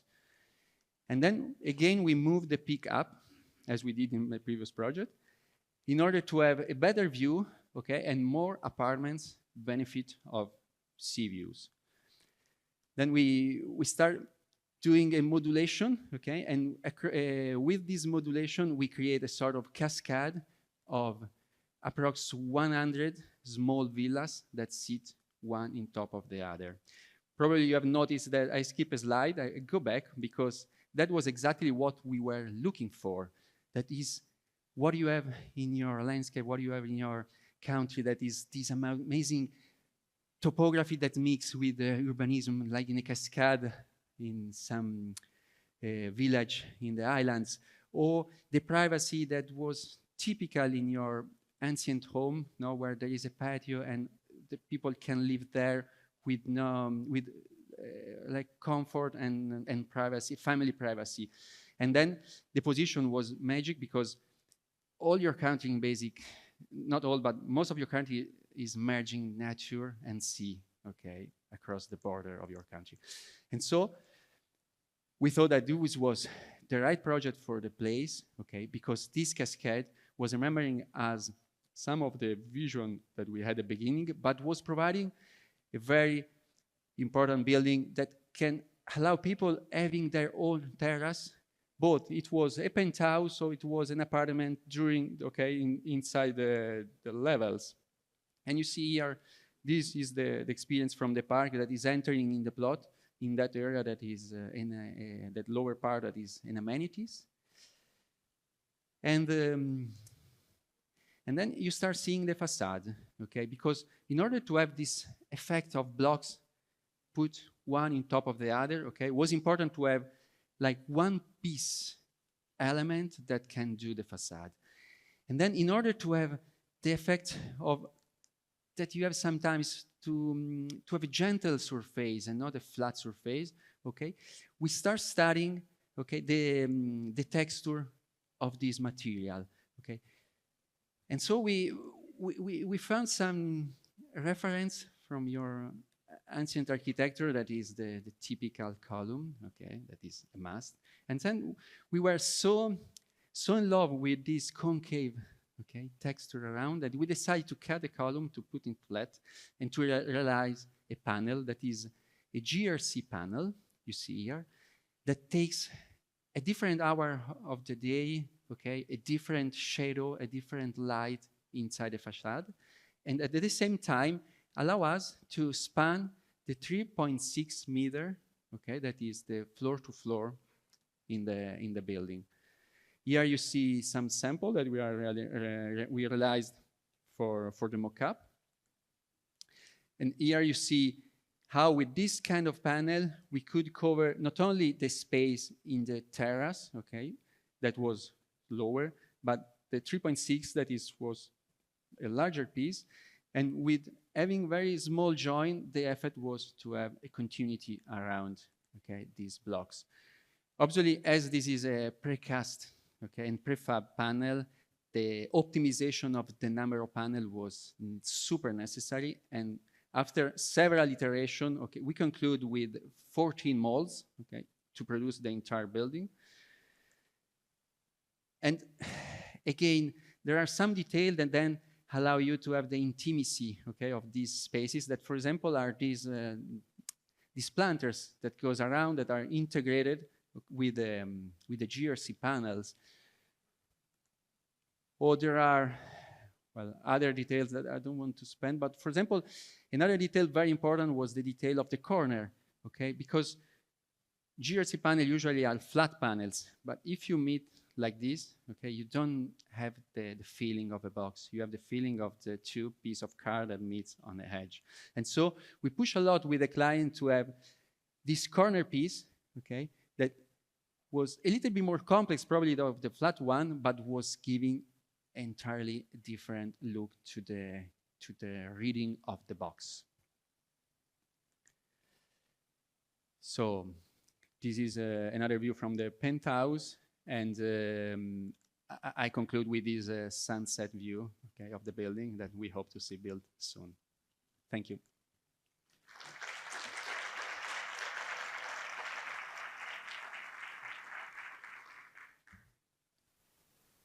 Thank you, Marco. Personally, I don't have any questions to ask, but if anyone would like to ask something to Marco regarding what we saw. Okay, we can thank you again, and we can μπορούμε να προχωρήσουμε στην επόμενη παρουσίαση που έχει να κάνει με τις προσώψεις ορόσημο στην ανάπτυξη του ελληνικού. Παρακαλώ να έρθει στη σκηνή ο κύριος Will Loves, που είναι founding principal της Loves Engineering Design. Nice to meet you. Good afternoon. Hello. Yes. I have the honor here to present yet another very unique project that will go up in Athens very soon by the ocean. It is the Rivera Galleria. and we are the facade and specialty engineering consultants for this project. My background is structure and facade engineering, so I find over the years that the most exciting work we are allowed to consult is when these disciplines overlap a little bit. So it's some structure, some facade, and some architectural intent. And another thing I like to say is I enjoy both working for artists or architects on the design side. In this case, it's Kengo Kuma from Tokyo. But also I very much enjoy the back end, the contractor work, the bolts, the finishing off of projects. And so sometimes when you work in the beginning, you benefit from the end and vice versa. The project here is obviously by Lambda. They do this beautiful whole new city outside Athens. And my friends from Betaplan are the executive architect here in Athens for Kengo Kuma. And there's a lot of other great players like Project Management Hill, Structure Data, MEP Tetras, and us for this specialty canopy and the glass facades. So when I started my own firm in the early 30s, this is actually Brooklyn, Williamsburg. I didn't start far from there. I had no idea where these things can go, but it seems that we tend to do the more unusual projects. This is the sugar refinery. Here we did some precast concrete panels. This is Stephen Hall Museum. So I'm at the back end. I support with technology, and when I understand what the architect wants, then we can push it and protect it. So here we ended up doing precast, pre-glazed units for this tower. And obviously, if you're ever in Brooklyn, the sugar refinery is this beautiful new project inside the old factory. They set back the glass facade, kept all the brick, something as a European really, really nice to see. On the other side, you see the Manhattan skyline. So why does our background perhaps fit for Lambda for this retail and restaurant project, Rivera Galleria? I work a lot for fashion. You see here a Louis Vuitton store in Florida. And similar to the big colleague, we were also keen on the edge to keep it clean. This is ductile, ultra-high performing concrete, and we actually decided to mold the edge as one piece, so it has to fit and then work away from the edge to keep the look clean. So other than fashion, I like simple detailing.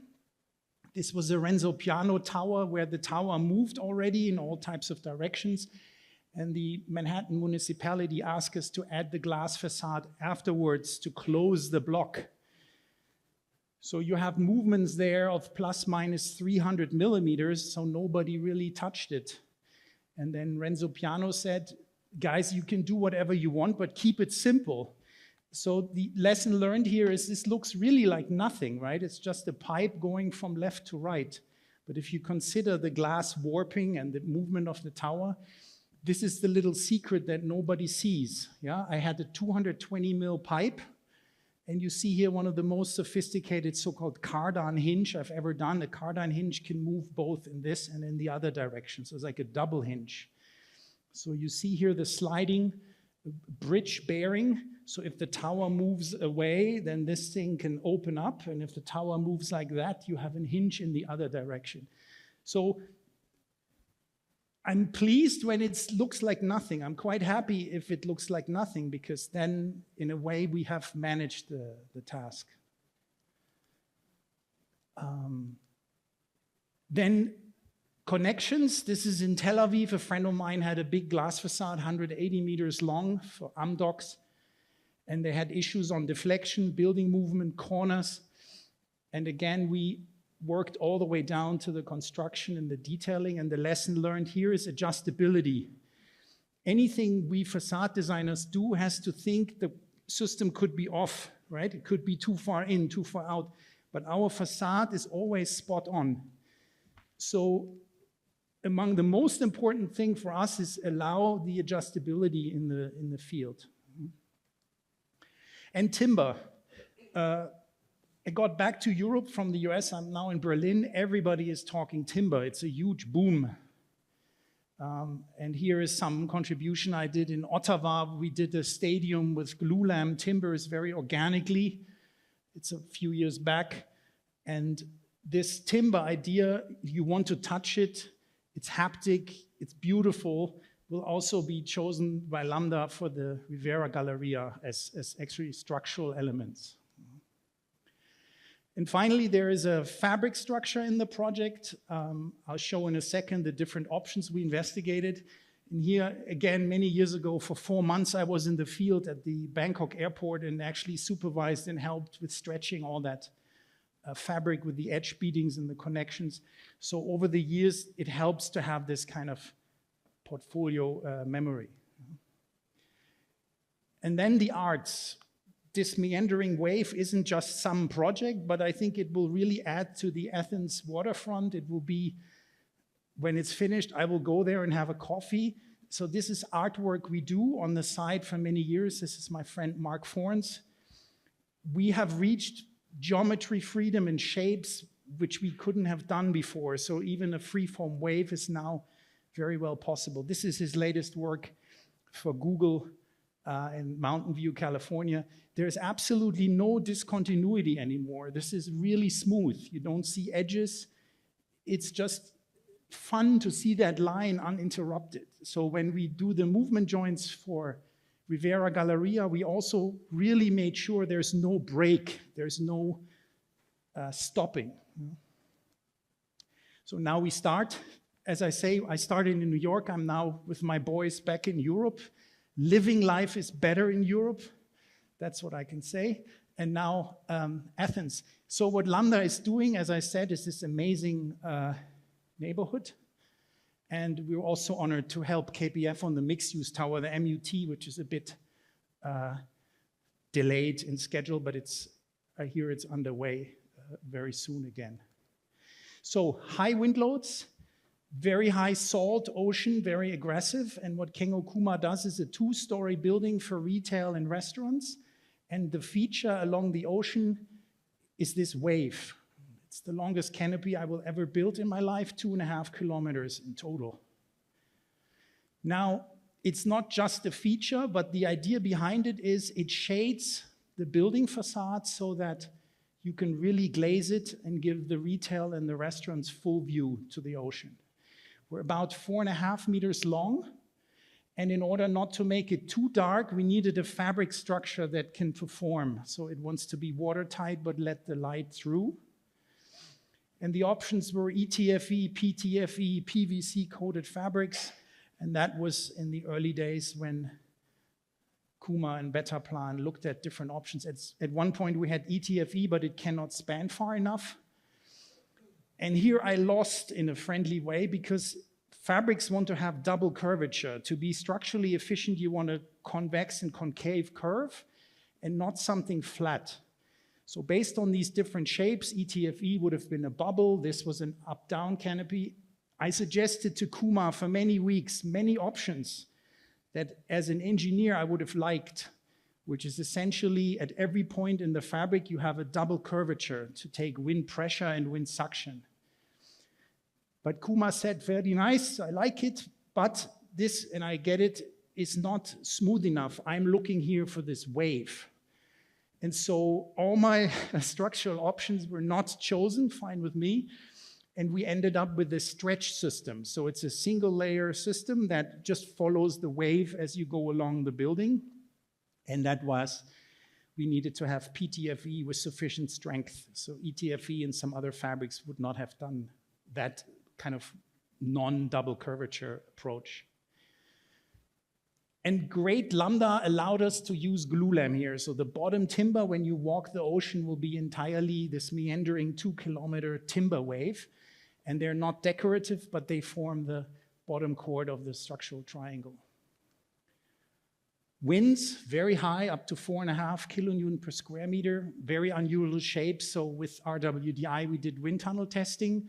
And then especially in the positive corner, we applied this load to make sure the structure is safe for storm and even snow in the winter.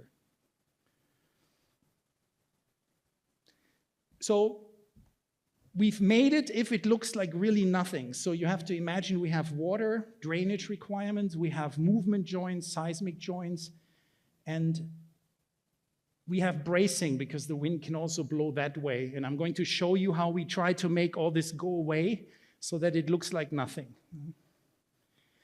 One thing is obviously the digital control. So the team set up the BIM 360.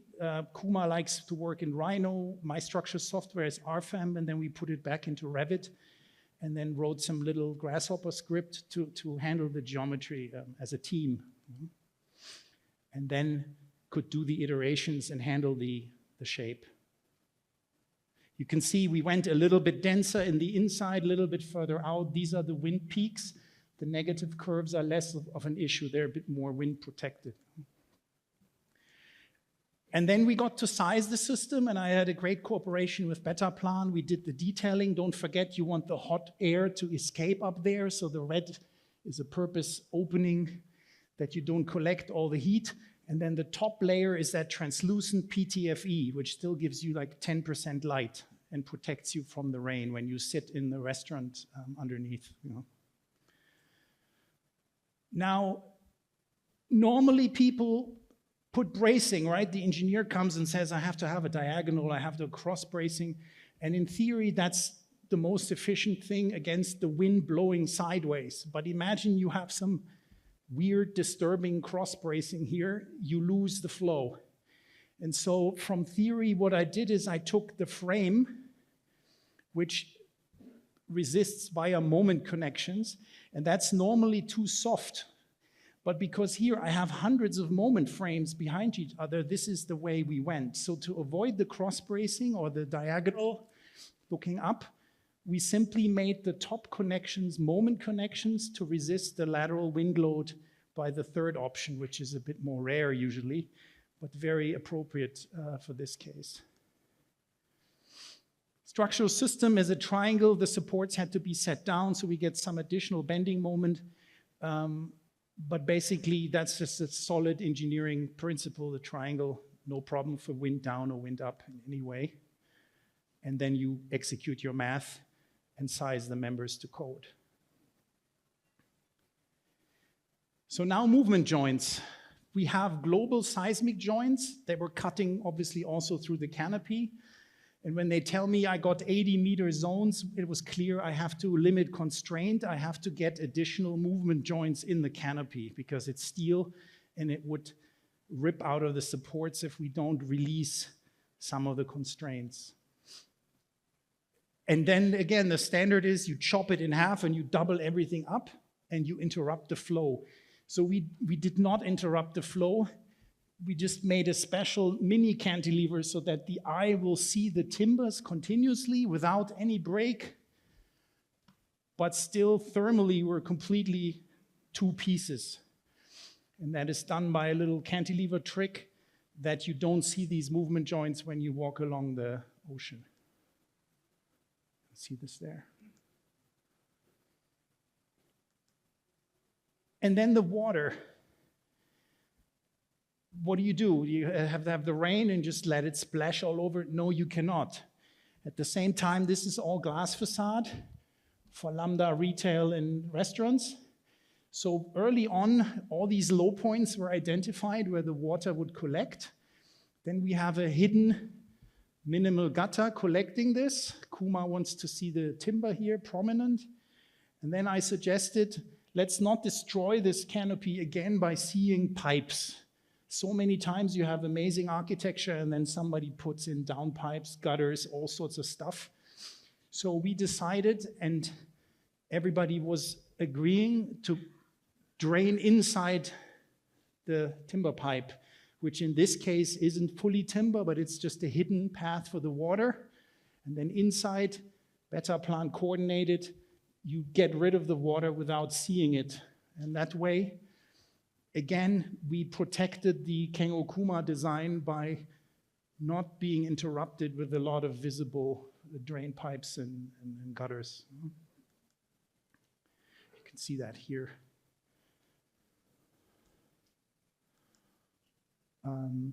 Finally, adjustability. I mentioned this already. And I don't know if the chosen contractor is in the room. They may do it with field measurements, but initially I always give you X, Y, Z adjustability. So you can go up, down, left, right, in, out. And the brackets that hold these triangles, you see those in red. Sometimes they go into concrete, sometimes they go into steel. They are then designed in a way that we can take all these tolerances, because the main structure will always be plus minus 20 millimeters off at least, and we cannot afford to be off. So then in this bracketry with shimming or different detailings, you can get this always in the right position. Later you don't see that because it's covered up by Kuma's finishes. Here's a bit of a diagram of how this works. And on the timbers, they called me. They said, Will, you didn't give me enough adjustability for the timbers. They could also have tolerances. But Kuma had rejected my details here. He says, Will, this is too visible. Find something else. So now what we propose is we can actually make Teflon inserts pre-put into the steel. And then they can just easily sight drill these once the timber for the tongue plate is put in place. So again, invisible in the end, but a big deal, so they can, when they bring the timber to site, be sure it actually fits and there's no tolerances. I learned the latest here, we will not do a Kida stretch linear profile to pre-stress the PTFE fabric. This is now the cladding on the top, but we'll do shots. Shots is a different way of stretching this. Basically, you bolt, and by bolting, you lengthen, and you get the pre-stress in the fabric. And that is currently ongoing. The so-called final cutting patterns are being made. See that here. Yeah, we're very honored to be part of this project. I've never seen anything like it. And yeah, mock-ups have been made, and I think the basement is finished and they're out of the ground. So hope to show the final images in some time from now. Quickly, as I said, the MUT tower is delayed. KPF is the architect. This is again Lambda with Brooklane Development, and Hill is project manager. I can't even show too much, but it's going to be, I think, the tallest tower in Greece, also as a landmark feature for the Hellinikon, about 210 meters, hotel, residential, mixed-use project. And very exciting, the London KPF design is making gardens and terraces on these upper floors. So you're not having a dark elevator anymore where you come out the corridor and find your apartment, but there will be pools and sort of outdoor semi-public quality spaces in the tower itself as you go up. So the tower has like 3 circles, and then it merges and intertwines in a very unique way. And our job, again, is technical. The designer in London wants some smooth nosing here. So you see the vertical section, glass facade. And Hill tells me at the same time, this has to be within cost. And so we maneuver, whether it's GRC or the material isn't finalized, to get these curves elegant and at the same time cost efficient for the tower to MUT to be built. Finally, a thank you to Zach World of Facade. I have one other exciting news. I got by friends in Brazil asked to help on this. So you've seen that surprising place, but the tallest residential tower to be will be in Brazil. And the Senna family, maybe you like race car driving, as an honor to Ayrton Senna, who died race driving, is developing this 500-something meter tower now in Brazil. And we are allowed to help with the crown, which is going to be the symbol for Brazil and sports. And a bit tacky perhaps, the sisters say that their brother will kind of drive along the facade up there. Thank you very much.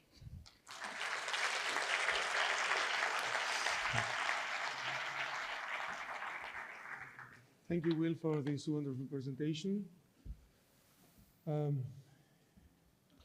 We're going to move on to The next spokesman, ο οποίος θα είναι ο κύριος Νίκος Κολίτζας από τη Λίντια Ρόντα, θα μας μιλήσει για πολλαπλές σχεδιαστικές επιλογές στο σχεδιασμό των προσώψεων. Καλησπέρα σας. Ονομάζομαι Νίκος Κολίτζας, όπως προείπαμε, και είμαι project manager στην εταιρεία Λίντια Ρόντα. Μια εταιρεία με αρχιτεκτονικά υλικά με έδρα εδώ στην Αθήνα. Σήμερα θα σας μιλήσουμε για το FlexBrick, ένα σύστημα το οποίο συνδυάζει ευελιξία στο σχεδιασμό, αποδοτικότητα και βιωσιμότητα. Μπορεί και να επαναπροσδιορίσει τον τρόπο που προσεγγίζουμε τις προσώψεις. Είναι σχεδιασμένο τόσο για όψεις όσο και για οροφές, πέργολες, ακόμα και πλακόστρωτα. Δύο λόγια για την ιστορία του. Πώς συνελήφθη σαν ιδέα. Έχει την έμπνευσή του στον Ποβέντα Καταλάνια, το καταλανικό θόλο. Μια τεχνική αιώνων, ακριβής, όμορφη και ελαφριά. Η σκέψη ποια ήταν, πώς μπορούμε να πάρουμε αυτή την τεχνική και να την προσαρμόσουμε σε μεγάλες μορφές. Δηλαδή, αντί να βάζουμε τα πλακίδια, τα τεμάχια ένα-ένα, τι μπορούμε να κάνουμε ώστε να έχουμε μεγάλα φύλλα εύκολα προσαρμόσιμα. Τι είναι λοιπόν το FlexBrick, από τι αποτελείται? Από ένα εύκαπτο μεταλλικό ατσάλινο πλέγμα, 316 ατσάλι, στο οποίο εντίθενται σε κάθετες και οριζόντιες ζώνες πλακίδια κεραμικά, τερακότας. Αυτός ο σχεδιασμός, όπως θα δούμε και στο επόμενο βίντεο, σε συνδυασμό και με τη μηχανική στήριξη, απολύτως μηχανική στήριξη, επιτρέπει πολύ γρήγορη τοποθέτηση και ελάχιστη όχληση στο εργοστάσιο. Βλέπετε ότι προσομοιάζει με ένα κεραμικό ύφασμα. Δημιουργούμε πανέλα από το μεταλλικό πλέγμα και τα πλακίδια, τα οποία αναρτώνται σαν κουρτίνα. Μπορούμε να το εκλάβουμε και σαν ένα κεραμικό ύφασμα. Η ανάρτηση γίνεται μόνο επάνω και εν συνεχεία χρειάζονται και κάποιοι κάθετοι οδηγοί καθ' ύψος για τις ανεμοπιέσεις. Το θέμα, επειδή είναι ένα σύστημα, δεν χρειάζεται ιδιαίτερη υποδομή και ευθυγραμμίζεται κάθετα το ίδιο από το βάρος του. Επίσης, ακριβώς γιατί τα πλακίδια είναι μέσα στο πλέγμα, ευθυγραμμίζονται και αυτά. Είναι εξαιρετικά ευέλικτο, ακριβώς και πάλι σαν ύφασμα, και μπορεί να πάρει ακόμα και καμπύλες, να εφαρμοστεί πάνω σε καμπύλες. Επίσης, ο συνδυασμός διαφορετικών πλακιδιών μπορεί να μας δώσει το λογότυπο που μόλις είδαμε. Ας δούμε και μία όψη του συστήματος τεχνικά πώς είναι. Καταρχάς, όπως προείπαμε, η στήριξη είναι μόνο επάνω, στα brackets που βλέπετε, και εν συνεχεία χρειάζονται και αυτοί οι κάθετοι οδηγοί από πλάκα σε πλάκα, στις οποίες προσαρμόζεται το πλέγμα για τις ανεμοπιέσεις. Είναι εξαιρετικά ασφαλές σύστημα. Όλο το σύστημα, πλέγμα, ράγα στήριξης, wind flash, κάθετη οδηγή, δηλαδή είναι από ατσάλι 316, το οποίο είναι εξαιρετικά ανθεκτικό στη διάβαση. Πρέπει να τονίσουμε εδώ ότι τα πλακίδια δεν έχουν υποστεί τη διάτηση για να περάσουν μέσα στα σύρματα. Έχουν μπει μέσα στο πλέγμα και έχουν εγκυβωτιστεί δεξιά και αριστερά. Είναι ένα εξαιρετικά ασφαλές σύστημα. Έχει πιστοποιηθεί για την ασφάλεια του και στην Ιταλία και στην Ισπανία, ενώ αντέχει και ταχύτητες ανέμων έως 180 χιλιόμετρα την ώρα. Πέρα από το αισθητικό κομμάτι, το οποίο είναι και την ευελιξία στο σχεδιασμό, τα βασικά του χαρακτηριστικά είναι η βιωσιμότητα και το χαμηλό περιβαλλοντικό αποτύπωμα, τα οποία εδράζονται σε 3 άξονες. Το ένα είναι ότι παράγεται αποκλειστικά τα κεραμικά πλακίδια, αποκλειστικά με τη χρήση βιοαερίου, από τον χώρο υγειονομικής ταφής στην Μπαρτσελώνα, δίπλα στην οποία είναι το εργοστάσιο που τα κατασκευάζει. Έτσι έχουμε ένα πολύ χαμηλό περιβαλλοντικό αποτύπωμα. Δεύτερον, από το υλικό του, ατσάλι 316, εξαιρετικά μεγάλος χρόνος ζωής, ανθεκτικό στην διάβρωση, τερακότα, φυσική τερακότα, πλήρως ανακυκλώσιμο υλικό, όπως και το ατσάλι, μεγάλο χρόνο ζωής, ιδιότητες αυτοκαθαριζόμενου υλικού. Ο τρίτος άξονας είναι logistic και μεταφορά. Ακριβώς επειδή το σύστημα αυτό είναι τόσο ευέλικτο, μπορεί να διπλωθεί σε παλέτες και έχοντας πολύ μικρό όγκο να αποθηκευτεί ή να μεταφερθεί. Και πάλι έχοντας ελάχιστο αποτύπωμα περιβαλλοντικό. Αποδοτικότητα. Έχει εξαιρετικά χαμηλό βάρος. Πραγματικά είναι σαν κουρτίνα. Το μέσο βάρος του συστήματος, με μια πλήρωση γύρω στο 50%, δηλαδή το 50% της επιφάνειας να είναι καλυμμένο με πλακίδια τερακότα, έχει βάρος 25 κιλά τετραγωνικό μέτρο. Εξαιρετικά ελαφρύ. Αυτό σημαίνει ότι είναι πολύ εύκολο στο χειρισμό στο έργο, ελάχιστη όχληση στο εργοστάσιο, ενώ, ρίστο εμπαρόδο, το χαμηλό του βάρος το κάνει εξαιρετική επιλογή και για υφιστάμενα κτίρια. Αποδοτική και γρήγορη κατάσταση. Έχουμε ήδη δει το βίντεο, ξέρουμε τι σημαίνει αυτό. Τα βήματα είναι πάρα πολύ απλά. Σηκώνετε με ένα γερανό, τοποθετείτε και μετά προσδένετε στα σημεία που χρειάζεται στα wind flats.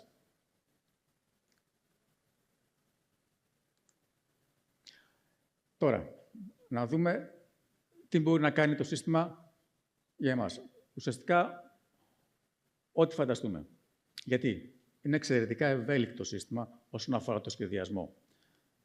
Μπορείτε να επιλέξετε την πλήρωση, το είδος του πλακιδίου, το φινίρισμα του πλακιδίου, τον προσανατολισμό του, ακόμα και ειδικά τεμάχια και τη σκίαση. Εδώ βλέπουμε το 151 Toorak Road, Μελβούρνη, Αυστραλία. Είναι εμπνευσμένο αρχιτεκτονικά από ένα ταχυδρομικό γραφείο του 1890. Βλέπετε πώς παίζει με τα πλακίδια, δημιουργώντας πρώτην οριζόντια και κάθετες επιφάνειες, γραμμές. Προσφέρει ιδιωτικότητα, σκίαση, χωρίς να κρύβει τη θέα.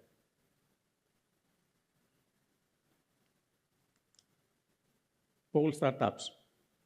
Εδώ είναι ένα χαρακτηριστικό γραφειακός χώρος, στον οποίο το pattern του Flexbrick είναι σχεδόν τυχαίο, μπορεί και αυτό να επιλεγεί, εκτός από μερικά σημεία που σχηματίζουν στο σταυρό. Και πάλι, ιδιωτικότητα, σκίαση, αερισμός. London Island Car Park, Λονδίνο. Glazed τερακότα, το οποίο σχηματίζει σταυρούς, που είναι και το σύμβολο του Λονδίνου, του Αγίου Γεωργίου. Βλέπετε. Και πάλι έχει επιλεγεί για τη σκίαση και επίσης να πούμε ότι η ανθεκτικότητά του στην φωτιά, το Flaming Retardant, το καθιστά ιδανικό και για δημόσια κτίρια. TR House. Ίσως το πιο γνωστό σε επίπεδο προβολής εφαρμογή του Flexbrick, γιατί είναι τόσο... Θα μπορούσα να σας πω, είναι στη Βαρκελόνη, στην Ισπανία, θα μπορούσα να σας πω για το Degradé πλακίδιο που δένει με το χώρο και με το περιβάλλον και το αστικό τοπίο, για τη σκίαση. Αλλά αν προσέξετε, γυρίζει από πρόσωψη σε πέργολα, σε οροφή και μετά πάλι σε πρόσωψη. Το πιο εντυπωσιακό σε αυτό είναι ο τρόπος που τοποθετήθηκε και αξίζει νομίζω να το δούμε. Κάνει ένα γράψο κτίριο ουσιαστικά, το τυλίγει ολόκληρο. Φυσικά προσφέρει ιδιωτικότητα χωρίς να κρύβει τη θέα, σκίαση. Έχουμε ένα time-lapse εδώ, το οποίο αναδεικνύει ακριβώς αυτό που λέγαμε. Το efficiency, την τοποθέτηση, την ταχύτητα. Πρέπει να σας πω ότι σε ένα συμβατικό έργο, δηλαδή με ένα μέσο ύψος 9 μέτρα και πλάτος πλέγματος 1 μέτρο, μπορούμε να καλύψουμε σε μία ημέρα περίπου στα 70 τετραγωνικά πλήρως.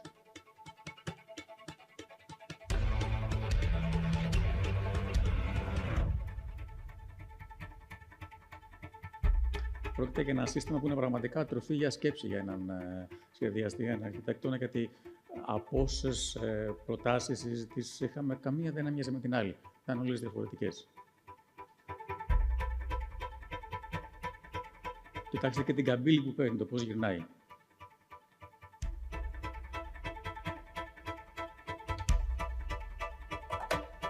Και πώς δεν είναι και με το περιβάλλοντα χώρο και το αστικό τοπίο, έτσι, με το πράσινο.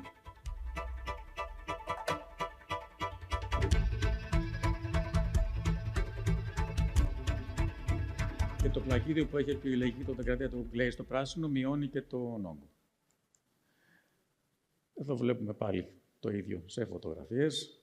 Η νυχτερινή όψη, βλέπετε. Και εδώ, ίσως το πιο εμβληματικό έργο που τοποθετήσαμε το Flexbrick. Είναι το St. Paul Hospital στην Βαρκελόνη. Σήμερα ήρθαν και κάποιοι συνέδριοι οι οποίοι μας πλησίασαν ακριβώς γιατί είχαν δει αυτό το έργο στην Βαρκελόνη και το θυμόντουσαν, είναι τόσο εμβληματικό. Είναι νοσοκομείο, έχει τοποθετηθεί το Flexbrick τόσο στην όψη, όσο και σε οροφή, αλλά και σε πέργολα και εσωτερική οροφή. Βλέπετε ότι φαίνεται σαν να είναι μια τερακότα, απλή στην όψη του. Ακριβώς επειδή έχουν επιλεγεί και ειδικά τεμάχια για τη σκίαση, 2 είδη τεμαχίων. Το ένα που βλέπετε είναι εδώ. Μπροστά είναι τερακότα. Ερχόμενος κάποιος από εδώ με αυτή τη θέα, βλέπει την πίσω όψη του πτερυγίου, όπως και ο χρήστης βλέπει τον ιστορικό, το οποίο είναι άλλο χρώμα με φινίρισμα και δημιουργεί αυτό το αποτέλεσμα που βλέπετε. Στο προηγούμενο, τα πλακίδια έχουν μία κλίση προς τα κάτω και αυτό το φινίρισμα, το glazed, φαίνεται από κάποιον που βαδίζει από κάτω. 45.000 πλακίδια χρησιμοποιήθηκαν εδώ και το κτίριο συνολικά έχει πάρει Gold LEED. Είναι εντυπωσιακό, ίσως το πιο εντυπωσιακό. Και από κοντά είναι ακόμα πιο εντυπωσιακό. Ερώς, Head Office, Αθήνα, Ελλάδα. Το πρώτο έργο στην Ελλάδα, στα γραφεία της φαρμακευτικής. Ποιο είναι η ιδιαιτερότητα αυτού του έργου? 2. 1. Αυτή η όψη που βλέπετε ήταν στα όρια της οικοδομικής δόμησης. Υπήρχε όμως απέτηση για σκίαση. Το Flexbrick απαιτεί 12 με 14 εκατοστά από το κτίριο και το bracket του για να στηριχτεί συνολικά μαζί με το πλακίδιο, μαζί με το wind flat. Ελάχιστο. Έτσι μπορέσαμε να ανταποκριθούμε σε αυτή την απέτηση για στήριξη. Δεύτερο χαρακτηριστικό. Ήταν το πρώτο έργο στον κόσμο στο οποίο δημιουργήθηκε και εφαρμόστηκε μοντούλ πλέγμα 27 μέτρων. Στο κάθε ύψος. Το πλάτος στο μοντούλ, μάλλον το είπα και πριν, είναι από 1 έως 1,20. Πάει εξαρτάται από το βήμα του πλακιδίου. Και βλέπετε και τη θέα από το εσωτερικό. Εδώ. Άλλο ένα έργο στην Ελλάδα, στην Βούλα, όπου εδώ υπήρχε απέτηση για σκίαση και ιδιωτικότητα, αλλά το πλακίδιο να είναι glazed και από τις δύο πλευρές. Industrial glazed για την ακρίβεια. Το πετύχαμε. Πετύχαμε και κάτι άλλο. Σε αυτό το project, κατ' εξαίρεση, γιατί δεν είναι τυπικό, τοποθετήθηκε πρώτα το πλέγμα, το ατσάλινο, άδειο, και στις δύο πλευρές, σαν φύλλο, και εν συνεχεία τοποθέτησαμε μέσα τα πλακίδια ένα-ένα. Σε μικρό έργο, ναι, είναι εφικτό αυτό, και έγινε η τοποθέτηση των πλακιδίων όλων σε 2 ημέρες. Σε εργάσιμες ώρες. Και κάτι που το Flexbrick παναδεικνύει μάλλον την χρήση του Flexbrick είναι η νυχτερινή όψη του, με το φως από μέσα. Είναι κάτι τελείως διαφορετικό. Και σε μεγάλα κτίρια, αλλά και σε μικρά. Και εδώ βλέπετε την θέα στο Βούλα από το εσωτερικό, αυτό που βλέπει δηλαδή ο χρήστης, ο ένοικος, αλλά και βλέπετε παρότι τοποθετήθηκε μαζί, χωριστά, το πλέγμα και το πλακίδιο, η ευθυγράμμιση είναι εκπληκτική του πλακιδίου και του πλέγματος. Και πάμε στο τελευταίο project. Centro Cultural Lagota. Βασικά είναι μουσείο καπνού. Εδώ, Ισπανία. Και η έμπνευση για την τοποθέτηση του Flexbrick είναι από τα παλιά ξηραντήρια καπνού, που είχαν το λατής, για να περνάει μέσα ο αέρας, να ξηραίνει τον καπνό. Εδώ βλέπετε επίσης μια εξαιρετική νυχτερινή όψη. Πώς παίζουμε με τους κύβους. Είναι προσφέρει και πάλι σκίαση, ιδιωτικότητα. Είναι ένα second skin. Ουσιαστικά, το Flexply γενικά είναι ένα second skin, έτσι το χαρακτηρίζουμε. Και πάλι βλέπετε. Αυτά ήταν από μένα. Προσπάθησα να σας δώσω όχι τόσο τεχνικά χαρακτηριστικά, γιατί είναι ένα πάρα πολύ απλό σύστημα, στην τεχνικά, FES, αλλά απλό, εύκολο στην τοποθέτηση και αποδοτικό. Προσπαθήσαμε να σας δώσουμε τα points of value, την αξία που μπορεί να προσφέρει. Σας ευχαριστώ πάρα πολύ. Οτιδήποτε άλλο. Ευχαριστούμε πολύ για την πολύ ενδιαφέρουσα παρουσίαση. Τα υλικά είναι, έχουν εφαρμογή σε πολύ ενδιαφέροντες μορφές. Λοιπόν, θα ακολουθήσει η κυρία Μαρία Παπαθεοφάνου της AkzoNobel Coatings να μας μιλήσει για αρχιτεκτονικές πούδρες βαφής.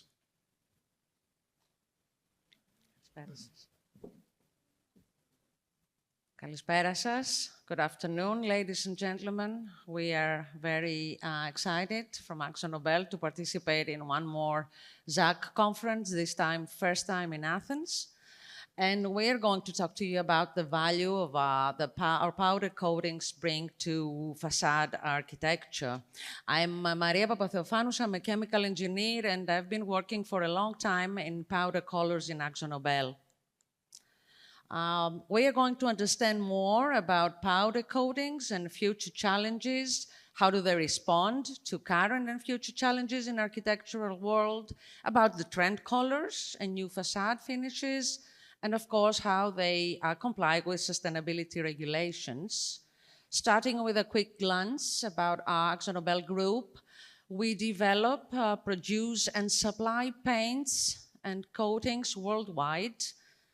The local brands for paint are Vivechrom and Dulux, and various industrial type of coatings, of course, including powder coatings by the brand Interpon and Resicoat.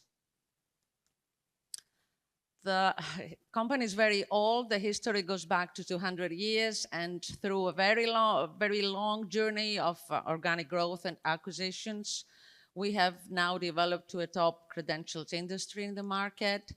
But the inventive genius of Alfred Nobel, one of our founding fathers, is still in our DNA, and it is his innovative spirit that is still alive in the work we do.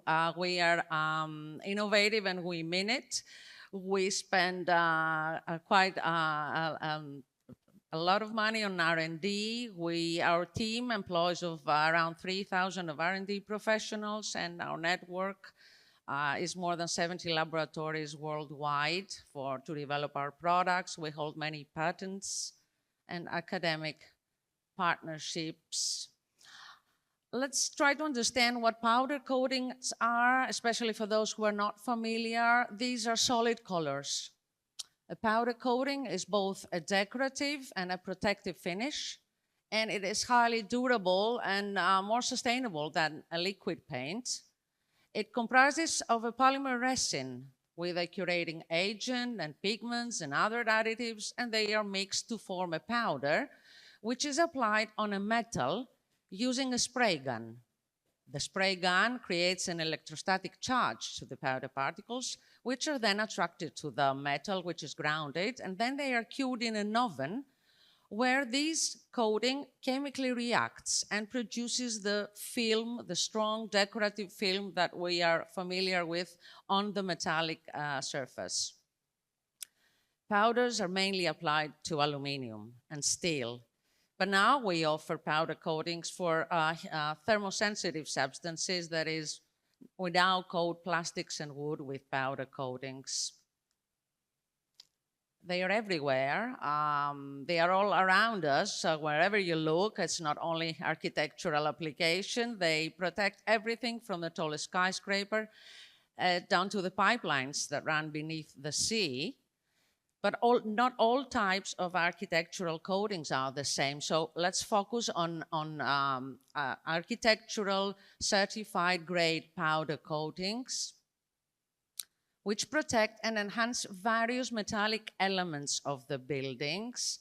the ones that you can see as well as those that you can't. They are applied on extrusions mainly for facades, cladding and curtain walls, of course window frames and doors, verandas, steel structures, louvers, even on the ceiling tiles, we have powder applied on them, and various type of elements around the building like fencing and pergolas and garden structures. And they need to respond to three main challenges. The challenge of durability, that is how they endure the weather phenomena. Aesthetics, of course, they are color. And of course, they need to comply to the ever-evolving sustainability regulations. I'm sure you've all seen projects like that where the necessary durability of the coating was not properly addressed when specified. The choice of the wrong powder technology can cause discoloration because of the weather. We know that. What actually happens is that the UV radiation of the sun, this energy is breaking down the polymer chains of the film, and all the pigmentation is exposed and washed out from the weather. So what we do in AkzoNobel, we do a long series of laboratory tests as well as artificial weathering tests in chambers to make sure that the technology endures the UV radiation. We also, of course, include a natural weathering test. You've probably heard of that. It's the Florida testing. It's a Florida testing. This is a universal testing procedure because Florida climate is very strong.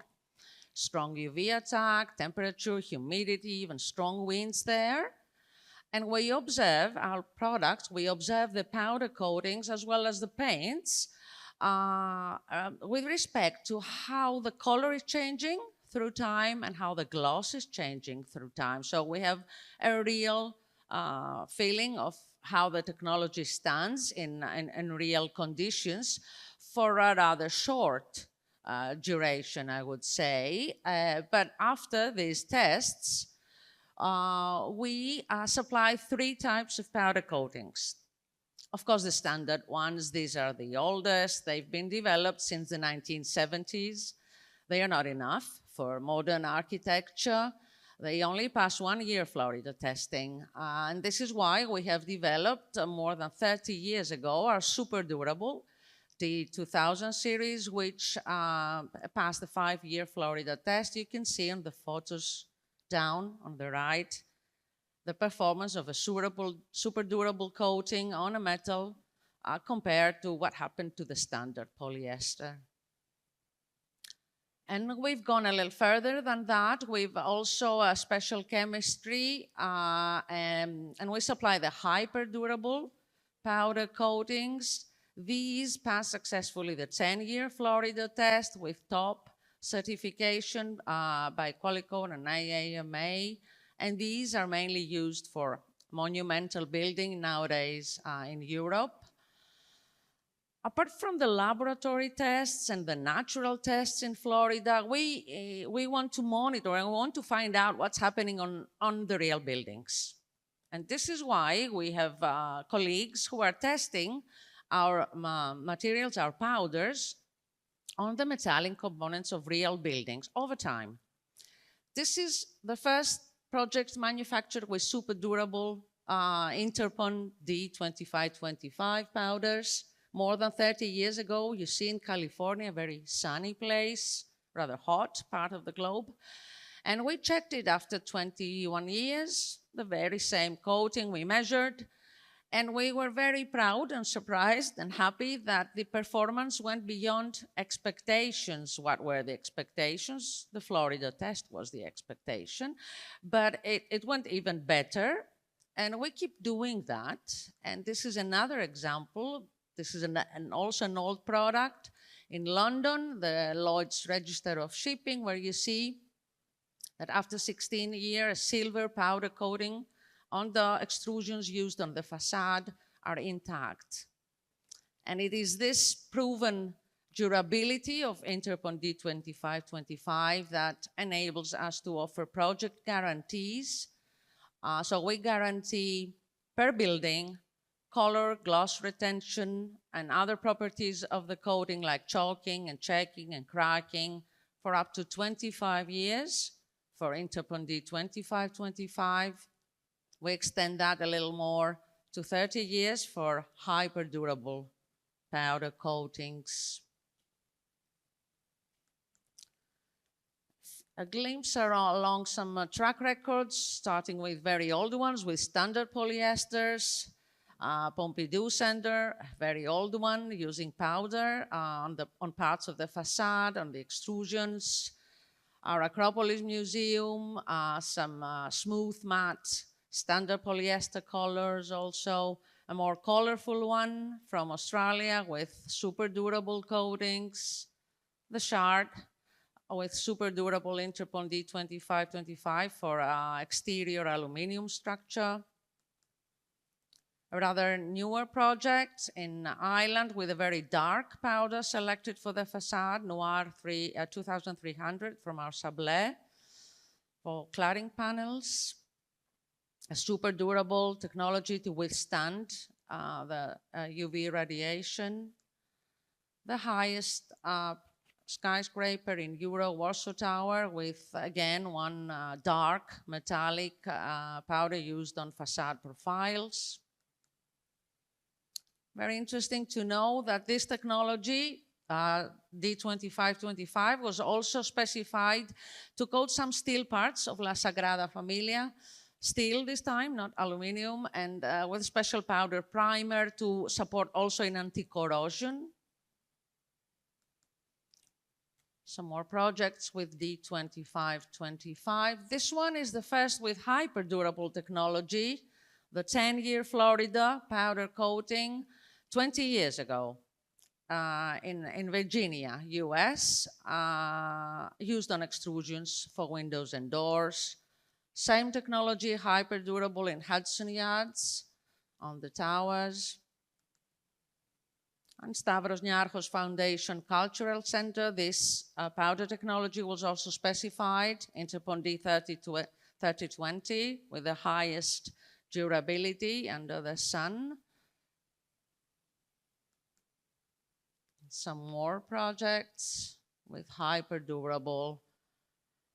And let's talk now about color. I guess we have managed to tackle the durability problems and the durability issues. We monitor real life on the buildings. Our technologies are going very, very well. But we need color. Of course, you cannot imagine our cities without color or our buildings without color. There are many definitions about color. We have selected this one, which we believe best fits to the work of the architect as well. Color helps to express light, not the physical phenomenon, which it does, but the only light that really exists, that in the artist's or creator's brain. So let's get into more colors now. Looks like a signal, but it's not. It's actually the most popular colors, powder colors, we have sold for facades in the recent decades. You can see very bright colors used in the 70s and 80s, and then followed another 20, I would say, even more years with whites and blacks and every intermediate tonality of gray and even dark colors still dominate, but now we start to see a shift towards more natural colors, which we develop, and we don't only develop a color in a powder coating. Don't forget that we are talking about a film, a polymer film on the metal that has also a texture. So when specifying a powder, we specify the color and the texture at the same time. The texture can be smooth, of course. Even for metallics and solid colors, they can come out as smooth. And if smooth, they can be very gloss or satin or matte or very low matte, which is a trend. But in AkzoNobel, we have developed a very popular textures in powder called sablé, which is a fine texture, subtle, fine textured surface.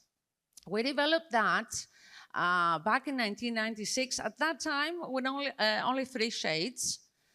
You can see some early design with these shades in sablé, but since then it was very, very welcome by the architect, so it expanded to more and more shades. Actually, what is sablé? It has incorporated metallic pigments in the powder. They look like that under the microscope, the photo in the bottom.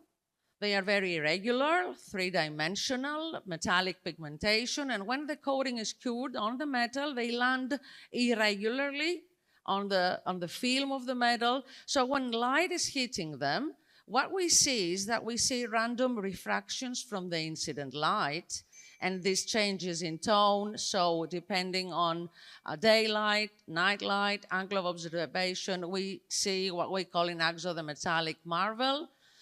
And that's why we have a group in Amsterdam who design and develop metallic powder coatings, mainly new, trendy metallic powder coatings, and sort them out in palettes to help with architects' inspiration. Our palettes are coming in color cards, and this is our most popular and most well-known color card, the Futura collection. Matte, smooth, and sablé special effects, a series of on-trend colors and finishes, and of course, super durable, accompanied by 25-year guarantee per project, per building, and it's changing every 4 years.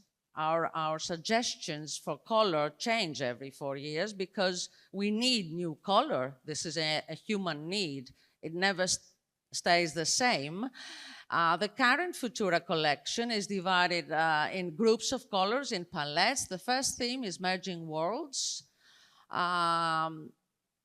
Combines all the new and brings together the best of both, whether it's for a new design or to retrofit or repurpose existing buildings with color.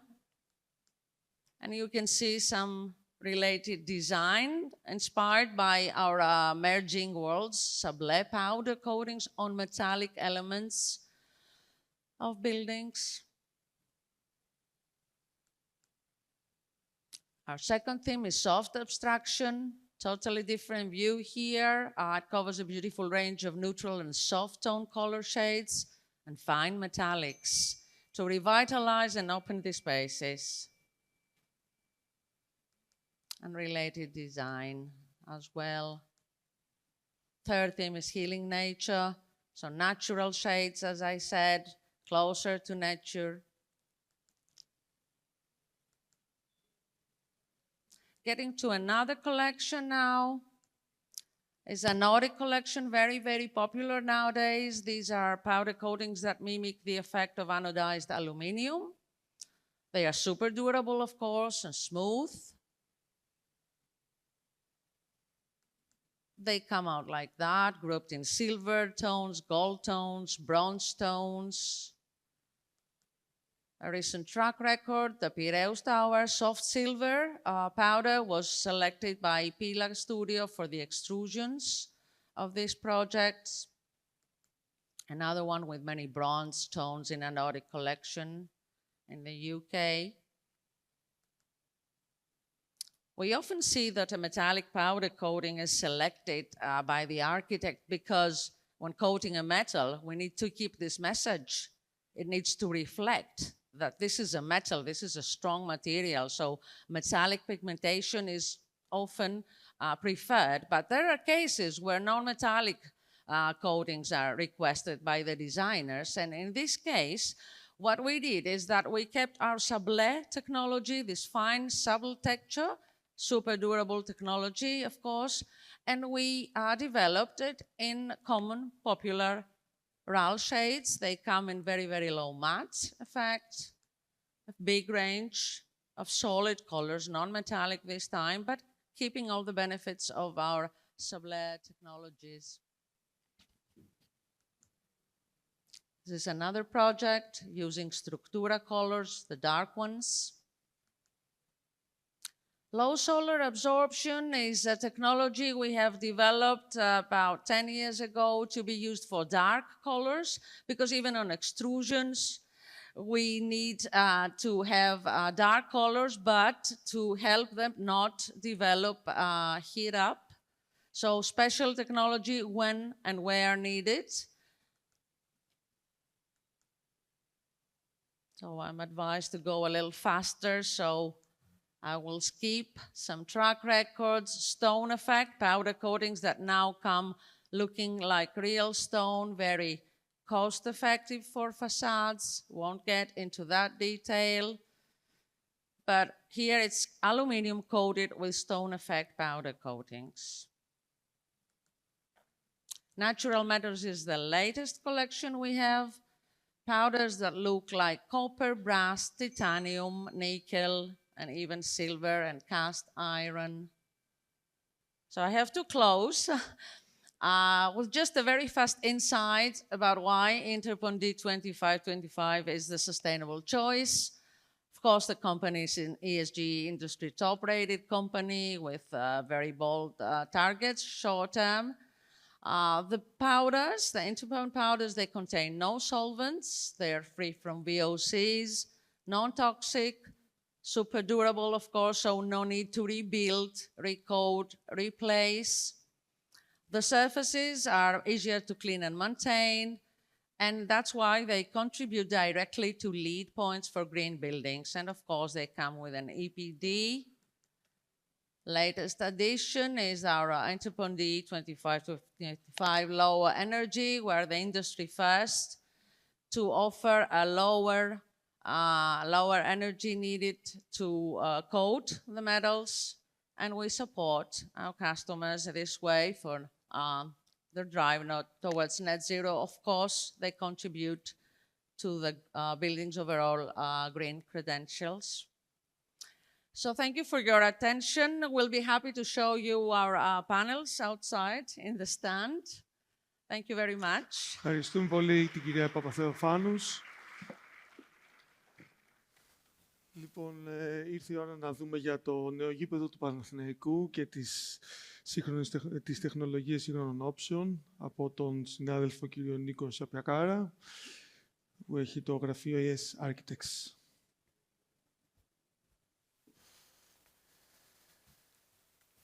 Καλησπέρα. Καταρχάς να ευχαριστήσω τη Zach Wolf Facade για την πρόσκληση και όλους όσους είχα την ευκαιρία να δω πριν για τις υπέροχες παρουσιάσεις τους. Είναι χαρά και τιμή μας να είμαστε εδώ. Σε ένα συνέδριο το οποίο διερευνά προκλήσεις και την πολυπλοκότητα των σύγχρονων προσώψεων, συχνά γεννιούνται ερωτήματα που αφορούν το ποιος είναι πραγματικά ο ρόλος των όψεων στα κτίρια γενικότερα, αλλά και ίσως ειδικότερα σε κτίρια μεγάλης κλίμακας. Και όταν μιλάμε για κτίρια μεγάλης κλίμακας, σίγουρα τα κτίρια που φιλοξενούν αθλητικά δρόμενα ανήκουν σε αυτή την κατηγορία. Σε αυτές τις κατηγορίες των έργων θα εστιάσουμε στη δικιά μας παρουσίαση και θα ξεκινήσουμε με το γεγονός ότι όλοι θα συμφωνήσουμε ότι ο ρόλος της όψης είναι σύνθετος και με διπλή διάσταση. Λειτουργικός, ως ένας διαμεσολαβητής μεταξύ των δύο περιβαλλόντων, μπροστά και πίσω από αυτήν, και μορφολογικός, ως το περισσότερο δημόσιο τμήμα ενός αρχιτεκτονικού έργου, που με την αισθητική του μπορεί να δίνει στο περιβάλλον στο οποίο ανεγείρεται ένας πολύ συγκεκριμένο χαρακτήρα. Τα τελευταία χρόνια, η επιστημονική προσέγγιση που υπάρχει στο σχεδιασμό, η οποία έχει γίνει φυσικά εφικτή χάρη στην ανάπτυξη της πρώτης τεχνολογίας, έχει ανοίξει μια καινούργια πορεία για τη βιώσιμη αρχιτεκτονική και όλες αυτές οι εξελίξεις στον τομέα του σχεδιασμού, των λογισμικών, των προγραμμάτων, καθώς επίσης της ανάλυσης και της προσομοίωσης, μας επιτρέπουν να διερευνήσουμε νέες μορφές, να δουλέψουμε έξω από τα στενά όρια της ευκλείδιας γεωμετρίας και να δημιουργήσουμε πρωτοποριακά συστήματα σε μια προσπάθεια να επιλύσουμε θέματα που αφορούν τη βιώσιμη αρχιτεκτονική. Όλες αυτές τις εξελίξεις προσπαθούμε και εμείς να ενσωματώσουμε στον σχεδιασμό αθλητικών εγκαταστάσεων και όχι μόνο, αναλύοντας διεξοδικά τη σχέση μεταξύ των διαφόρων παραμέτρων του σχεδιασμού και της κλιματικής απόκρισης της μορφής. Για σήμερα, το δικό μας έργο αναφοράς θα είναι το νέο γήπεδο του Παναθηναϊκού στο Βοτανικό. Καταρχάς, το νέο γήπεδο του Παναθηναϊκού στο Βοτανικό επανασχεδιάστηκε το 2020 πλήρως, έτσι ώστε να αναβαθμιστεί ενεργειακά, να ενσωματώσει νέες τεχνολογίες και να καλύψει απαιτήσεις τόσο των διεθνών ομοσπονδιών όσο και της Γενικής Γραμματείας Αθλητισμού και παράλληλα για να μπορέσει ουσιαστικά να ανταποκριθεί στο όραμα που είχε ο Παναθηναϊκός για ένα νέο καινούργιο γήπεδο. Ο ανασχεδιασμός ενσωματώνει όλες τις κατευθύνσεις της διπλής ανάπλασης του έργου και σύμφωνα με το ΠΔ, στην περιοχή η εγκατάσταση προβλέπεται να γίνει εκτός από το γήπεδο ποδοσφαίρου, οι εγκαταστάσεις του Ερασιτέχνη Παναθηναϊκού, οι χώροι πρασίνου, καθώς επίσης και αθλητικές εγκαταστάσεις για τον Δήμο Αθηναίων.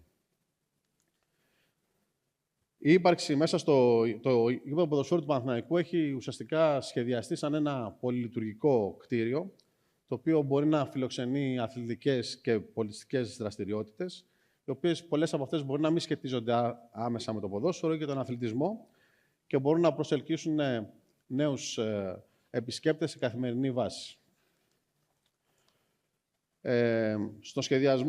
Στον σχεδιασμό του γηπέδου, ουσιαστικά, είναι τρία τα βασικά στοιχεία τα οποία θέλουμε να εισαγάγουμε και να επενδύσουμε πάνω σε αυτά και αφορούν τη δημιουργία εμπειριών, τη σύνδεση με τον τόπο του έργου και την προετοιμασία της εγκατάστασης αυτής για ό,τι πρόκειται να συμβεί στο μέλλον. Πλέον η απέτηση είναι να σχεδιάζονται χώροι οι οποίοι ουσιαστικά δημιουργούν εμπειρίες. Επομένως, και το γήπεδο του Παναθηναϊκού με αυτή την λογική έρχεται ουσιαστικά να προσφέρει μοναδικές και προσωποποιημένες εμπειρίες στους θεατές, μια εξαιρετική θέαση, εύκολη πρόσβαση, ποιοτικές υπηρεσίες εστίασης και αναψυχής, καθώς γενικότερα χώρους στους οποίους ενισχύουν την αίσθηση της ασφάλειας, διατηρώντας πάντα την ποδοσφαιρική ατμόσφαιρα και το αίσθημα του ενθουσιασμού. Η συνδεσιμότητα είναι ένας επίσης πολύ κρίσιμος παράγοντας στο σχεδιασμό των μεγάλων αθλητικών εγκαταστάσεων και η σύνδεσή τους με τον τόπο του έργου, φυσική ή χωρική ή και πολιτιστική, αλλά και με τους κατοίκους της περιοχής, καθώς αποτελεί έναν από τους πιο σημαντικούς παράγοντες κατά τη διάρκεια ενός σχεδιασμού. Το νέο γήπεδο του Παναθηναϊκού, επομένως, είναι ένα αστικό δημόσιο κτίριο στην καρδιά της Αθήνας και ο χώρος υποδοχής του ουσιαστικά είναι ένας ιστορικός τόπος, ο οποίος έχει ως μια απότερη οπτική αναφορά το λόφο της Ακρόπολης. Επομένως, το γήπεδο του Παναθηναϊκού και η σύνδεσή του με την υπόλοιπη πόλη είναι ένα πολύ σημαντικό στοιχείο στο σχεδιασμό και δεν είναι απλά μια αστική παρέμβαση μεγάλης κλίμακας. Επιδίωξη στο σχεδιασμό ήταν η παρέμβαση αυτή να στοχεύσει στη ρύθμιση διαφόρων αναγκών του συγκροτήματος και παράλληλα να δημιουργήσει μια ευρύτερη προσδοκία για τις πόλεις, ώστε να μπορέσει να επαναπροσδιορίσει τη σχέση της με τις αστικές κοιλότητες, τους ανοιχτούς χώρους και τις χωρικές συνέχειες και ασυνέχειες. Άλλωστε και για μας, όπως και για τους περισσότερους εδώ μέσα, η σύγχρονη αρχιτεκτονική έχετε περισσότερο απ' όλα να ερμηνεύσει τον τόπο του έργου, να αξιολογήσει τις συνθήκες που υπάρχουν και να εκφράσει μια ερμηνευτική στάση του περιβάλλοντος στο οποίο εντάσσεται, επιβεβαιώνοντας ουσιαστικά μια διαλεκτική σχέση με αυτό. Τέλος, ένα πολύ σημαντικό στοιχείο στο σχεδιασμό είναι η προετοιμασία για το μέλλον. Δηλαδή, ουσιαστικά, το γεγονός ότι θα πρέπει οι αρχιτέκτονες και οι μηχανικοί να βρίσκονται στην πρώτη γραμμή των τεχνολογικών και πολιτιστικών αλλαγών και να μπορέσουν να προβλέψουν τις επόμενες στάσεις στον σχεδιασμό των αντίστοιχων εγκαταστάσεων. Σήμερα που μιλάμε, οι περισσότερες μελέτες του γηπέδου του Παναθηναϊκού έχουν ολοκληρωθεί, αλλά πάντα υπάρχει μία πρόβλεψη και διάθεση να ενσωματωθούν νέες τεχνολογίες στο γήπεδο, είτε αυτά αφορούν συστήματα audio-visual, είτε IT, είτε safety and security, ακόμη και συστήματα φωτισμού. Προφανώς, ένα πολύ σημαντικό στοιχείο, το οποίο ακούστηκε πολλές φορές σήμερα εδώ, έτσι και στο γήπεδο του Παναθηναϊκού, το κομμάτι της βιωσιμότητας είναι πάρα πολύ σημαντικό. Επομένως, το γήπεδο είχε ως βασική του πρόθεση να παράξει ένα κτίριο με βιοκλιματικές αρχές σχεδιασμού, μέσα από την αναζήτηση σύγχρονων δομικών υλικών και με όσο το δυνατόν λιγότερες επιπτώσεις στον περιβάλλον. Από τις βασικές αρχές οι οποίες χρησιμοποιήθηκαν αφορούσαν στην υιοθέτηση συστημάτων που αφορούν τη δημιουργία ενός κελύφους υψηλής απόδοσης, στην εγκατάσταση μιας νικέλυφης αεριζόμενης όψης, στην πρόβλεψη για τοποθέτηση φωτοβολταϊκών στοιχείων για ενεργειακή αυτονομία, στην ένταξη τεχνικών φυσικού αερισμού και δροσισμού, σκίασης και αποδοτικού φωτισμού, στην εφαρμογή ενός κεντρικού συστήματος διαχείρισης ενέργειας και στην πρόβλεψη για διαχείριση του βρόχινου νερού και στην χρησιμοποίησή του για την άρεξη του αγωνιστικού χώρου και για άλλες χρήσεις του γηπέδου. Προφανώς, η βελτίωση των συνθηκών του εσωκλίματος των κλειστών χώρων και η εξασφάλιση μιας βιώσιμης μετακίνησης αποτέλεσε ένα από τα σημαντικότερα στοιχεία στο σχεδιασμό του γηπέδου. Καταλυτική σημασία σε όλα όσα στον όλο σχεδιασμό ήταν η εξασφάλιση της υγείας και της ευεξίας των χρηστών, αλλά και η διαμόρφωση μιας ενεργειακής συνείδησης τόσο των καταναλωτών όσο και των χρηστών του γηπέδου. Η μελέτη του γηπέδου του Παναθηναϊκού έχει καταφέρει να υιοθετήσει όλες τις αρχές του Green Goal που έχει ορίσει η UEFA.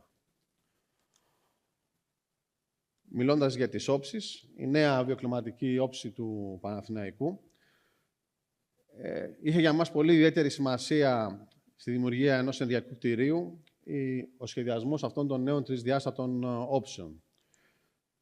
Παράλληλα με την ποιοτική και αισθητική αναβάθμιση του γηπέδου, η νέα δικέλυφη αεριζόμενη όψη, με την εγκατάσταση μιας διάτριτης πολυεστηρικής μεμβράνης, βελτιώνει καταρχάς τη θερμική συμπεριφορά και την ηχομονωτική συμπεριφορά του γηπέδου και ταυτόχρονα παράγει μια ενεργή όψη, η οποία μπορεί με το φωτισμό της να μεταβάλει το χρώμα της και τη γενική εικόνα του γηπέδου και να λειτουργεί σε μια γιγαντιαία οθόνη προβολής, όπου θα εμφανίζονται διάφορα μηνύματα ή λογότυπα.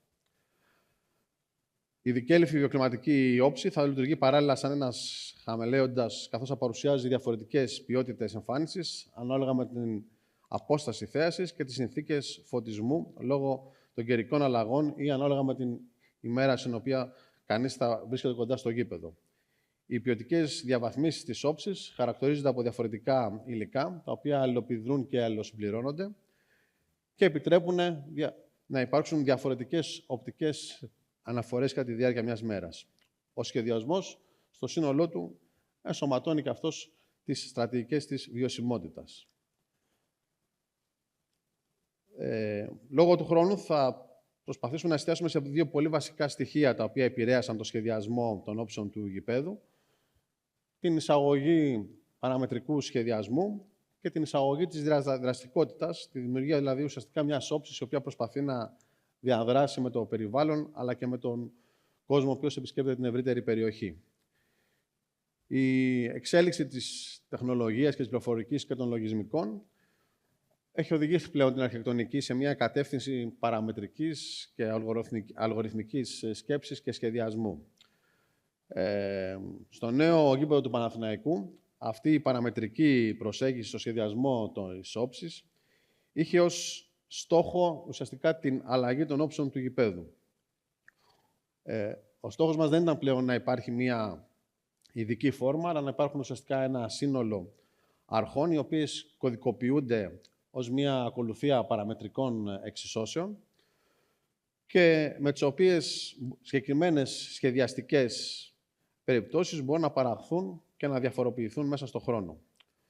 Όταν επομένως αποφασίσαμε να επανασχεδιάσουμε πλήρως τις όψεις στο νέο γήπεδο, επιδιώξαμε ουσιαστικά να παντρέψουμε τα μαθηματικά με την αρχιτεκτονική.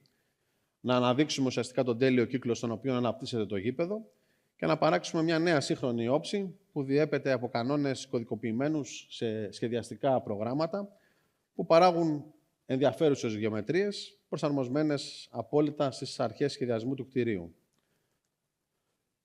6 βασικοί μεταλλικοί δακτύλοι αποτέλεσαν ουσιαστικά το βασικό συνθετικό σημείο αναφοράς για τις νέες όψεις. Κάθε παράμετρος μεταφράστηκε σε κίνηση και έτσι στο τέλος ορίστηκε η νέα μορφή της τρισδιάστατης όψης.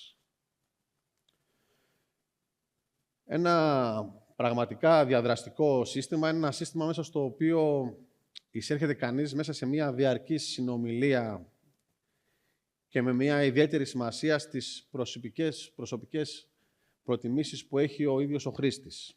Ο σχεδιασμός της όψης έρχεται πέρα από το να επιλύσει θέματα αειφόρου σχεδιασμού, να εγκαταστήσει και μια επικοινωνία της όψης κατά επέκταση του γηπέδου με τον τόπο του έργου. Η νέα όψη ουσιαστικά επικοινωνεί με το περιβάλλον σε δύο επίπεδα. Το ένα, το επίπεδο της αντίδρασης και το επίπεδο της διάδρασης. Η αντίδραση έχει ένα ρόλο απόλυτα συγκεκριμένο για την επίτευξη ενός προκαθορισμένου εξ αρχής αποτελέσματος και απαντά σε έναν και μόνο συγκεκριμένο τρόπο και σε μία και μόνο συγκεκριμένη συνθήκη σχεδιασμού.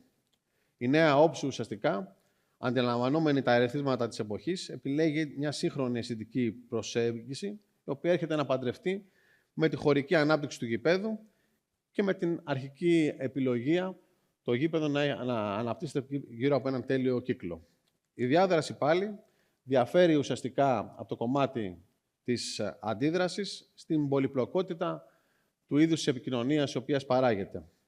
Λοιπόν, ένα πραγματικά διαδραστικό σύστημα, ένα σύστημα πολλαπλού και συνεχούς ελέγχου, με μια ιδιαίτερη σημασία στις προσωπικές προτιμήσεις του χρήστη, μέσα στο οποίο ο ίδιος ο χρήστης εισέρχεται σε μια διαρκή συνομιλία με το κτίριο.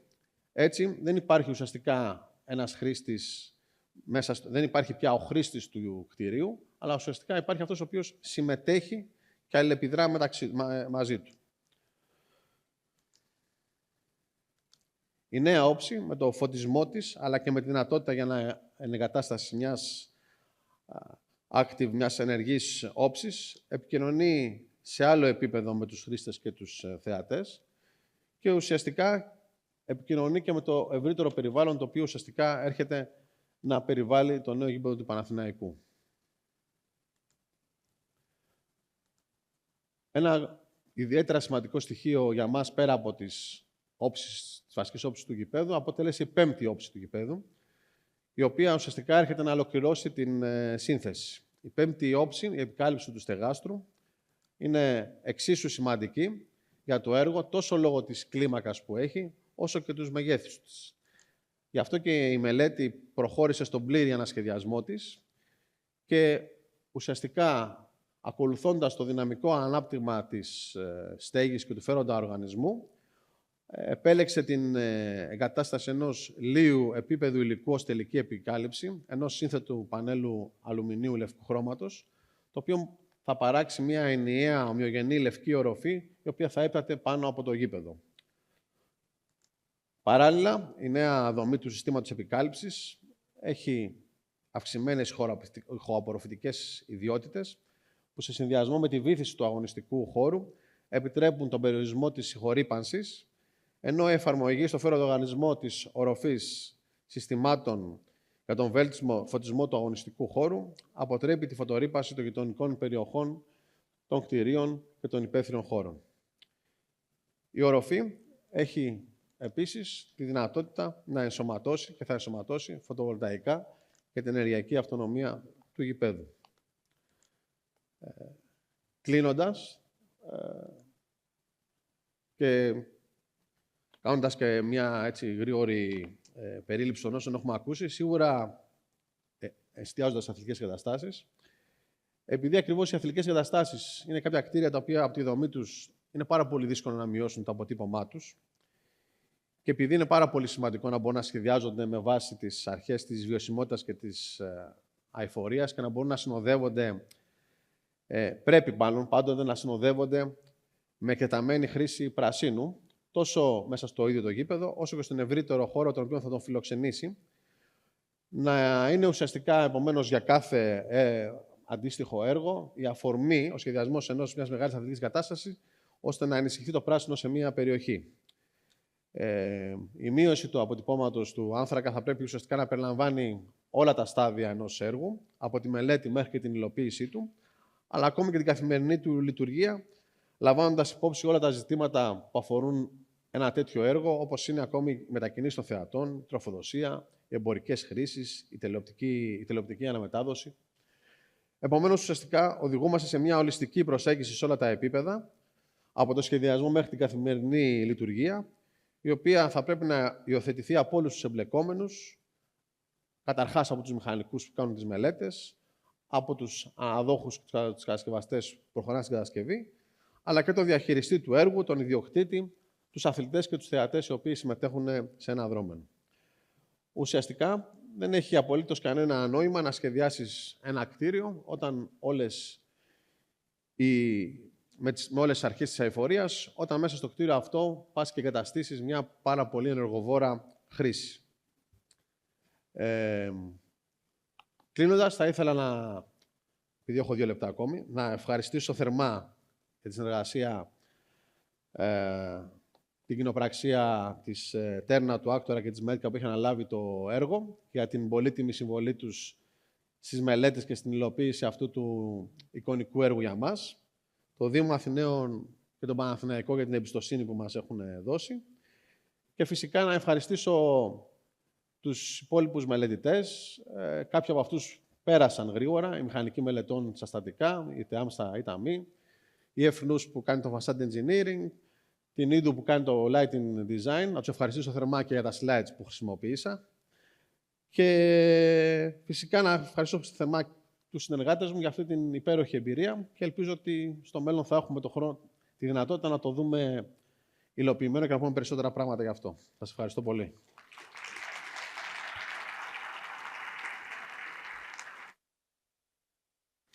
Πότε θα είναι έτοιμο? Το πρόγραμμα τον Μάιο του 27. Ωραία, με το καλό. Λοιπόν, θα δούμε μία παρουσίαση πολύ ενδιαφέρουσα για κάποιους που ασχολούνται πιο τεχνικά με το φλοιό των κτηρίων και εσωτερικά. Πρόκειται για τις πυροφραγμούς, που είναι ένα εξαιρετικά σημαντικό θέμα σε κάποια χρήση κτηρίων. Θα ανέβει σκηνή ο Πολ Τσαλολίκιν, ελπίζω να το προσφέρω σωστά, εμπορικός διευθυντής της Siderise Insulation και ο κύριος Κωνσταντίνος Νταλμύρας της DPS Group.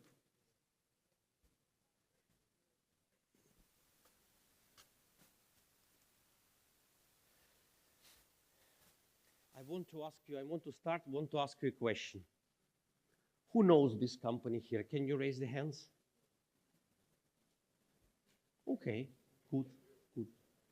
Okay. I've also known this company for many years, even before I joined it. But now I'm going to be talking. I'm going to first a little bit introduce this company just to say what they do for those who not yet know this company. And then I'm going to present you what this company can do for you for high-rise buildings in Greece. This company is 50 years old. Here in Greece and Cyprus, it's represented by DPS. And DPS will have a second part to talk about the case studies of what I'm going to present here. The company Siderise exists in all of those countries. So it originally comes from United Kingdom.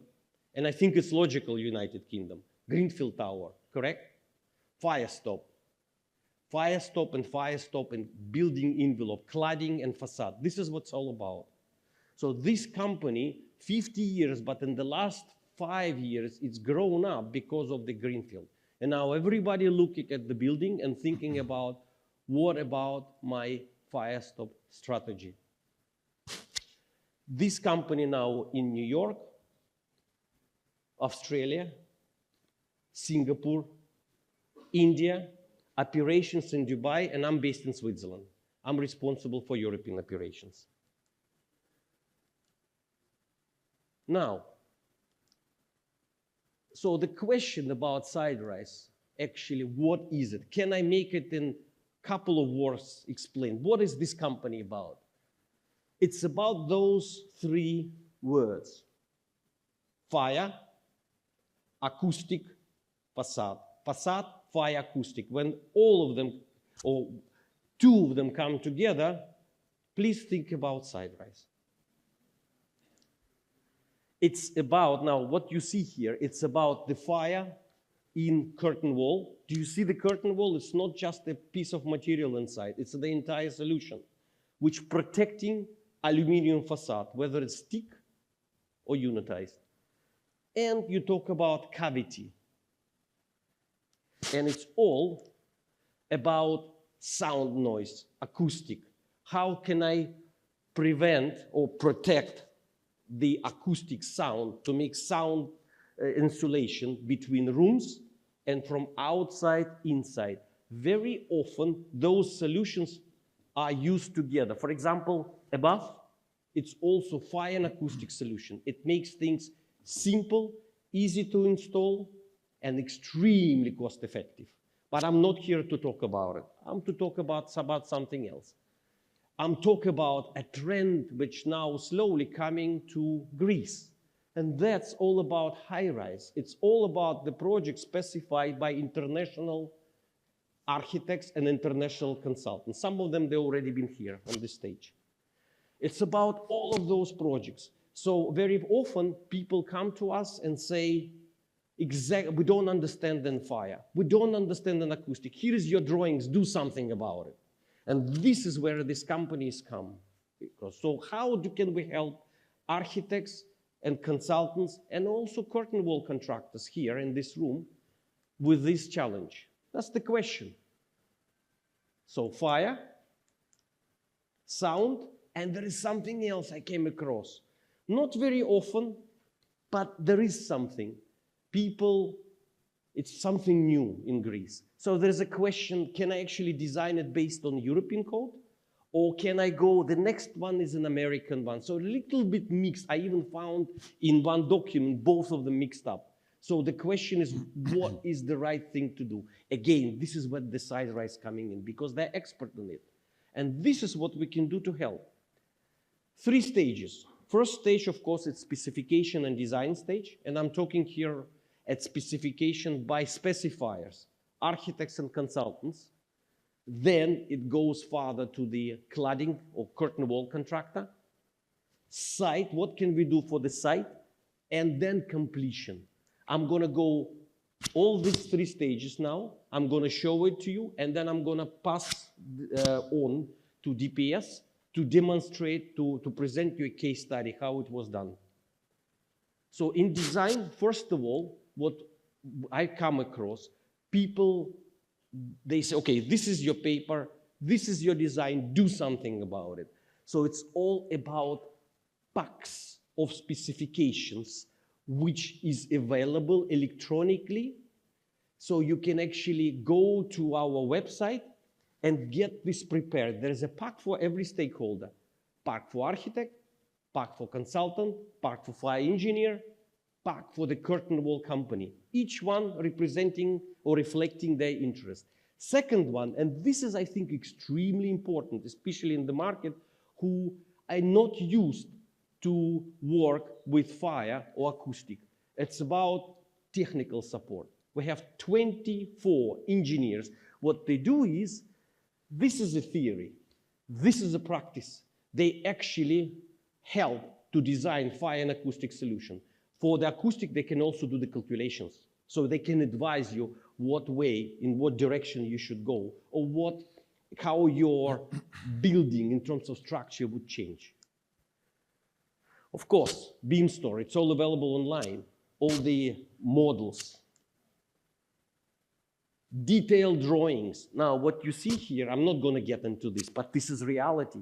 You can do different spandrels, which reflect both acoustic and fire. And finally, this is very interesting. This solution come tested. It has the EN test, it has American test as well. Or in America, if I'm going to go to America, I don't want to go in this direction. There's 100 different tests for different systems. But this is not the point. You can test what you want. When you come to the project, suddenly you need a solution. And that solution hasn't been tested. So what do? SideRise invested in their own oven lab, which they can not just design you a solution, but they can actually test a certain application within a cavity inside. And you can watch it and you can certify it. Now, then you come on site. This is very challenging. I found it also in Greece. Everything I told you before, it's all on the paper. It's brilliant, it's very good. Then you come on site, suddenly it's totally different story. So what can we do to help people on site? This, I really have a lot of requests from fire engineers. Because fire engineers, they are focusing on the safety. So this is what we do. We train people on site. We make sure they start doing it correctly. Second, it's an inspection. Now, you have two options. The first option is we have an app so that you can do the pictures. The information goes back to the head office. There is a dedicated people who will check your design and is going to mark it yes, or you need to do it again. And of course, if this application is extremely complex, we send you an engineer on site. Finally, mock-up preparation. Of course, in the UK, fire stop is a day-to-day life. It's in every building. In Greece, it's new things. It's very new things. At the moment, it's used only on high-rise buildings. Yes, we help you with mock-up, something trivial part. And finally, most important, traceability. And this is the last part, completion. That everything that you install, you can actually trace. And now, what I'm going to do, I'm going to pass it on to DPS, my partner here, and he will go you through the case studies, how it was done on the project. Thank you, Paul. Γεια σας. Είμαι ο Κωνσταντίνος Δαλμυράς από την εταιρεία DPS. Συνεργαζόμαστε με τη SiteRise από το 2017. Όταν γνωριστήκαμε κάπως συμπτωματικά στο Ντουμπάι σε ένα συνέδριο πυροπροστασίας και είδαμε μπροστά μας όλα αυτά τα challenges που θα έρχονταν τα επόμενα χρόνια. Και ξεκινήσαμε από την Κύπρο πριν ακόμα ξεκινήσουν τα ψηλά κτίρια. Είχαμε την τύχη να έχουμε πολύ γρήγορα τον ερχομό των ψηλών κτιρίων με ψηλές προδιαγραφές από διεθνούς γραφεία fire consultants και fire engineers. Οπότε ήταν μια μεγάλη πρόκληση πώς μπορούμε να ανταποκριθούμε σε αυτές τις απαιτήσεις. Έχοντας όλα αυτά τα εφόδια από τη SiteRise και το support, η δουλειά μας πλέον ήταν να περάσουμε όλες αυτές τις πληροφορίες, έχοντας τελειώσει το κομμάτι των προδιαγραφών και την επιλογή των υλικών, πώς όλα αυτή η λεπτομέρεια και τα υλικά μπορούν να εφαρμοστούν σωστά στο site. Και χτίσαμε μια ομάδα μηχανικών, η οποία πέραν από το κομμάτι των πωλήσεων, πιο σημαντικό κομμάτι για μας ήταν η βοήθεια που δίνουμε στους εργολάβους, πέραν των αρχιτεκτών φυσικά και όλης της σχεδιαστικής ομάδας, καταλήγουμε στο κομμάτι της εγκατάστασης. Οπότε από την πρώτη στιγμή η δουλειά μας είναι πρώτα απ' όλα να κάνουμε εκπαίδευση το προσωπικό των facade contractors και ακολούθως να είμαστε δίπλα τους στην υλοποίηση του έργου. Διότι δεν είναι εύκολο να βλέπεις κάτι στο σχέδιο και μετά να πρέπει να το υλοποιήσεις σε έναν πύργο των 38, 40, 50 ορόφων. Οι δυσκολίες είναι πάρα πολλές. Οι σκελετοί των προσώψεων σε πολλά κτίρια είναι αρκετά σύνθετες και πολύπλοκες. Οπότε ένα fire stop κομμάτι το οποίο βλέπεις στο κασόνι κάτω, πόσο δύσκολο είναι να το εφαρμόσεις στο κτίριο. Έτσι, το πρώτο πράγμα που ασχολούμαστε είναι κάποια σχέδια στα οποία, εξηγώντας στους εργολάβους τα υλικά τα οποία θα χρησιμοποιήσουμε, κάποιες προδιαγραφές, κάποιες λεπτομέρειες εφαρμογής. Δημιουργούμε κάποια demarcation drawings, τα οποία πολύ εύκολα μπορεί ο εγκαταστάτης και ο μηχανικός να αντιληφθεί, για να ξέρουμε ακριβώς τι πρέπει να μπει στο κτίριο. Ακολούθως γίνεται πάντα ένα mock-up για να δούμε κάποιες πρακτικές δυσκολίες πολύ πιο γρήγορα πριν να ξεκινήσει το έργο, ούτως ώστε όταν είμαστε έτοιμοι να μπορεί να ξεκινήσει και να γίνει μια σωστή υλοποίηση. Οπωσδήποτε δίνουμε τις σωστές πληροφορίες, λεπτομέρειες εγκατάστασης κλπ. Όλα αυτά τα βλέπουμε πολύ πιο νωρίς πριν να ξεκινήσει το έργο. Και ακολούθως, κατά τη διάρκεια του έργου, αφιερώνουμε πάρα πολύ χρόνο στο inspection και στην συνεργασία με τους εγκαταστάτες. Έχουμε ένα πολύ χρήσιμο inspection application tool από τη SiteRise, το οποίο εγκαταστήνεται στα κινητά των συνεργατών μας, στους supervisor ως επιτοπλίστων, οι οποίοι μετά από μια πολύ απλή εκπαίδευση τους δίνουμε τον κωδικό και για κάθε είδος προϊόντος που εφαρμόζουμε υπάρχει ένα ειδικό ερωτηματολόγιο το οποίο πρέπει να απαντήσουν. Ταυτόχρονα όμως πρέπει να βγάλουμε και κάποιες φωτογραφίες σε πραγματικό χρόνο, τα οποία καταχωρούνται αμέσως αυτόματα σε μια ομάδα στο εργοστάσιο, ένα inspection team, το οποίο μέσα σε 24 ώρες επιστρέφει πίσω αυτόν το report, σφραγισμένο, με τις φωτογραφίες, με κάποια σχόλια. Αν υπάρχουν σχόλια τα οποία είναι σοβαρά, τα οποία πρέπει να γίνουν διορθωτικά μέτρα, το πιστοποιητικό δεν σφραγίζεται. Έρχεται πίσω για να γίνουν διορθωτικές ενέργειες. Αυτά τα inspection reports είναι όλα σε ηλεκτρονική μορφή, καταχωρούνται, οπότε με τη συμπλήρωση του έργου υπάρχει έναν ολοκληρωμένος φάκελος από πιστοποιημένα reports, τα οποία μετά συνήθως καταχωρούνται στις αρχές, τα οποία από την εμπειρία μας συνεχώς και ζητούνται περισσότερο. Άρα, με αυτόν τον τρόπο, ξεκινώντας από τα πρώτα στάδια που έχει μιλήσει και ο Πολ όσον αφορά τα design tools που έχουμε, καταλήγουμε στην επιλογή των σωστών υλικών και μετά, σαν DPS, εμείς δίνουμε πάρα πολύ σημασία στο τελικό κομμάτι του έργου, που είναι η εφαρμογή. Αυτά από μένα. Ευχαριστώ πολύ.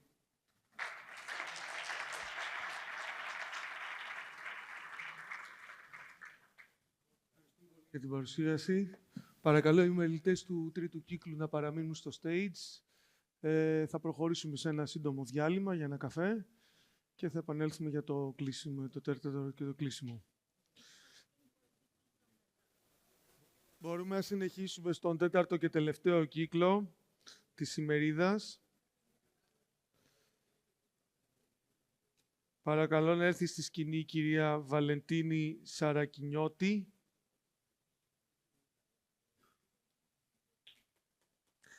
Η κυρία Σαρακινιώτη είναι project engineer στην εταιρεία Thornton Tomasetti και θα μας μιλήσει για 3 νέα νοσοκομεία στην Ελλάδα και τις συνδυασμού, σχεδιασμού, βιωσιμότητας και επιδόσεων. Good afternoon, everyone. Am I too loud? Okay. I confess guilty. I'm Greek, but today I'm going to present you in English language. So today I'm going to present you the 3 new hospitals in Greece, and I'm going to present you the design stage. So first I'm going to give you a small introduction about our company, then a few information about the health initiative and the history about the project, and then give you more information about the architectural and facade engineering part. So it's a US, the history of the it's an engineering office starting from US, but we are having offices around the globe. In UK, the main office is based in London, where I work as well, and there are some peripheral offices in Bristol and Ramsey.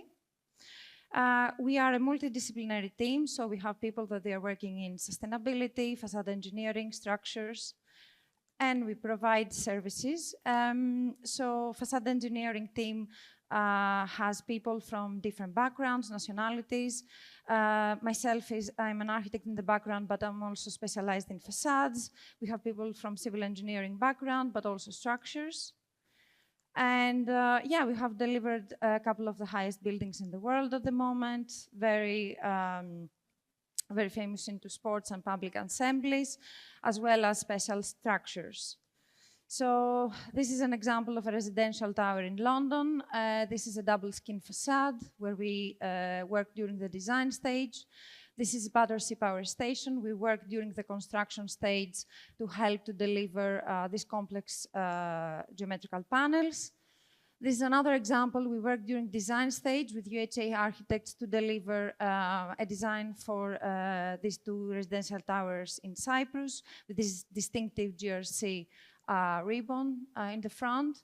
And this is the Whale. It's a museum in Norway, which we work both in structures and facades theme. And the facade has a curved glass, full span. So Stavros Niarchos Foundation Health Initiative partnered with the Greek state in order to expand access to care and improve public health. So a memorandum of understanding was signed in 2018. And the outcome is to build 3 new hospitals around Greece. Renzo Piano Building Workshop is the design architect of the project. And the idea for designing a hospital is to build a prototype that will then be used in future hospitals to be built. So Komotini Hospital was the first hospital and will be the prototype for the rest. The design in this case, because it is built in multiple locations, needs to be adaptive, but also simplicity is a key aspect of the design. So these are the 3 main locations. They are all different. So we have marine, coastal and hilly environment, all seismic locations. We're in a seismic country. And there are different environmental conditions. So for example, in Komotini and Sparti, we have high winds, whereas in Thessaloniki, the winds exceed and go pretty high, as a matter of fact. So the General Hospital of Komotini will be embedded in a park with healing gardens based on the ancient Greek concept of the Asclepion, and it's 28,000 meters square. The pediatric hospital, which is also a university hospital, provides secondary pediatric services for the greater Thessaloniki area, but also services in the northern area. And the General Hospital of Sparti will be replacing the already existing General Hospital in Sparti, which was operating since 1953. As I mentioned, Greece is a seismic country, we all know that, and therefore we went through the analysis. We obtained diagrams by Milan Engineeria, who is a structural engineer, to understand the different displacements in different parts of the facade. We investigated 2 conditions. So first, when we have 95 years return period for the seismic event, but also more frequent seismic events. So we checked 2 modes of accommodation of seismic sway. First is pure translation, so when the glass moves on sideways and then comes back into position. In this case, we do not allow to affect the water tightness or tightness or breakage of the glass, but there is also more severe conditions where we have translation and rotation, and therefore there might be a contact between the profile and the glass edge, so the glass might break. However, in all conditions, falling glass is not permitted, so to be safe. So the site of the Komotini Hospital is between Komotini and Meleti. 3 are the key design aspects: performance, patient well-being, and connection to nature. These are the key ingredients. So both wings are covered with a solar canopy with a steel structure that supports the photovoltaic panels that provide considerable portion of the hospital's electricity needs. So the soil, the ground of the site is lifted, and therefore it separates the core clinical functions from the patients and daily activity areas. As the architect mentions, this is the machine, it's the lower ground level. Here we can see the core clinical functions, such as the operative theaters, labs, emergency departments, and we have here concrete structure at the below. For the operative theaters especially, we designed a facade which in the glazed units it integrates interstitial blinds for solar control, but in the back there is also a module, like an additional modular wall to deploy blackout plissé laser-proof blinds in case of operation. Level 1, here connection with nature prevails, and it's the street level where we have the entrance and the more daily single activities. In first and second floor, we have glue laminated timber beams and columns, and we have CLT slabs. In level 2, we have the inpatients rooms. The rooms are designed to maximize the transparency, so connection with the outside and also light to come in with control. And we have the connection of the 2 wings with the glass bridges as a path. On the second floor, we have the patients' rooms, and where we have the possible corridors to end with expansive views to the park. There are also some patios where the patients or the doctors, the staff, can connect to the external space. This project is designed to achieve, according to the US Green Building Council, LEED Platinum for healthcare buildings. And the canopy, apart from integrating photovoltaic panels, it provides also solar shading to the main building. The hospital will be all electric, and it also integrates 30 kilometers of geothermal wells, where 100% of the heating and the cooling needs efficiently are obtained from the ground. As I mentioned, nature and the park and the healing gardens are quite a significant aspect of the design. This provides not only the reduction in the CO2 emissions, but also the well-being and the healing process for the patient. It's absolutely necessary to mention that all timber and wood-based products need to be produced by sustainable sources and need to carry the FSC Forest Stewardship Council certificate. Let's dive into the facade cladding. So, using timber both for structure and the facade, it's part of Renzo Piano's original vision, philosophy of the design. So the external timber provides this expression, this quality to the natural environment and the surrounding park. And I need to mention that we are not talking about the rain screen only, but the full build-up, the wall build-up in the back. Of course, when we are talking about timber, there are so many elements to balance, and we need to mention that we cannot take separately the visual quality and the durability of the timber, so we investigated through EN standards, BS standards, but also TRADA. First, on the top of the list, when we are talking about facades, but especially also about timber, is compliance with the fire regulations. So the fire strategy was selected according to the Greek national regulations, but also the CWCD guidance that we use a lot in our projects, in UK especially. So according to the Greek regulation for this type of building and how it is located into the location on site, the reaction of the fire needs to be, for the materials, at least C2. And then the distance between the openings needs to be, the opaque part between openings needs to be 1.4 meters and meet 60 minutes of integrity and insulation. Of course, we talked a lot about, today in all sessions, about the need for cavity barriers between the rain screen and the studs, so it's something we also considered in our design. And when we are talking about a public building, eventually, we need to think about the durability and maintenance. So how we can make a building which is highly durable. So important aspect is to use a timber that is for external use, so it has high durability. But also timber variations over time vary greatly. So you see some examples of the exposure to the weather conditions, to UV radiation, direct rain, how the different materials react.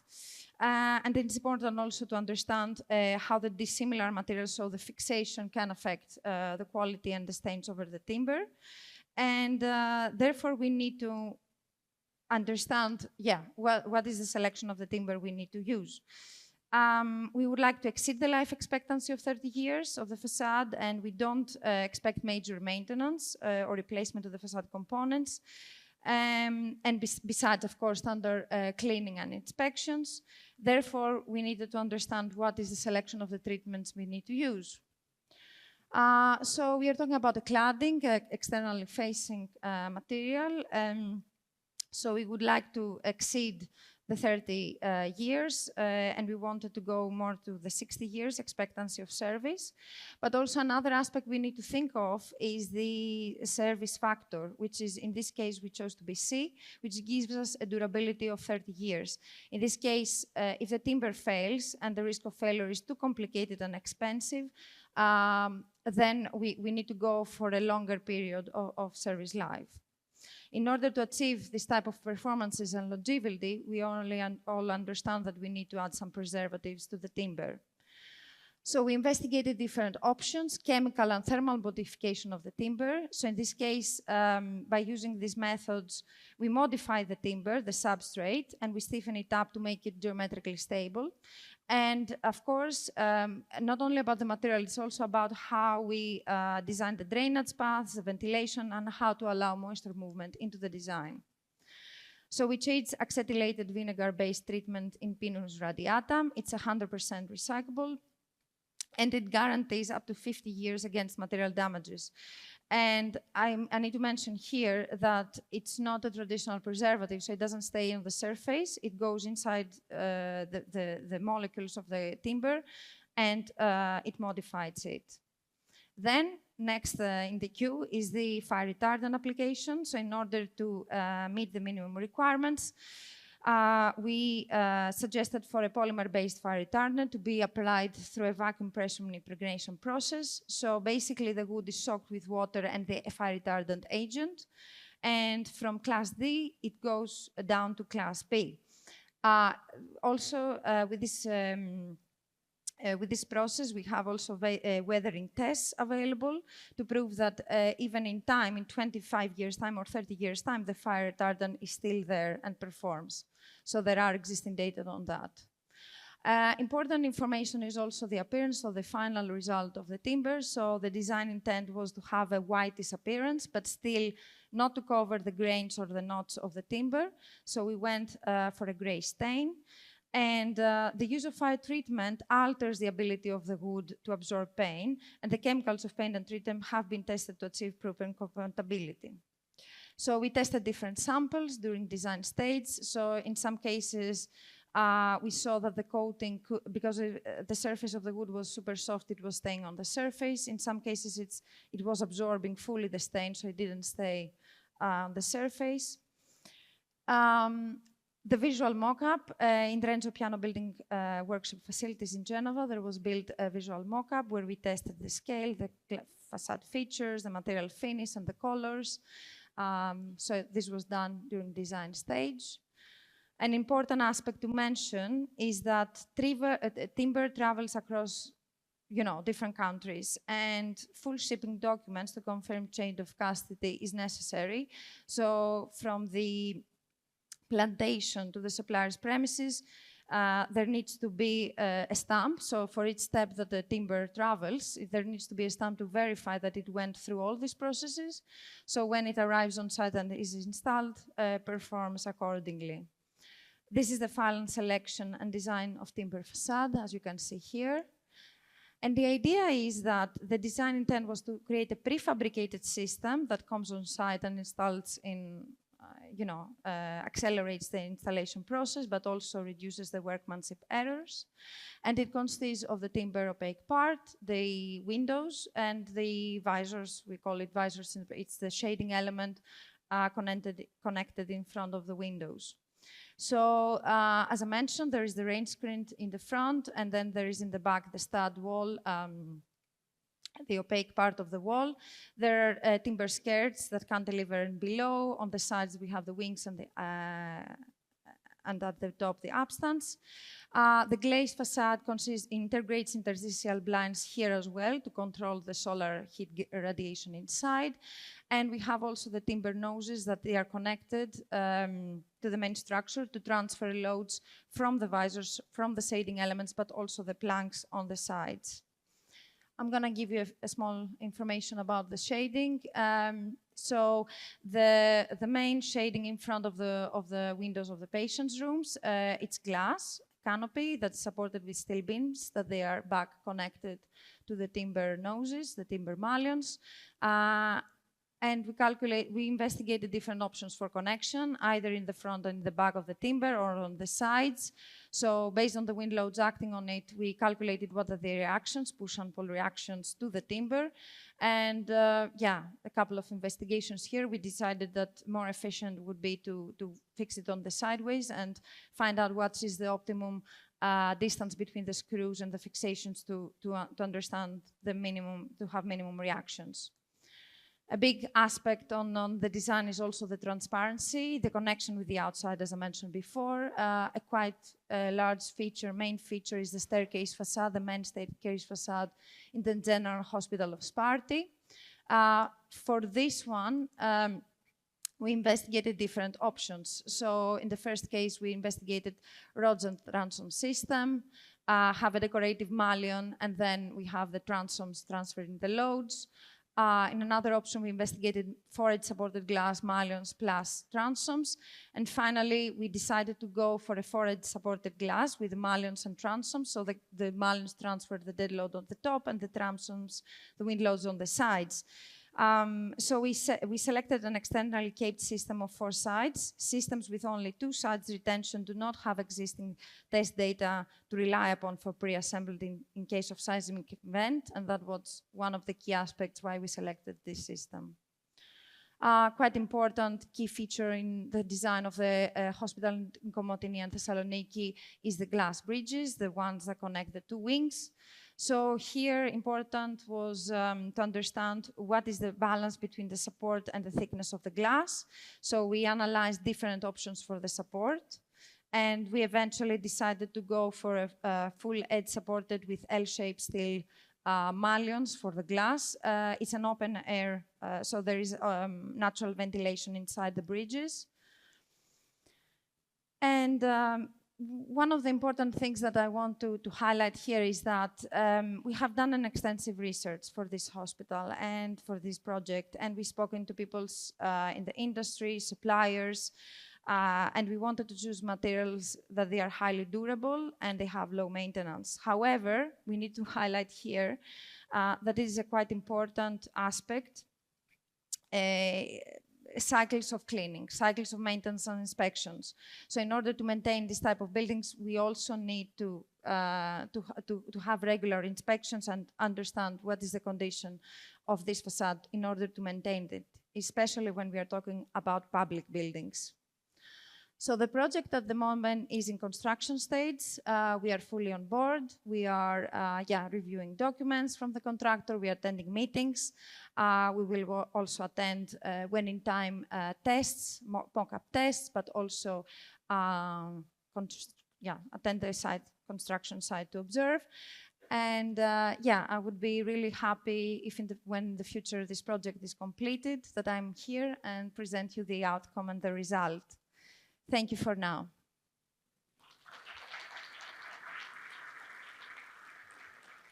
Thank you, Valentini. Very good presentation. Thank you very much. We will head directly to the last speech before we go to the discussion. Guillaume Guguer is we're going to talk about the advanced glass technologies.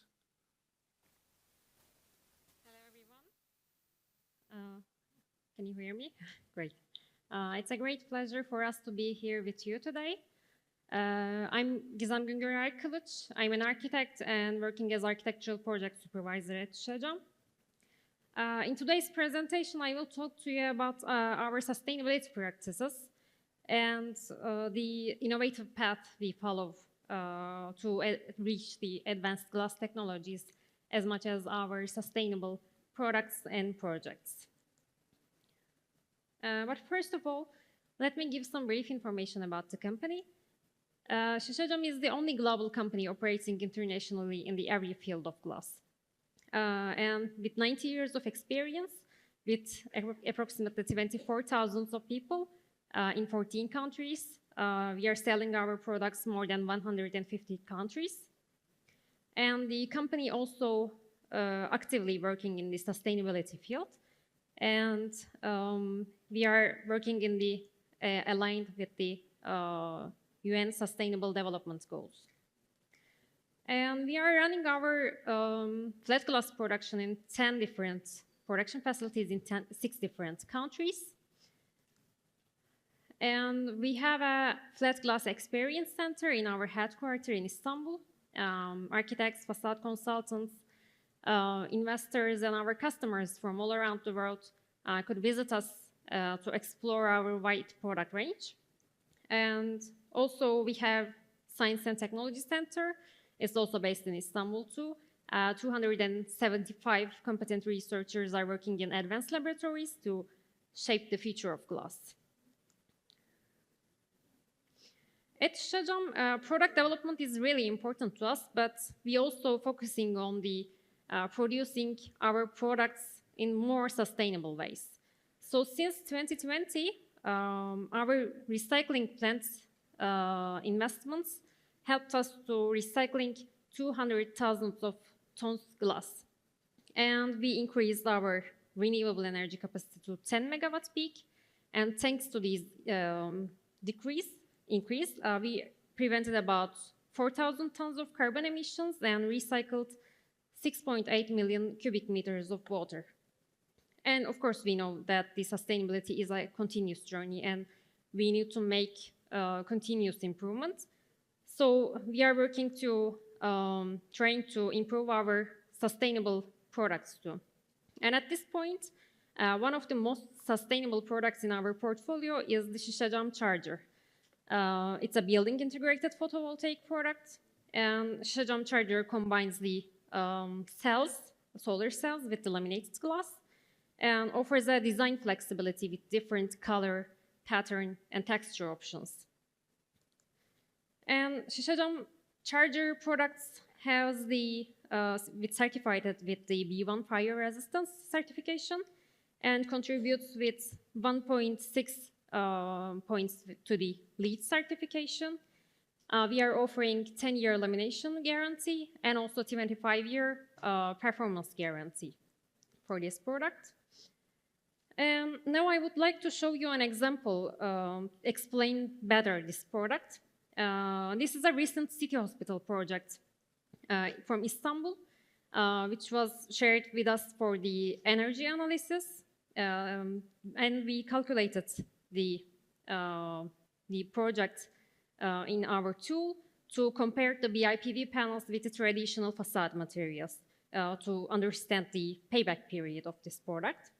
So we analyzed the project with the IFC model, and then considering the location, of course, and the surrounding buildings too, we calculated the annual energy production, and all the information in the table 1, you'll see in the upper part, is a result of the calculation tool. And the energy analysis showed that all facades are proper to use the active panels for this project. And with the concrete glass premium panels, the system can generate up to 648,000 kilowatt hour per year, and the saving is around 130,000 euros annually. So although the initial cost is high, as you can see, the system pays it for itself in 12 years, or in about 8 years when we compared it to the traditional facade materials. And another project from Istanbul, this is a school project from Istanbul, and this time using with the roof panels. And this project roof area is approximately 1,600 square meter, and both sides were suitable according to the energy analysis for the active panels. And the system can produce 285 megawatt hour per year, which is more than the building's annual need, which was the 165. And this annual energy, extra energy, can be used in different purposes, as you know, such as electric vehicles charging. And this amount of the extra energy is enough to fully charge the 4 or 5 electric cars per day. And I would like to also share a few reference projects where these products were used. As you can see, the panels on the right side of the image, you can see some texts on the spandrel area. This is a great example of how you can customize this product in your projects.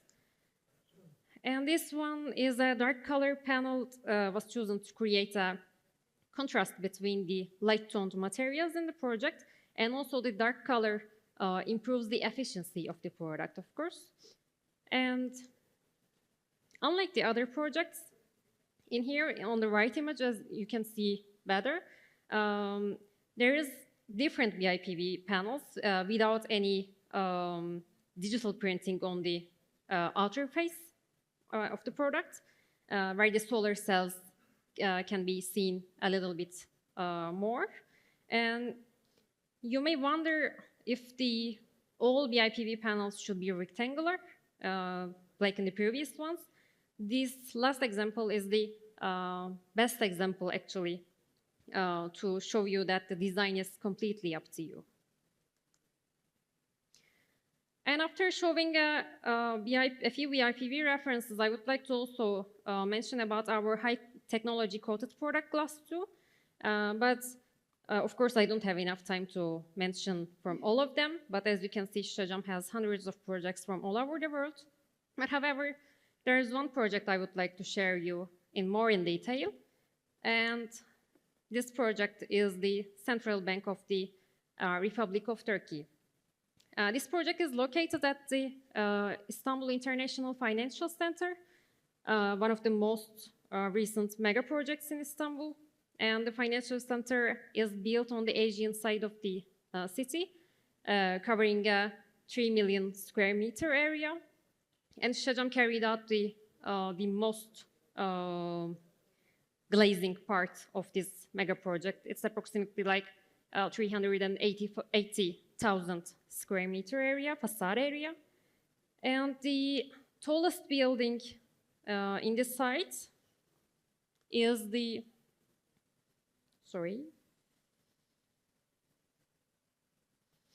the tallest building in the site is the Central Bank of the Republic of Turkey, and it's designed by the Vision architects. This 60-story building has over than 353 meters height, and the total facade area of the building is close to 70,000 square meters. Now I would like to show you this focal point of the project in detail. The focal point of this project is the prismatic part on the top, the prismatic structure, and has been named Cihan Ümma. This is meaning the eye of the world, and it offers a full panoramic view of the Istanbul. And this part is built with the glass, aluminum, and steel combination. And all glass panels were designed with the diagonal geometry and the digital printing. And also the sunshades in that part was also made from glass, used here to block the sunlight, but still keeping the design clean and elegant. And the anchorage system of installation of this section of this part was completed with the assistance of the alpinists. The platform teams installed the special platforms here, and then the technical team used these platforms to make the installation of the facade modules. And since the lower floors of the building used a panel system and the panels were installed from the inner space, there were no issues related to wind. Sorry about that. It didn't work, sorry. However, for the upper part, it was fully exposed from the four sides of the building, from four directions, because of the even the slightest wind made it harder to carry the glass panes with the cranes. Because of this, work had to stop when the wind speed exceeded the 40 kilometers per hour.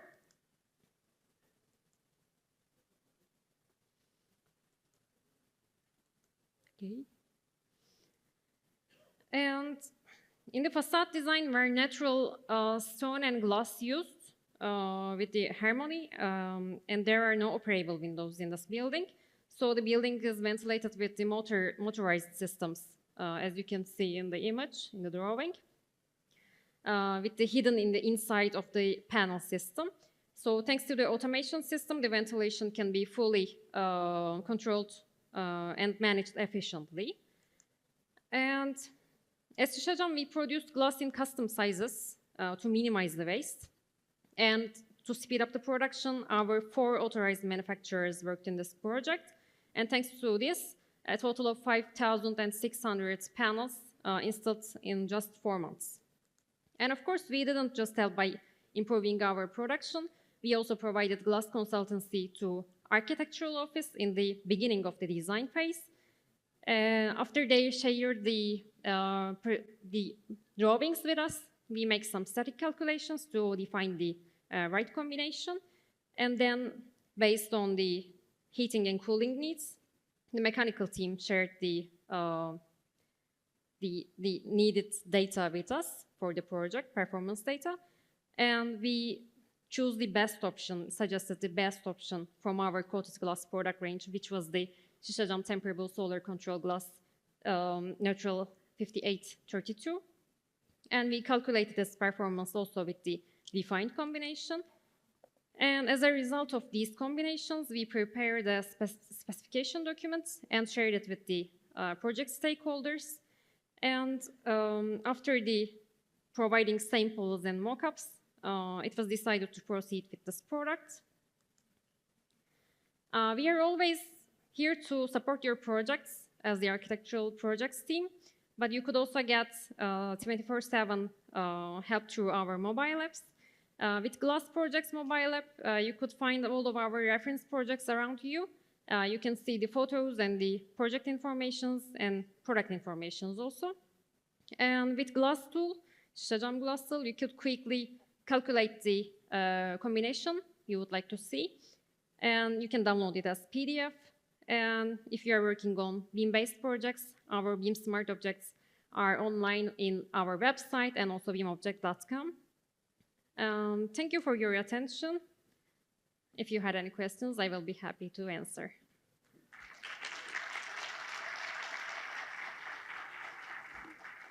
Very much, Gizem, for your speech. Thank you.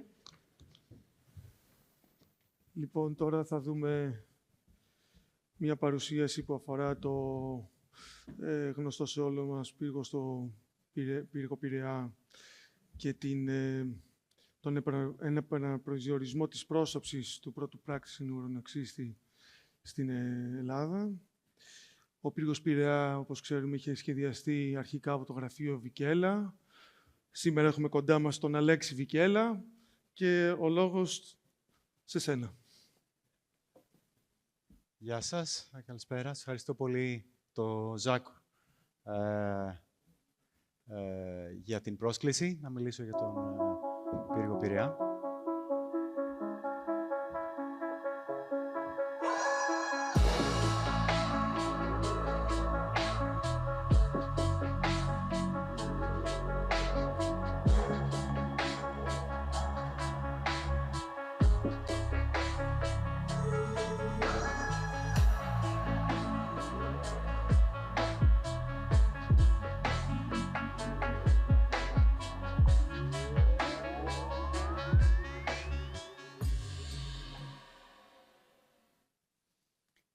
Καλησπέρα, λοιπόν.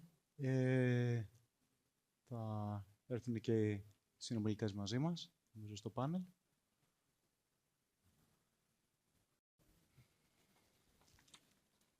Λοιπόν, θα ήθελα έτσι να συστήσω στο κοινό τον Ηλία Παπαγεωργίου, συνιδρυτή του γραφείου Pila Studio, που έχει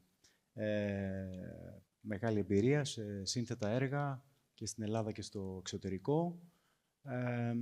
Ήταν στο έργο αυτό κέρδισαν ένα διεθνή αρχιτεκτονικό διαγωνισμό για την αναμόρφωση των όψεων του πύργου και με πολύ ενδιαφέρον θα ακούσουμε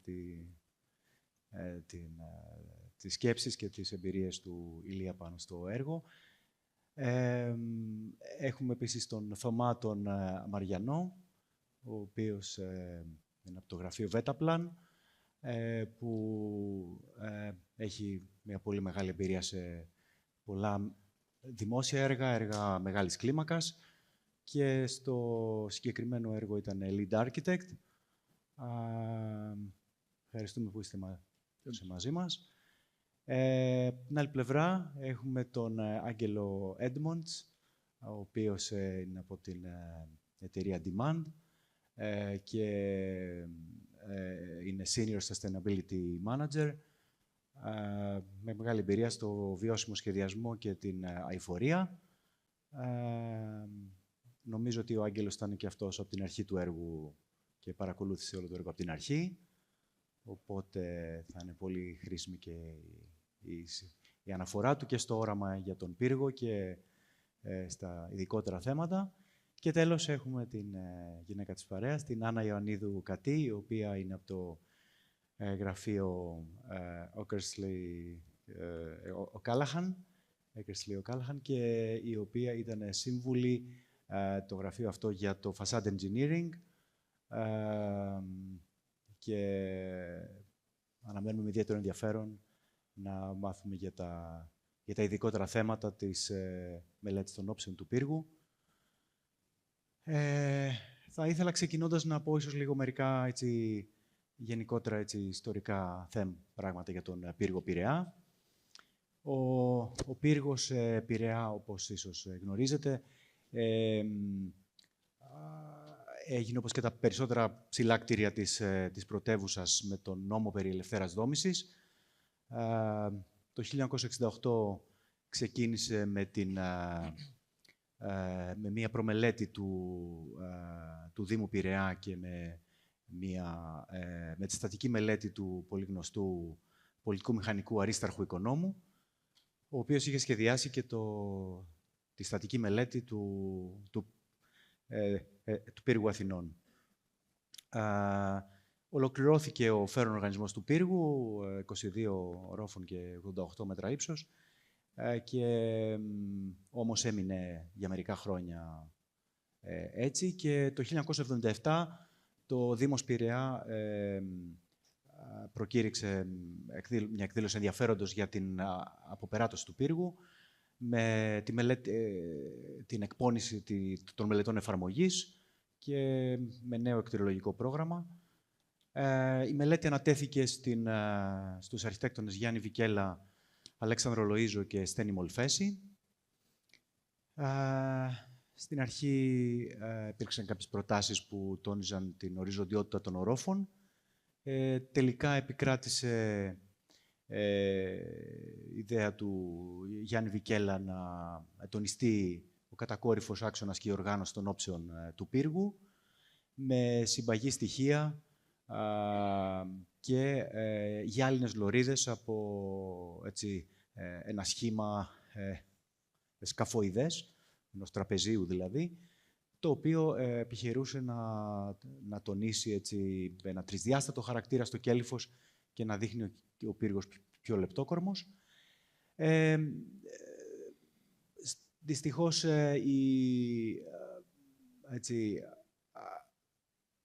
θα έλεγε και κανείς η έλλειψη ενός συγκροτημένου οράματος, η έλλειψη χρηματοδότησης άφησαν το έργο να μείνει έτσι σχεδόν αναξιοποίητο, τον πύργο, εκτός από τους ορόφους της βάσης του πύργου, στο ισόγειο και τους πρώτους δύο ορόφους. Και υπήρχαν μάλλον και φήμες σχεδόν ότι ο πύργος έχει στατικά προβλήματα και τέλος πάντων πέρασαν σχεδόν 40 χρόνια και το 2019 ο Δήμος Πειραιά με πλέον ένα πολύ πιο συγκροτημένο όραμα για την αποπεράτωση του έργου προκήρυξε έναν διαγωνισμό και το 2020 νομίζω υπεγράφει η σύμβαση και το 2024 είχαμε πλέον τα εγγένεια του πρώτου νομίζω καταστήματος στο πλήρως αναμορφωμένο πύργο. Θα ήθελα έτσι να ξεκινήσουμε με τον Άγγελο Έντμοντς, να μας πει λίγο για το όραμα της κοινοπραξίας, της εταιρείας Demand και της εταιρείας Prodea για τον πύργο και για αυτό το μεγάλο εγχείρημα οπωσδήποτε της ανάπτυξης και εκμετάλλευσης του πύργου και να το συνεχίσουμε από εκεί και πέρα τη συζήτηση. Προσθέτω και την EBRD στο επενδυτικό σχήμα. Καλησπέρα και από μένα. Ονομάζομαι Άγγελος Έντμοντς. Εκπροσωπώ τις εταιρείες Demand και Πειραιάς Tower SA. Η Πειραιάς Tower SA είναι το επενδυτικό σχήμα που ανέπτυξε αυτό το project και απαρτίζεται από Demand, Prodea Investments και EBRD, χωρίς τους οποίους οι συνεπενδυτές μας δεν θα μπορούσε να έχει πραγματοποιηθεί ποτέ. Η Demand είχε διπλό ρόλο, μπορώ να πω και τριπλό βασικά, γιατί έχουμε και το Facility Management αυτή τη στιγμή που μιλάμε. Κάναμε και τη διαχείριση έργου και το γενικό συντονισμό και την επίβλεψη. και το επενδυτικό που είπα, αλλά και το facility management. Οπότε εκπροσωπώ αυτές τις εταιρείες.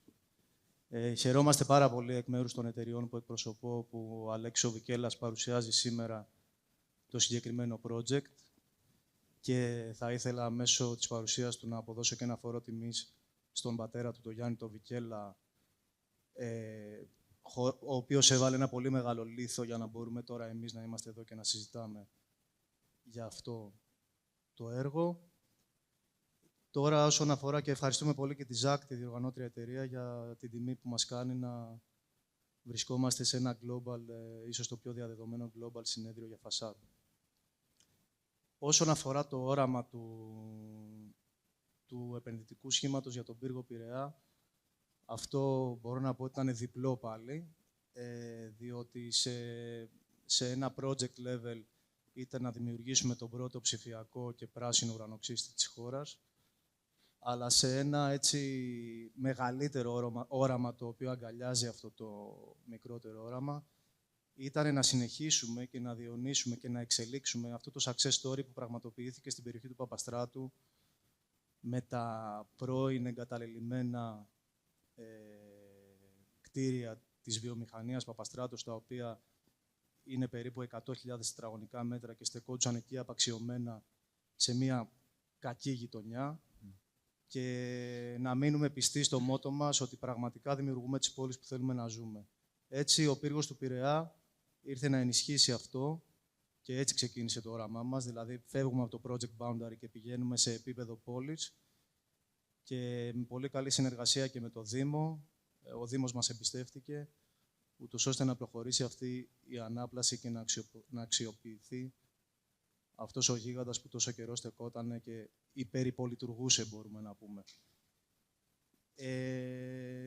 Στο πλαίσιο αυτό, και πώς επηρεάζει την όψη, για να πάμε και λίγο, να φύγουμε λίγο από το όραμα του developer και να πάμε και στην όψη, πήραμε κάποιες αποφάσεις, έτσι, σε στρατηγικό επίπεδο θα μιλήσω εγώ, γιατί οι καθόλου αρμόδιοι για να μιλήσουν είναι οι υπόλοιποι για την όψη.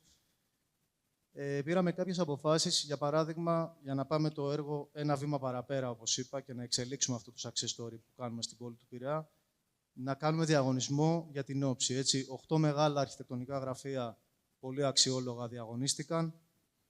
Τα 3 βρίσκονται εδώ ήδη,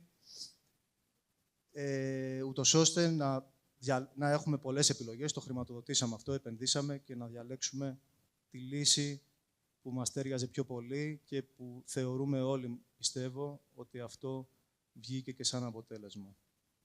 Μια άλλη καινοτομία που θέλαμε να εισάγουμε για τα ελληνικά δεδομένα ήταν να ακολουθήσουμε τα best practices του εξωτερικού και ο πύργος του Πειραιά να μελετηθεί με τη μέθοδο BIM, το οποίο δεν ήταν πάρα πολύ συνηθισμένο για την Ελλάδα.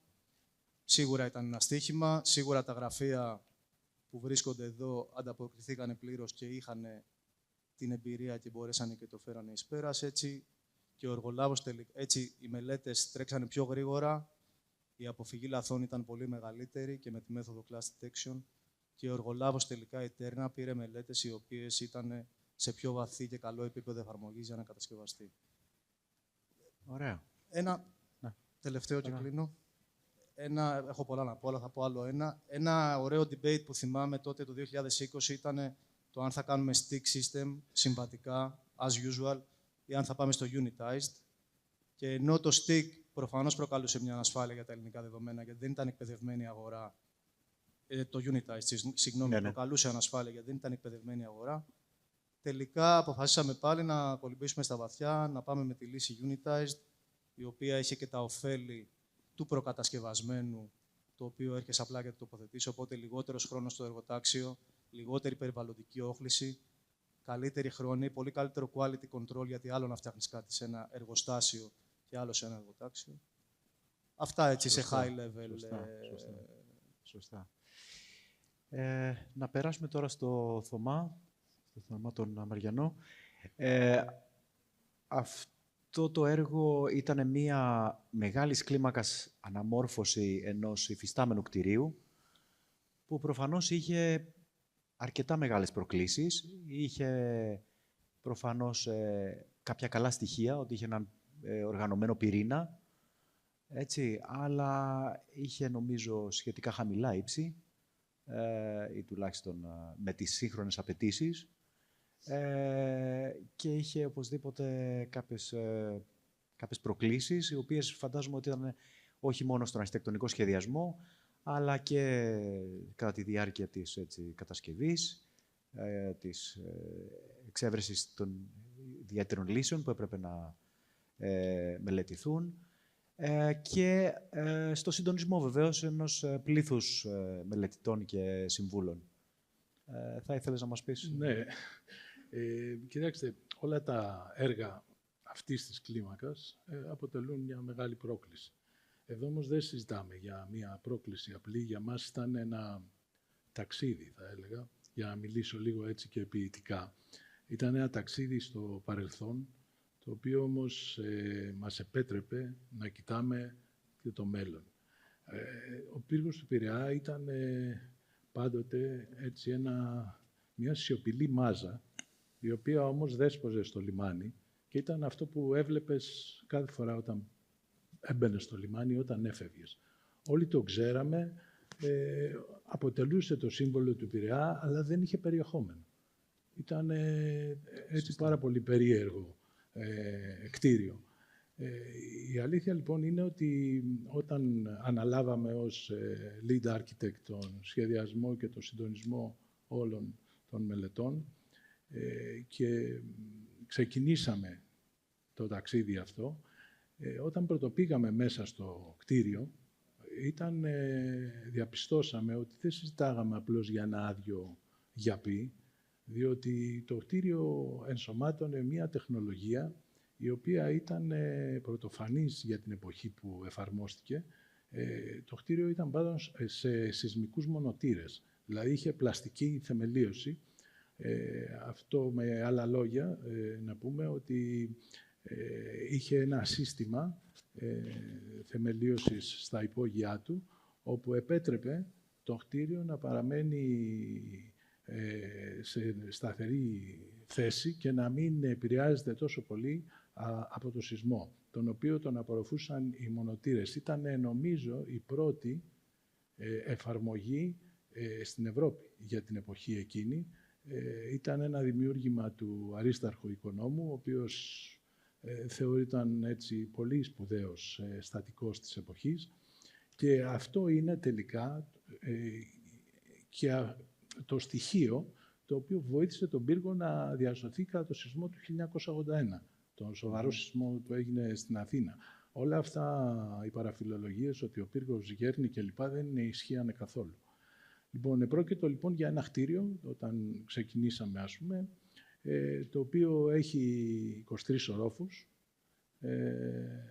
είναι 84 μέτρα ύψος και έχει 34.000 τετραγωνικά δομήσιμη επιφάνεια.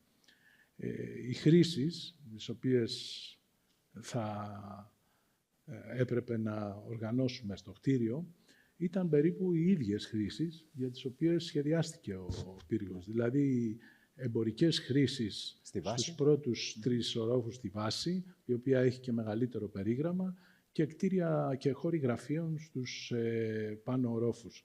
Βεβαίως, όλο αυτό έπρεπε να προσαρμοστεί στην σύγχρονη πραγματικότητα.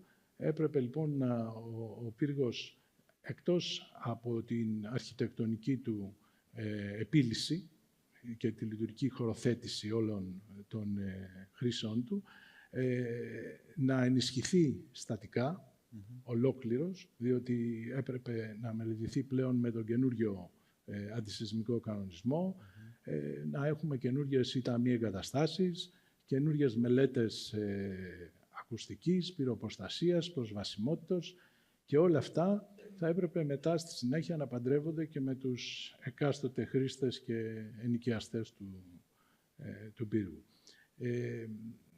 Αυτό που εμείς προσπαθήσαμε είναι να μην αλλοιώσουμε αυτόν τον χαρακτήρα των χρήσεων και αντιθέτως να δημιουργήσουμε μια ανεξαρτησία στην λειτουργία των διαφορετικών χρήσεων. Δηλαδή, τα γραφεία σε σχέση με το εμπορικό κέντρο έχουν ανεξάρτητες εισόδους και μπορούν και λειτουργούν και σε διαφορετικές ώρες.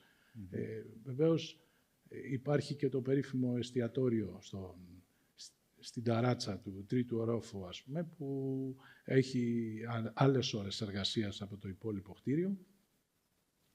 Και κατά αυτόν τον τρόπο καταφέραμε, νομίζω, να συντονίσουμε και να δώσουμε ζωή στο κτίριο. Οι χώροι των γραφείων αξίζει να αναφερθεί ότι επειδή όλο το κτίριο αυτό σχεδιαζόταν κατά τη διάρκεια της πανδημίας, μπήκαν καινούριες αρχές στο σχεδιασμό, ειδικά των χώρων των γραφείων, όπου ήταν συνηθισμένη μία διάταξη open plan, που λέμε.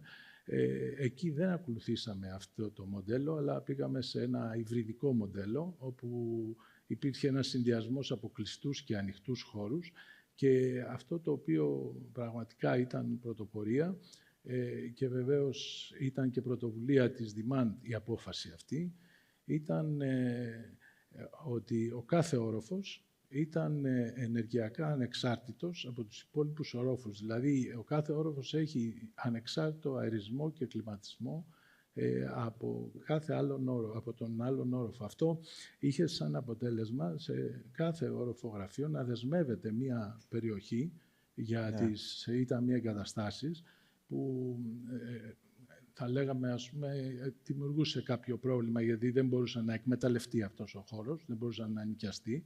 Όμως, κατά αυτόν τον τρόπο, υπάρχει μια μεγάλη πολυπλοκότητα που δίνουν τη δυνατότητα ο κάθε όροφος να λειτουργεί διαφορετικά. Και αυτό πραγματικά νομίζω ότι είναι έτσι μοναδική εφαρμογή το να υπάρχει έτσι ανεξάρτητος λειτουργία στις ηλεκτρομηχανολογικές εγκαταστάσεις σε κάθε όροφο. Τώρα τα υπόλοιπα θα τα πούν και οι υπόλοιποι συνάδελφοι, ειδικά για τις κατασκευές των όψεων, που ήταν το άλλο η μεγάλη πρόκληση, ας πούμε, κλπ. Ο Ηλίας εδώ μπορεί να μας πει για τις όψεις και ό,τι άλλο θέλετε θα ξαναλέμε. Ναι, ενώ ήταν σύνηθες να έχουμε ένα μηχανολογικό όροφο σε ψηλά κτίρια, αυτό ήταν μια ενδιαφέρουσα επιλογή, η οποία ίσως βοήθησε και την ανάπτυξη του σχεδιασμού της όψης, ότι δεν υπήρχε μια διακοπή ενδιάμεση από έναν μηχανολογικό όροφο. Σωστά. Και μείωσε βέβαια και τα μήκη των δικτύων που θα έπρεπε να τρέχουν σε όλο το κτίριο. Ηλία, να περάσουμε λίγο σε σένα. Πριν πούμε ίσως για κάποια εξειδικευμένα θέματα ίσως του Κελίφους, θα ενδιαφέρε ίσως να ακούγαμε και τη σκέψη σου για τον πύργο ως ένα παράδειγμα αναμόρφως κτηρίου. Έτσι, νομίζω ότι στο μέλλον όλο και περισσότερο θα μιλάμε για επαναξιοποίηση κτηρίων. Η Demand βεβαίως το έχει κάνει πράξη στον Πειραιά και με τα κτίρια του Παπαστράτου. Αλλά η νομοθεσία αλλάζει, οι απαιτήσεις αυξάνονται, και ενεργειακές και από πλευράς ποιότητας ζωής, ακουστικής, πυρασφάλειας. Οπότε νομίζω ότι είναι ίσως και ένα πρότυπο. Δηλαδή υπάρχει και η συμβολική διάσταση της αφύπνισης του κυμόμενου γίγαντα και έτσι, συμβολισμού για τον Πειραιά, για τη νέα του ανάπτυξη, αλλά ίσως είναι ένα δείγμα και για γενικότερα. Αν θες να... Ναι, θεωρώ ότι όντως ήταν πολύ σημαντική η πρωτοβουλία της επανάκτησης του κτηρίου και έχουμε αρκετά παραδείγματα, νομίζω, και ευκαιρίες για τέτοιες πρακτικές. Είναι ένα κτίριο το οποίο καταρχάς έχει οικοδομηθεί, άρα έχει τον ενσωματωμένο ήδη άνθρακα, έχει καταναλωθεί ενέργεια και τα υλικά για να φτιαχτεί και έτσι νομίζω είναι και μια σημαντική πρακτική, γιατί κέρδισε όλους αυτούς τους χώρους πλέον η πόλη, χωρίς να αναγκαστεί να φτιάξουμε ένα καινούριο κτίριο από το μηδέν. Έγινε και μια μελέτη, νομίζω, η οποία αποδείκνει ότι αν κατεδαφιζόταν το κτίριο και γινόταν από την αρχή, θα έπρεπε να πολλαπλάσια ενέργεια γι' αυτό. Αν θέλετε το συζητάμε. Αλλά θεωρώ ότι είναι πολύ σημαντικό κιόλας για τη ζωή της πόλης και ιδιαίτερα για τον Πειραιά.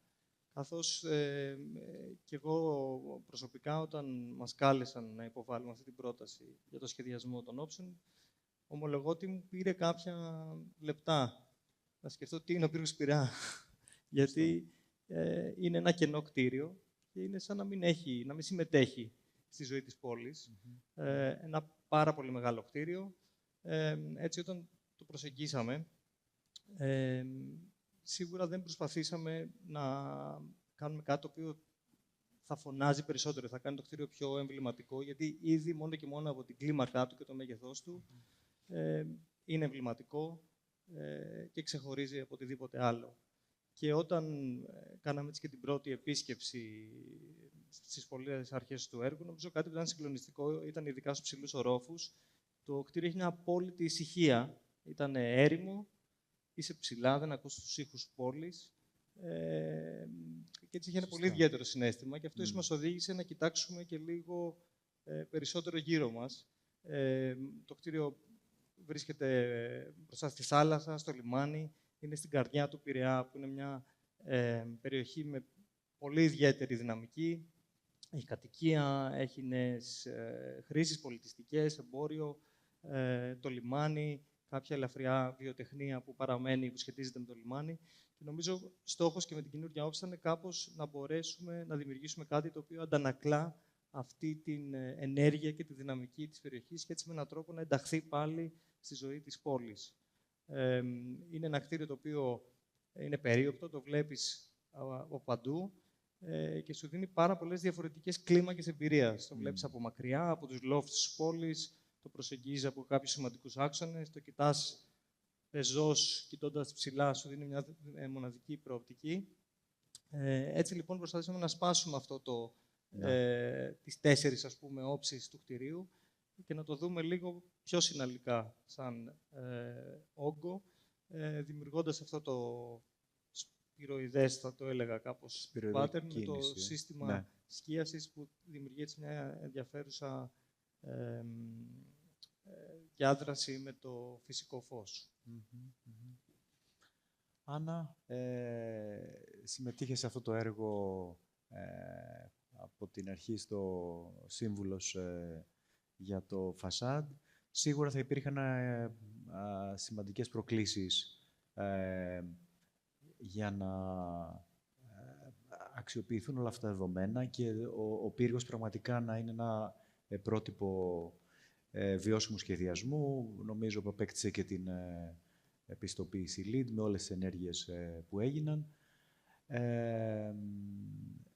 Πρέπει να έγιναν κάποιες μελέτες τόσο αφορά τον ηλιασμό, όπως είδαμε εδώ, τα διαγράμματα αυτά που δείχνουν ότι υπάρχει και μια συνθετότητα, δεν είναι απλώς μια περσίδα σε μια κατεύθυνση σταθερή, αλλά ούτε και είναι και μια κινητή περσίδα που δημιουργεί πάλι ένα χάος στην όψη. Απ' την άλλη πλευρά είχαμε και προκλήσεις γιατί είναι ένα ψηλό κτίριο και έχουμε θέματα ανεμοπίεσης. Αν θες να μας πεις λιγάκι μερικά πράγματα για αυτό. Ναι, καλησπέρα και από μένα. Ένα από τα πρώτα πράγματα που είχαμε συζητήσει με τον Ηλία στην αρχή ήταν να βρούμε μια λύση η οποία να αυξάνει την απόδοση του κτηρίου και ειδικά ως προς το κομμάτι σκίασης. Είμαστε στην Ελλάδα, υπάρχει παρατεταμένη και υψηλή ηλιοφάνεια. Δεν θα μπορούσαμε να μην κοιτάξουμε αυτό το κομμάτι. Και μάλιστα ένα από τα πρώτα πράγματα έτσι, που είχαμε θέσει ως σημαντικό παράγοντα από το στάδιο και όλος του διαγωνισμού ήταν να δώσουμε έτσι, μία λύση σωστά τεκμηριωμένη και μετρήσιμη. Αυτό ήταν πολύ σημαντικό και γι' αυτό το λόγο δώσαμε και μία έτσι, προμελέτη ακόμα και από το στάδιο του διαγωνισμού σκίασης του πύργου, η οποία έδειχνε στην ουσία το process που ακολουθήσαμε. Δεν ξεκινήσαμε με κάτι δεδομένο, κάναμε κάποιες αναλύσεις, παίξαμε με διαφορετικές γεωμετρίες, με διαφορετικές διαστάσεις, χρησιμοποίησαμε εργαλεία παραμετρικού σχεδιασμού, όπως το Grasshopper, για να μας βοηθήσει να καταλήξουμε σε ένα αποτέλεσμα το οποίο αρχικά ικανοποιούσε εμάς και δεύτερον θεωρούσαμε ότι θα είναι ελκυστικό και για τον πελάτη. Οπότε και τελικά καταφέραμε με το σύστημα σκίασης να μειώσουμε την εισερχόμενη ηλιακή ενέργεια στο 45%. Ίσως μία από τις προκλήσεις που προέκυψαν είχε να κάνει με το ότι η ομάδα του Ηλία θέλανε να τονίσουν το κομμάτι της καθετότητας του πύργου. Και είναι γνωστό, και αυτό που δείξαν και οι αναλύσεις, είναι ότι κυρίως στην Ελλάδα τα οριζόντια πτερίγια είναι εκείνα που μας δίνουν το μεγαλύτερο κομμάτι της απόδοσης. Οπότε έπρεπε να βρούμε μια μέση λύση στην ουσία, έτσι ώστε να έχουμε κατακόρυφα πτερίγια αρκετά βαθιά, τα οποία να δίνουν έμφαση στην καθετότητα, παράλληλα όμως έχοντας ένα δευτερεύον οριζόντιο στοιχείο, το οποίο να μας δίνει και ένα πολύ μεγάλο κομμάτι της απόδοσης όσον αφορά τη σκίαση.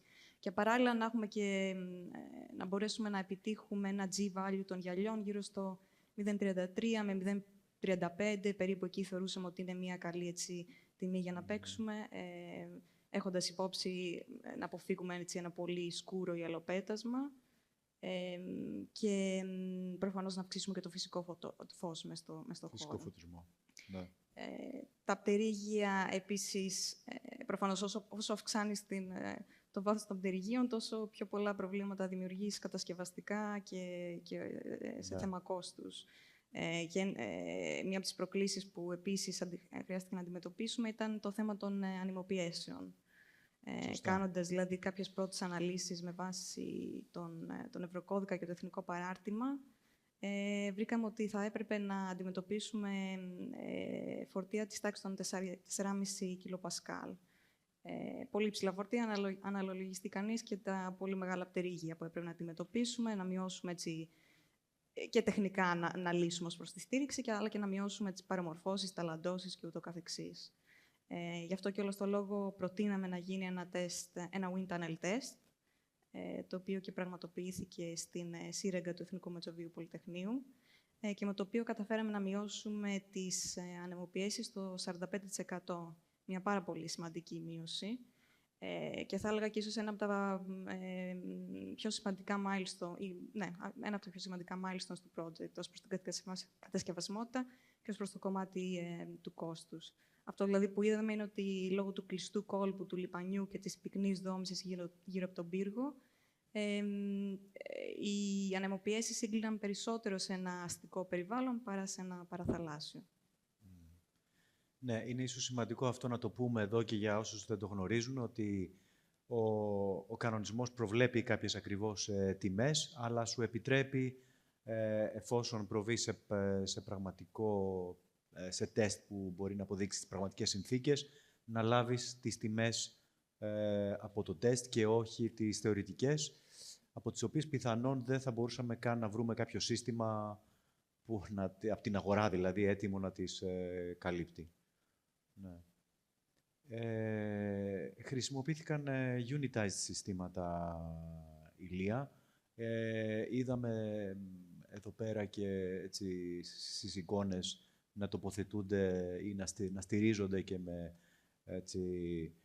εναερίτες. Αρκετά ιδιαίτερη εικόνα από αυτό που έχουμε πολλές φορές συνηθίσει με ένα κτίριο με κολόνες τραβέρσες. Πώς ήταν η εμπειρία και για σένα στη φάση της κατασκευής? Νομίζω ότι αυτό ήταν μια ιδέα που είχε προκύψει από την αρχή, γιατί ίσως κάτι που δεν είπα νωρίτερα είναι ότι από την αρχή, από την πρώτη μέρα που μας κάλεσαν να κάνουμε αυτή την πρόταση, είχα επικοινωνήσει με το γραφείο Κέρστιλ Κάλαχαν, είχα συνεργαστεί στο παρελθόν μαζί τους σε ένα κτίριο στο Hong Kong και νομίζω είναι ένα έργο στο οποίο θα έλεγα ο σχεδιασμός, η αρχιτεκτονική, το performance, η μηχανική πάνε μαζί. Δεν μπορείς να το διαχωρίσεις, δεν είναι κάτι το οποίο μπορείς να το σκεφτείς στη συνέχεια. Έτσι λοιπόν, από τη φάση του διαγωνισμού είχαμε προκρίνει αυτή την ιδέα σαν σύστημα κατασκευής, το οποίο δεν είναι σύνηθες, δεν έχει ξαναγίνει μάλλον σε κτίριο στην Ελλάδα. Το σύστημα Unitize, που ουσιαστικά πρόκειται για προκατασκευασμένα πάνελς αλουμινίου μαζί με τα γυαλοστάσια, τις περσίδες, το frame του αλουμινίου. Και είναι χαρακτηριστικό ότι και από το στάδιο αυτό μέχρι το τέλος ουσιαστικά δεν άλλαξε κάτι στη μελέτη. ένα 80x330, το πάνελ παρέμεινε ακριβώς με την ίδια διάσταση, γιατί ακριβώς αυτά είχαν δουλευτεί με αυτόν τον τρόπο από την αρχή. Έτσι λοιπόν, αυτό ήταν ένα σύστημα το οποίο έδινε πολύ μεγάλη, θα έλεγα, κάποια ευκολία στην κατασκευή, γιατί τα πάνελ έρχονται προκατασκευασμένα. Μπορείς να πιστοποιήσεις την ποιότητα σε περιβάλλον εργοστασίου και fabrication shop και όχι στο ίδιο το εργοτάξιο. Δίνει πάρα πολύ μεγάλη ταχύτητα στην κατασκευή. Νομίζω στο πικ της κατασκευής μπορούσαμε να ολοκληρώνουμε έναν όροφο την εβδομάδα, κάτι το οποίο είναι πολύ σημαντικό. Προϋποθέτει βέβαια όλα αυτά, να έχει γίνει όλη αυτή η μελέτη και όλη αυτή η σκέψη πριν. Άρα προϋποθέτει και μία, θα έλεγα, επένδυση σε χρόνο, σε μελέτη, γιατί πλέον όταν φτάσεις στο εργοτάξιο δεν μπορείς να αλλάξεις ή να διορθώσεις κάτι. Πρέπει άρα να τα έχεις προβλέψει από την αρχή. Και ήταν μια εφιστάμενη κατασκευή με αποκλίσεις. Χρησιμοποιήθηκαν μέθοδοι 3D scanning του κτηρίου για να μπορέσουμε να αποτυπώσουμε ακριβώς το κτίριο. Προβλέψαμε τα tolerances που χρειαζόντουσαν, ήταν πολύ μεγάλα, γιατί το κτίριο δεν είχε ουσιαστικά κάτι κορυφότερο. Αυτές ήταν κάποιες από τις προκλήσεις που βρήκαμε διάρκεια του σχεδιασμού. Ένα πράγμα μόνο να πω μια μικρή σημείωση, γιατί βλέπουμε αυτές τις πολύ όμορφες εικόνες, τις οποίες σε πάρα πολλές από αυτές βλέπετε τον φωτισμό ανάδειξης του κτηρίου, ο οποίος υλοποιήθηκε από τον Θάνο Ντανίλοφ και νομίζω είναι πάρα πολύ σημαντικό στοιχείο της ιδέας του κτηρίου. Δεν είμαι μεγάλος οπαδός συνήθως αυτών των φωτισμών αναδείξεων, αλλά νομίζω στην προκειμένη περίπτωση πραγματικά θα έλεγα απογείωσε το όλο κόνσεπτ και το σχεδιασμό του κτηρίου αυτή η ιδέα του Θάνου. Και νομίζω έχει πολύ ενδιαφέρον γιατί ξαφνικά, και βλέπουμε και κάποιες εικόνες στο τέλος, το κτίριο πραγματικά μετατρέπεται σε ένα νέο σύμβολο μέσα στην πόλη. Χρησιμοποιείται για να γιορτάσουμε κάποια events. Είδαμε την γαλλική σημαία, το σήμα των Ολυμπιακών Αγώνων, όταν η φλόγα πέρασε από εκεί για να πάει στο Παρίσι. Και νομίζω είναι πάρα πολύ σημαντικό κομμάτι του σχεδιασμού και είχε και αυτό πάρα πολλές επίσης επιπλέον δυσκολίες, καθώς αυτός ο φωτισμός βρίσκεται σε κάθε περσίδα, ελέγχεται παντελώς ανεξάρτητο, άρα υπάρχει ένα καλώδιο που πρέπει να φύγει, να μπει μέσα στο πάνελ, να βρεθεί μέσα στο κτίριο, δηλαδή είχε ένα επιπλέον να είναι σίγουρα στεγανή η σύνδεση κάθε φορά που τρυπάς το πέτασμα. Άννα, έχουμε ένα κτίριο με ένα τέτοιο τρισδιάστατο κέλυφος και ταυτόχρονα πρέπει να συντηρεί το κτίριο. Έτσι.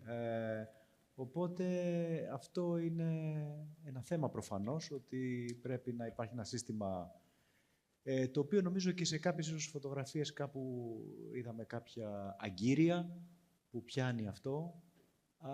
Προφανώς πρέπει να ήταν μέρος και των πρώτων σκέψεων, γιατί δεν μπορείς να κάνεις ένα curtain wall αν δεν σκέφτεσαι πώς μπορείς να το συντηρήσεις μετά. Αυτό που είναι και εξαιρετικά ενδιαφέρον, πέρα από, είναι ότι όλα αυτά τα απτερίγια, τα σκιάδια, φαίνονται αρκετά ελαφριά έτσι όπως είναι τοποθετημένα πάνω στο κτίριο. Ενώ προφανώς μπορούν να πάρουν αρκετά μεγάλες ανεμοπιέσεις, γιατί έχεις ένα βαγονάκι το οποίο αγκυρώνει πάνω εκεί και το οποίο, Ναι, είχαμε αναλάβει και τη μελέτη συντήρησης των όψεων. Προδιαγράψαμε ένα σύστημα BMU, γιατί θεωρήσαμε είναι αρκετά διαδεδομένο σε κτίρια τέτοιου είδους. Είναι αρκετά αποδοτικό, με την έννοια ότι μπορείς πολύ γρήγορα να συντηρήσεις και να καθαρίσεις την όψη. Και ασφαλές, πάνω απ' όλα. Το BMU συνεισφέρει τόσο στον καθαρισμό των όψεων, αλλά και στην αντικατάσταση ελαιοπινάκων, σε περίπτωση που σπάσει κάποιο γυαλί στο κτίριο. Επίσης, σχεδιάστηκε να είναι τοποθετημένο στο δώμα του κτηρίου. Υπάρχει μια ράγα η οποία βρίσκεται περιμετρικά του δώματος, όπου στέκεται το BMU και με τη βοήθεια ενός μπάσκετ, το οποίο περνάει μπροστά από τις όψεις. Μπορεί κάποιος, ένας εργάτης, να έρθει κοντά στα πτερίγια και κοντά στο γυαλί για να μπορέσει να κάνει οποιαδήποτε διαδικασία συντήρησης. Αυτό έχει να κάνει με το BMU αυτό καθεαυτό. Προφανώς το γεγονός ότι προδιαγράψαμε ένα BMU δημιούργησε και κάποιες απαιτήσεις πάνω στην όψη, όπως για παράδειγμα την τοποθέτηση των αγκυρίων, τα οποία θεωρήθηκαν ότι είναι καλό να τοποθετηθούν στις οριζόντιες περσίδες, που ήταν και πιο στιβαρές, σε 3 ορόφους καθ' ύψος του κτηρίου. Ναι, όπως είπα, οι συγκεκριμένες περσίδες έπρεπε να γίνουν αρκετά πιο στιβαρές για να πάρουν τα φορτία που έπρεπε, σε περίπτωση παρεκτροπής του BMU από κάποιο στιγμιαίο άνεμο, για παράδειγμα. Και το άλλο ενδιαφέρον του κομμάτι αφορούσε επίσης τις δοκιμές κρούσης, πρόσκρουσης δηλαδή, του BMU πάνω στις όψεις, οι οποίες έγιναν σε ένα εργαστήριο στην Ιταλία, όπου προσομοιώθηκε η ενέργεια που θα μπορούσε να πραγματοποιηθεί εάν το BMU προσέκρουε ομιγέννητο πάνω στην όψη.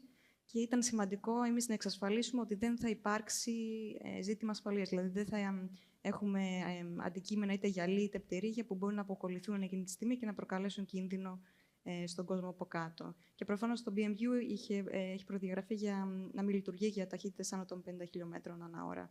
Οπότε υπήρχαν πολλές δικλείδες ασφαλείας έτσι ώστε να μπορέσουμε να υλοποιήσουμε και αυτή τη λύση της συντήρησης. Άγγελε, εκτός από τα θέματα που έχουν σχέση με τον φυσικό φωτισμό, τη σκίαση, υπήρχαν, αν δεν κάνω λάθος, πολλές στρατηγικές που είχαν σχέση με την αειφορία και το βιώσιμο σχεδιασμό, ήδη διαχειρίζοντας κανείς το υφιστάμενο κέλυφος και κτίριο. Οπότε ήταν, νομίζω, μέρος μιας στρατηγικής. Αν θες να μας πεις μερικά πράγματα και γι' αυτό. Ναι. Μου έχετε κάνει και πολύ ωραίες πάσεις όλη αυτή την ώρα, οπότε θα αναφέρω λίγο την ακαδημαϊκή έρευνα καταρχάς, γιατί είναι στο sustainability. Γιατί αυτό το κάναμε και το χρηματοδοτήσαμε όχι για να δώσει μια πολύ ουσιαστική αξία, αλλά τελικά ήταν μια υποθετική έρευνα. Τι ήταν αυτό? Συνεργαστήκαμε με ακαδημαϊκούς του Πανεπιστημίου Πειραιά, μια πολύ εξειδικευμένη ομάδα, η οποία μάλιστα συμμετείχε και στο πρώτο αυτόνομο ελληνικό νησί από υδρογονάνθρακες, αυτό της Στήλου, οπότε υπήρχε μια πολύ μεγάλη εμπειρία. Και τους είπαμε ότι θέλουμε να μας πείτε τι σημαίνει το να γκρεμιστεί ο πύργος και να χτιστεί από την αρχή σε σχέση με αυτό που υλοποιείται σήμερα. Η διαφορά, για να μην πολυλογώ, σε ενσωματωμένο άνθρακα που είπε πριν ο Ηλίας, ο οποίος αντιστοιχεί και σε ενσωματωμένη ενέργεια, ήταν οι 42 γιγαβατόρες. 42 γιγαβατόρες είναι 14 φορές η ετήσια κατανάλωση του πύργου που προβλέπεται στις 3 γιγαβατόρες το χρόνο. Στην περίπτωση, το όφελος για αυτό που υλοποιείται. Οπότε ναι, και επειδή αυτό το awareness θέλαμε να πετύχουμε, το σημειώνω εδώ σήμερα, γιατί νομίζω είναι πάρα πολύ σημαντικό ότι όντως χρειάζεται με τα κτίρια να είναι υπεύθυνα για το 40% των εκπομπών διοξιδίου. Χρειάζομαι λίγο χρόνο. Χρειάζεται λοιπόν χρειάζεται αυτό που έγινε με αυτήν εδώ πέρα την ομάδα. Δηλαδή, θεωρώ ότι αν κάποιος περπατήσει τώρα στον Πειραιά και δεν είχε δει ποτέ αυτό το άδειο κτίριο που υπολειτουργούσε, μπορεί να φανταστεί ότι είναι ένα κτίριο που εκ του μηδενός χτίστηκε και ότι δεν είχε κανέναν περιορισμό από όλους αυτούς που συναντήσαν εδώ πέρα οι αγαπητοί μελετητές και οι κατασκευαστές και όλοι και η ομάδα έργου για να μπορεί να το αναπτύξει. Αυτό είναι πάρα πολύ σημαντικό, αν αναλογιστεί κανείς και τα ωφέλη από το να γίνονται επεμβάσεις τέτοιες σε υφιστάμενα κτηρία. Ένα άλλο πολύ σημαντικό κομμάτι όσον αφορά το sustainability είναι ο φωτισμός, που πολύ καλά έκανε ο Ηλίας και ανέφερε το Θάνο τον Ντανίλοφ, γιατί έκανε εξαιρετική δουλειά κατά τη γνώμη μου. Σκεφτείτε ότι το lead, η απέτησή του είναι να μην υπερβαίνεις τα 2,2 βάτα ανά τετραγωνικό μέτρο στις όψεις. Αν πολλαπλασιάζει αυτό το νούμερο κανείς με 10.000 τετραγωνικά μέτρα, μιλάμε για 22 κιλοβάτ. Σωστά.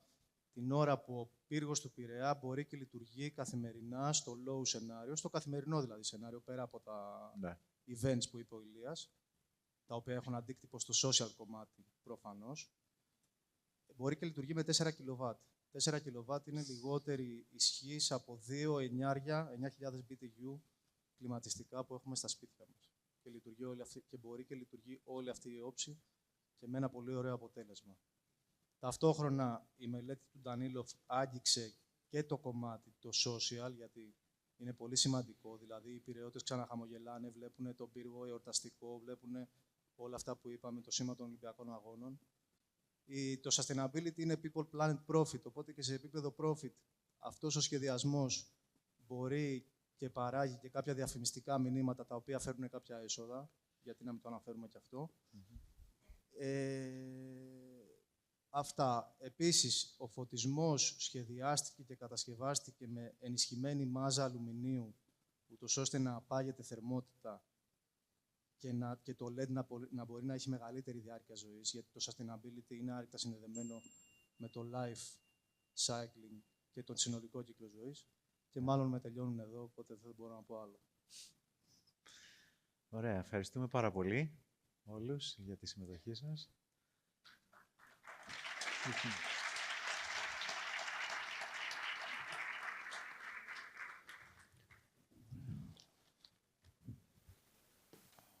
Να ευχαριστήσουμε τους ομιλητές, τον κύριο Αλέξη Βικέλα, τον Ηλία Παπαγεωργίου, τον κύριο Θωμάνο Μαριανό, τον Άγγελο Έντμοντς και την Άννα Ιωνίδη Κατή.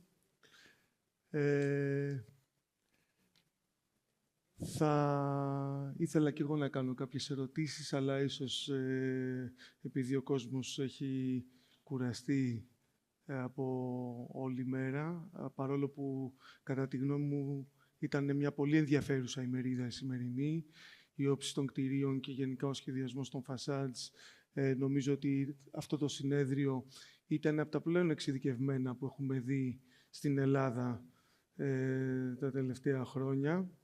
Θέλω με τη σειρά μου να ευχαριστήσω τη ΖΑΚ για την πρόσκλησή της να είμαι οικοδεσπότης αυτής της ημερίδας. Και θα ήθελα επίσης να πω ότι υπομονούμε να δούμε μια ανάλογη διοργάνωση στο μέλλον. Παρακαλώ να μείνουν οι ομιλητές και να έρθει επίσης και η κυρία Βαλεντίνη Σερακινιώτη και η Γκίζεμ Γκιουγκέρ στο stage, για να έρθει ο κύριος Ζίζος να τους απονείμει κάποια αναμνηστικά δώρα. Μετά την εκδήλωση ακολουθεί ένα κοκτέιλ έξω, το οποίο προσφέρει η Ελβάλ Κάρλορ. Και ευχαριστούμε για ακόμη μια φορά τη ΖΑΚ για αυτή την υπέροχη εκδήλωση.